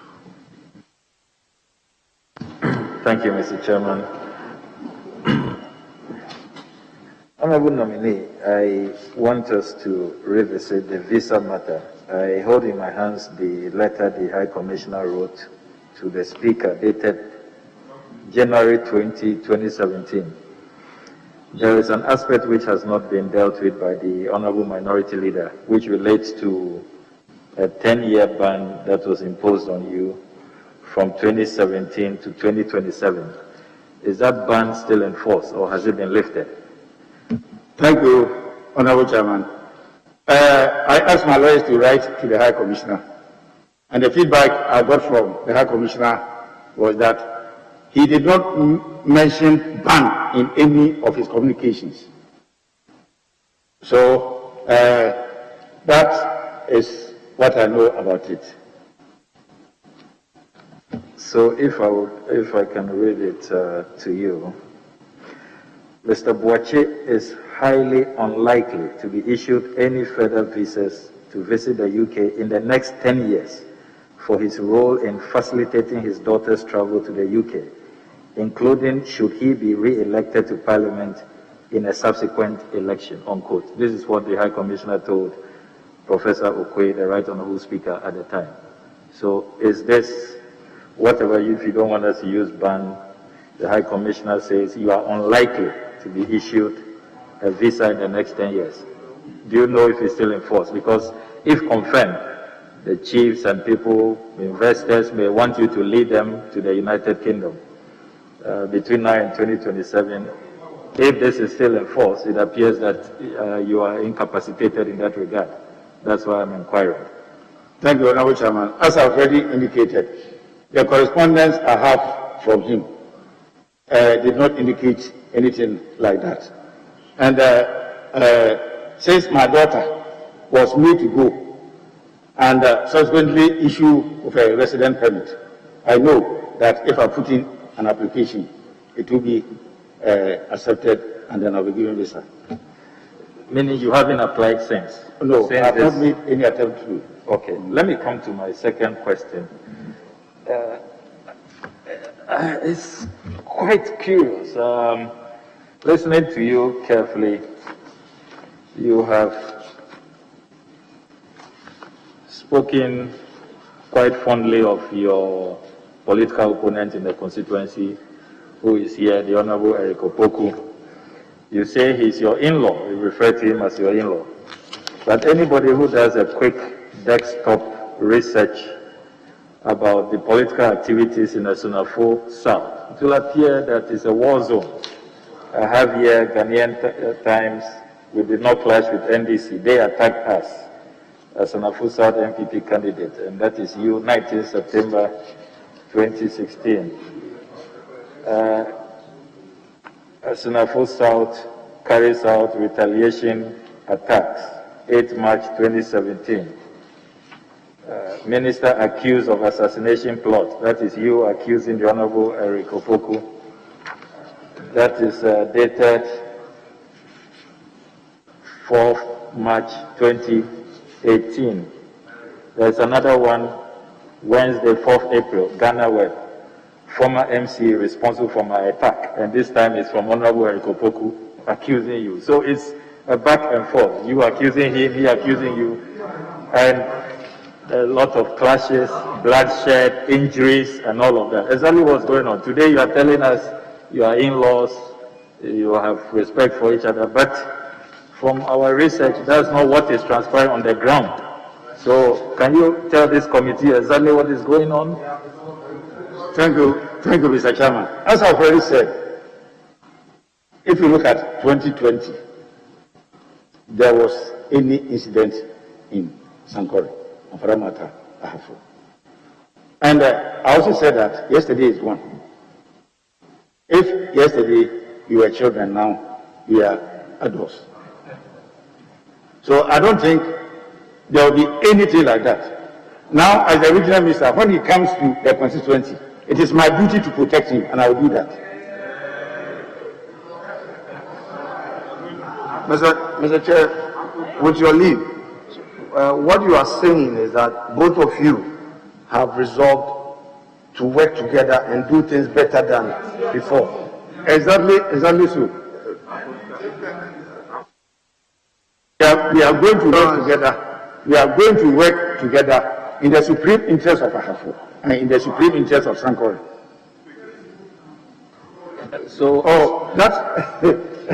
So this, Mr. Chairman, this peace pipe you have smoked, are all your supporters in sync with you, your followers, the youth who have been pursuing all of these violent tendencies? Are they in agreement, your supporters? Yes. Are they aware that you have smoked the peace pipe and that moving forward there will be no clashes anymore? Yes, from both sides. Our Omani is even here. He can testify to that. And I'm doing a project now. The gentleman who is doing the electrical works for me is a known Andisi man. It wouldn't have been possible in those days, but now it is the interest of Ahafo and Sankore that matters. So never again. Thank you very much. Mr. Chairman, my final question. Honorable Abloka, Mr. Chair, with your leave, this gentleman doing electrical works, you are in the spirit of reconciliation and the fact that he is able to do his work well. It's not that you chose him over your own party member who can do it better. Yeah, clarify, it's important. Yes, he is a certified electrician. Yes. And when for example, my in-law is doing some work, I'll also ask him to employ somebody from the other side. So, the bricklayer is, yes. The bricklayer is an MPP, and then the bricklayer is an MPP, and the electrician is NDC. Yes, say so to prove.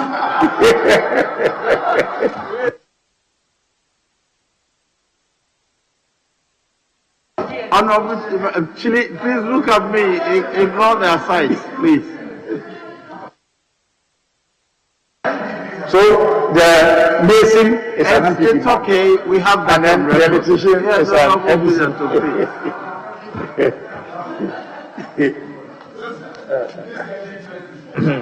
Very interesting indeed. Mr. Chairman, my final question relates to a major issue of concern, which is illegal migration. Illegal migration using very perilous routes. A lot of the youth in your region. I have followed their tracks. 2 years ago, I went all the way to Spain, and over 80% of the illegal migrants were from your region. I even made a statement on the floor on my return. This is a matter the IOM, the International Organization for Migration, is concerned. I know that they've carried out a number of sensitization and public education drives in your region. Has this come to your attention, and how do you intend to stem the tide? Because many of the young people lose their lives and they just perish and nobody really hears about them. How do you intend to, first of all, block the channels and then create opportunities for the youth in the region so that they do not risk the deadly Mediterranean journey across the Sahara Desert in search for greener pastures to go to Europe and all of that? How do you intend to deal with this menace? Thank you, Honorable Chairman. So far as I know, this is not a serious problem in Ahafo. But that doesn't mean that we don't have to put certain things in place so that in future nobody will even think about going.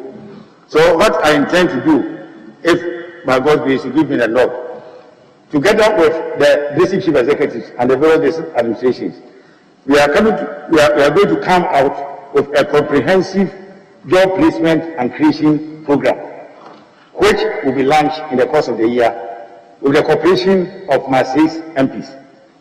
I'm drawing the framework, and if you give me the nod, I will invite them around June. We study it, I get their inputs, and then together we launch it. And this is going to offer skill training, and it is also going to offer placement programs for the youth. I think this will, in future, prevent our youth from traveling outside to some of these areas at the peril of their lives. Thank you, Honorable Chairman. Somebody here? Very well. No, not you. Honorable Suhum. All right. Thank you very much, Mr. Chairman. You are not here. Mr. Chairman, I'd like to also take the honorable nominee back to the earlier issue of visas conducts. I listened to the nominee when he gave his explanation, and there were still some gaps in the explanation as you gave it. So you applied for a visa for, as you claim, an adult, to travel with an adult, 30 plus. You were a member of parliament then, yet you were traveling abroad to stay for a month. Was parliament on recess at the time that you were traveling to stay for a month with this adult daughter of yours, but returned after 2 weeks because of an emergency at home without her? And she also, according to your narration, did not return as she promised. Again, you spoke of the relationship with maybe her husband now. Did you say he was introduced as a niece? So I just want to know, first of all, you didn't know your daughter's niece? You didn't know your daughter's niece? Nephew? Yeah, well, so she was a nephew. You didn't know your daughter's nephew? And so he was misrepresented to you. And again, you traveled as a member of parliament intending to stay for a month. Is that what you are telling this committee? Thank you, Honorable Chairman. At the time of the journey, I was not a member of parliament. It was after I left parliament in 2013. So I was not a member of parliament. And then the second issue, as I've already indicated, I was not married to the mother, and therefore didn't know much about the extended family. So when he introduced her to me as the uncle, I gave her the benefit of the doubt and then agreed to her request. Yeah, so you applied on 11 September 2012. You were still a member of parliament then when you applied for the visa with her. Yes, but I traveled in 2013.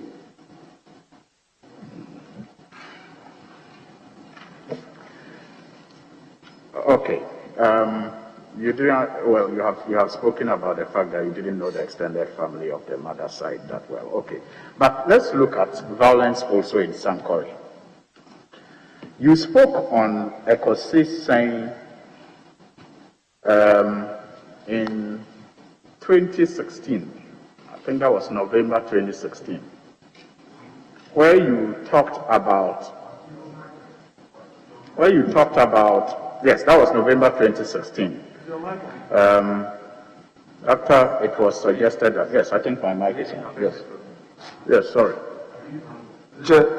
There was a follow-up on the visa issue. Since you are moving away from there, if I could have honorable nominee, please, at the time you applied for the visa,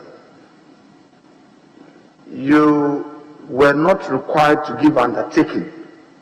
You were not required to give undertaking to the High Commission that you will return to Ghana with your daughter. You were not required to give such undertaking.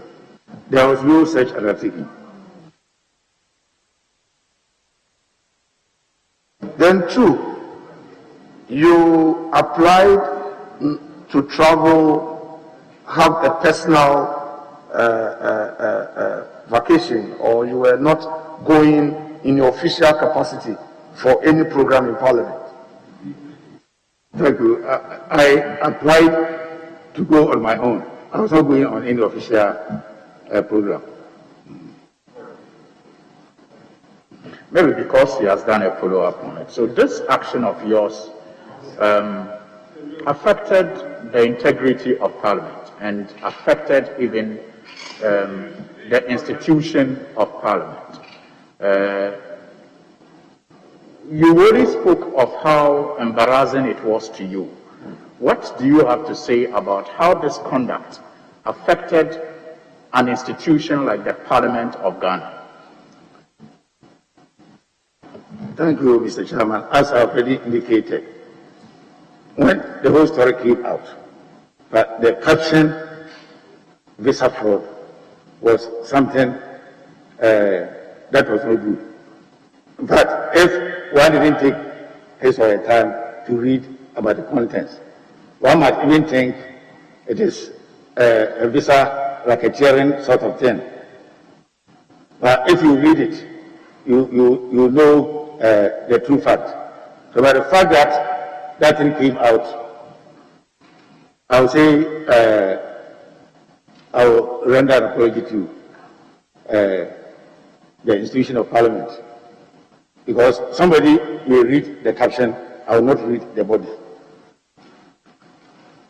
Thank you, Mr. Chairman. So why did you, or do you expect that your adult daughter should, be responsible for what may have happened, yet you didn't consider that in applying for a visa of her? Was she not old enough to have done that for herself? If you are suggesting that since she's an adult, she should be responsible for whatever may have happened, wasn't she an adult enough to also apply for her own visa? Thank you, Honorable Chairman. She could have, but he decided to travel because I was going to UK. She decided to go with me, but she could have applied on her own. Thank you. Mr. Chair, were you sponsoring the trip? Were you sponsoring the trip? Were you the one buying the ticket? Yes, I bought the ticket. So that's why you did the application together? Correct. Maybe a final one on violence in Sankore. It's become a hot spot, especially when elections are approaching. Since 2008, it's been back and forth. In September 2016, you hinted of a reprisal attack on Eco-Seaside. A reprisal attack, yes, on Eco-Seaside program. And this was after you claimed that NDC tax had attacked your home and destroyed some vehicles and even slashed the finger of one person. Then came 2018. The house of Honorable Eric Opoku was also attacked. And Eric Opoku is your political rival from that same community. In that attack also, vehicles, Toyota Land Cruiser, registration number provided here, were destroyed, Kia Spectra destroyed, VW Passat destroyed, and, some goods made away with. Given what you said about reprisal attacks, what will you say you know about this 2018 attack on Honorable Eric Opoku's home? Thank you, Honorable Chairman. I don't remember saying anything about reprisal attack. I've never spoken to anyone about reprisal attack. I did not make mention of anybody's name as having plotted my attack. I did not do that. Then maybe it might be misreporting. I've never said it anywhere. I don't think Honorable Eric Opoku or other people to come and attack me. Neither will he also think that I will order people to go and attack him. So maybe is misreporting. I've never said that. And I don't think I'll ever say that. All right. Chairman. Yeah. Chairman, just one more there. Are you a violent person? No, Honorable. Chairman, I know the nominee and I need an assurance from him. There are very respected chiefs in the area. Gosu Omahine. Yamfu, I was there, so I'll follow up Honorable Napo's question. I visited the Yamfu MVTI facility with the Honorable Frida. So you needn't even ask which institution will qualify. In my view, as the supervising minister at the time, the Yamfu MVTI school, the young people were doing very well and they need support. So you'll be working with the Omahine of Yamfu, Omahine of Sankore. Guarantee us that you will secure and provide for the peace and security of the region, working with the chiefs in that area. Thank you, Chair. Thank you, Honorable Chairman. Honorable Chairman, when you give me the nod, I am going to declare zero tolerance for violence in Afro. Yes, I'm going to do it because I need to defend my integrity. I won't sit down for any group of youth to disturb Afro, for my name to be linked to that. So I'm going to declare zero tolerance for violence in Afro. But before that declaration, when you give me the nod, if two people are fighting at a mechanics workshop and they attack one another, you will not be there. So don't take on responsibilities which you have no control over. Yes, we have a lot of police who deal with that. No, we are done. Honorable Chief Whip, he finished. No, I was just on my last question when leader interrupted. You had a leader came in with a yes. I beg you. Thank you very much, Mr. Chairman. So, and it's actually even just a follow-up. I don't think my that question was, very well addressed. You have denied speaking of possible reprisal attacks. I do have the recording on a Kosi sign. I may make it available for the committee to look at later. But my question really was, what do you know, or what did you know about the 2018 attack on Eric Opoku's home? What did you know about that attack? Honorable, thank you, Honorable Chair. I don't know anything about it. And I don't think... Did you get to hear of that there was an attack on the Honorable Eric Opoku's house? Yes, I heard it. Did you get any information apart from hearing? I didn't know anything about it. Not the incident happened, after it happened. Did you hear anything? After it happened, it was all over the air. In the airways, yes. Chair, with your leave, please, did Honorable Eric Opoku accuse you of having instigated that attack? Did he say that to you? Or did you hear him? I did not hear him.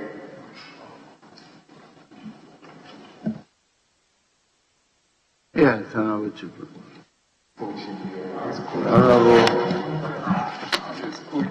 Honorable Washi.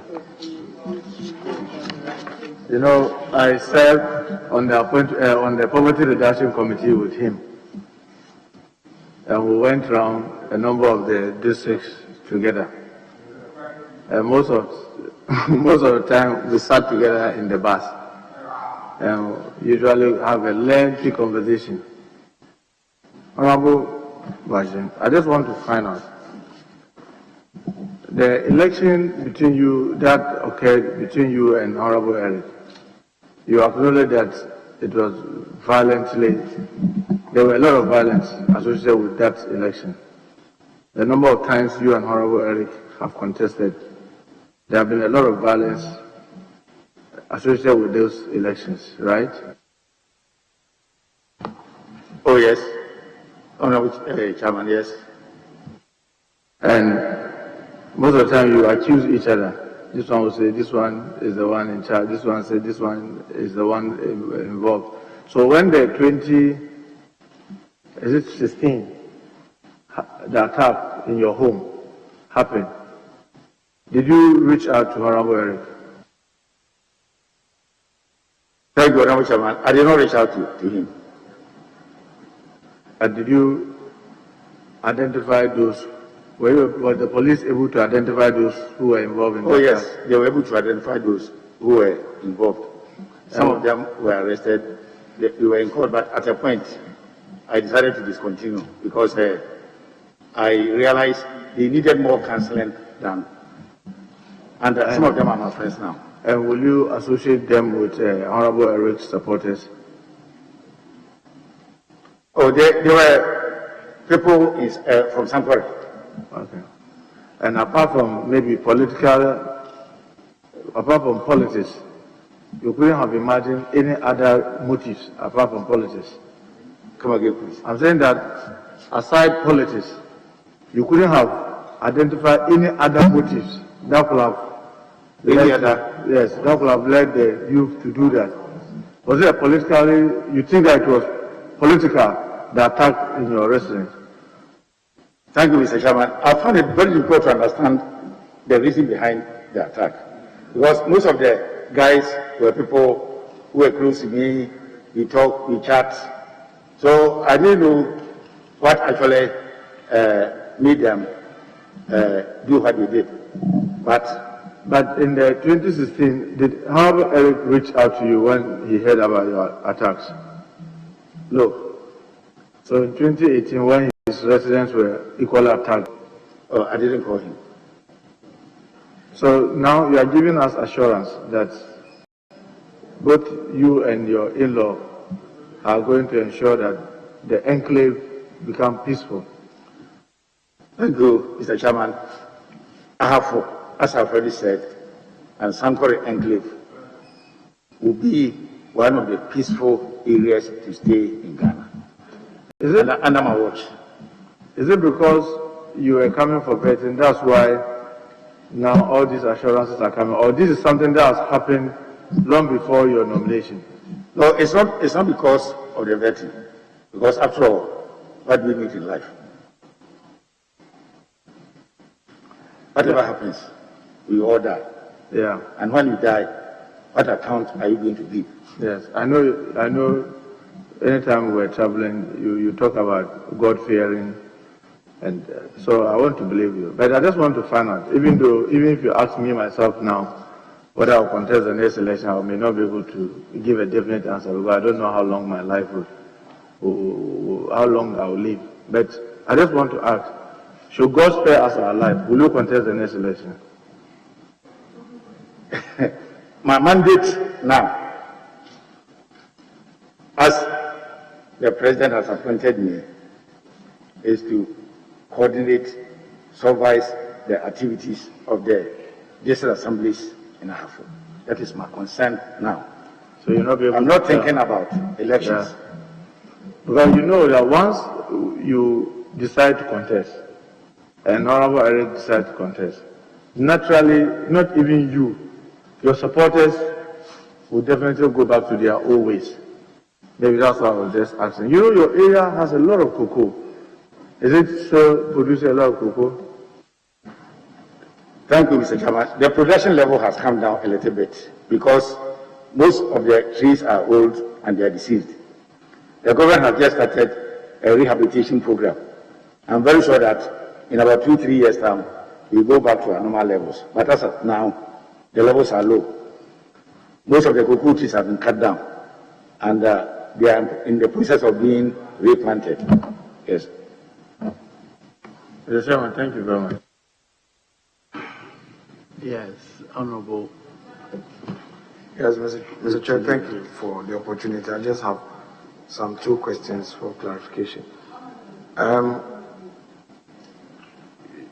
In the elections that you contested, you had Honorable Eric Oboko as a candidate on the other side, correct?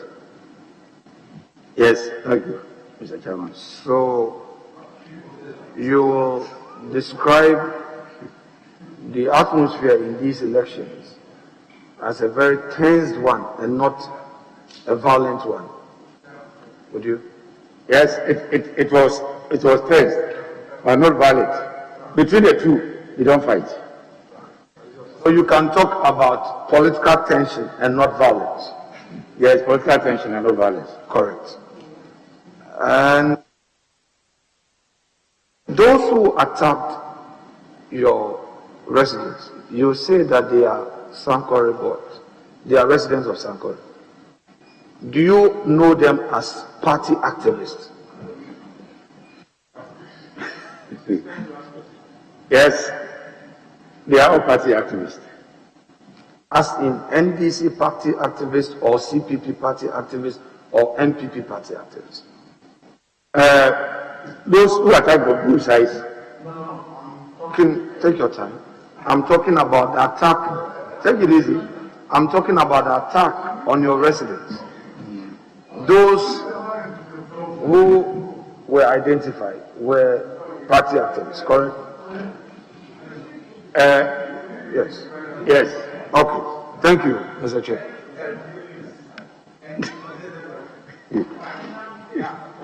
Honorable nominee, we thank you for attending upon the House to answer questions.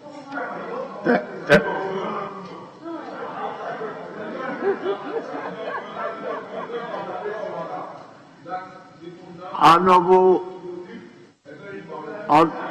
you are discharged. Thank you. Thank you very much.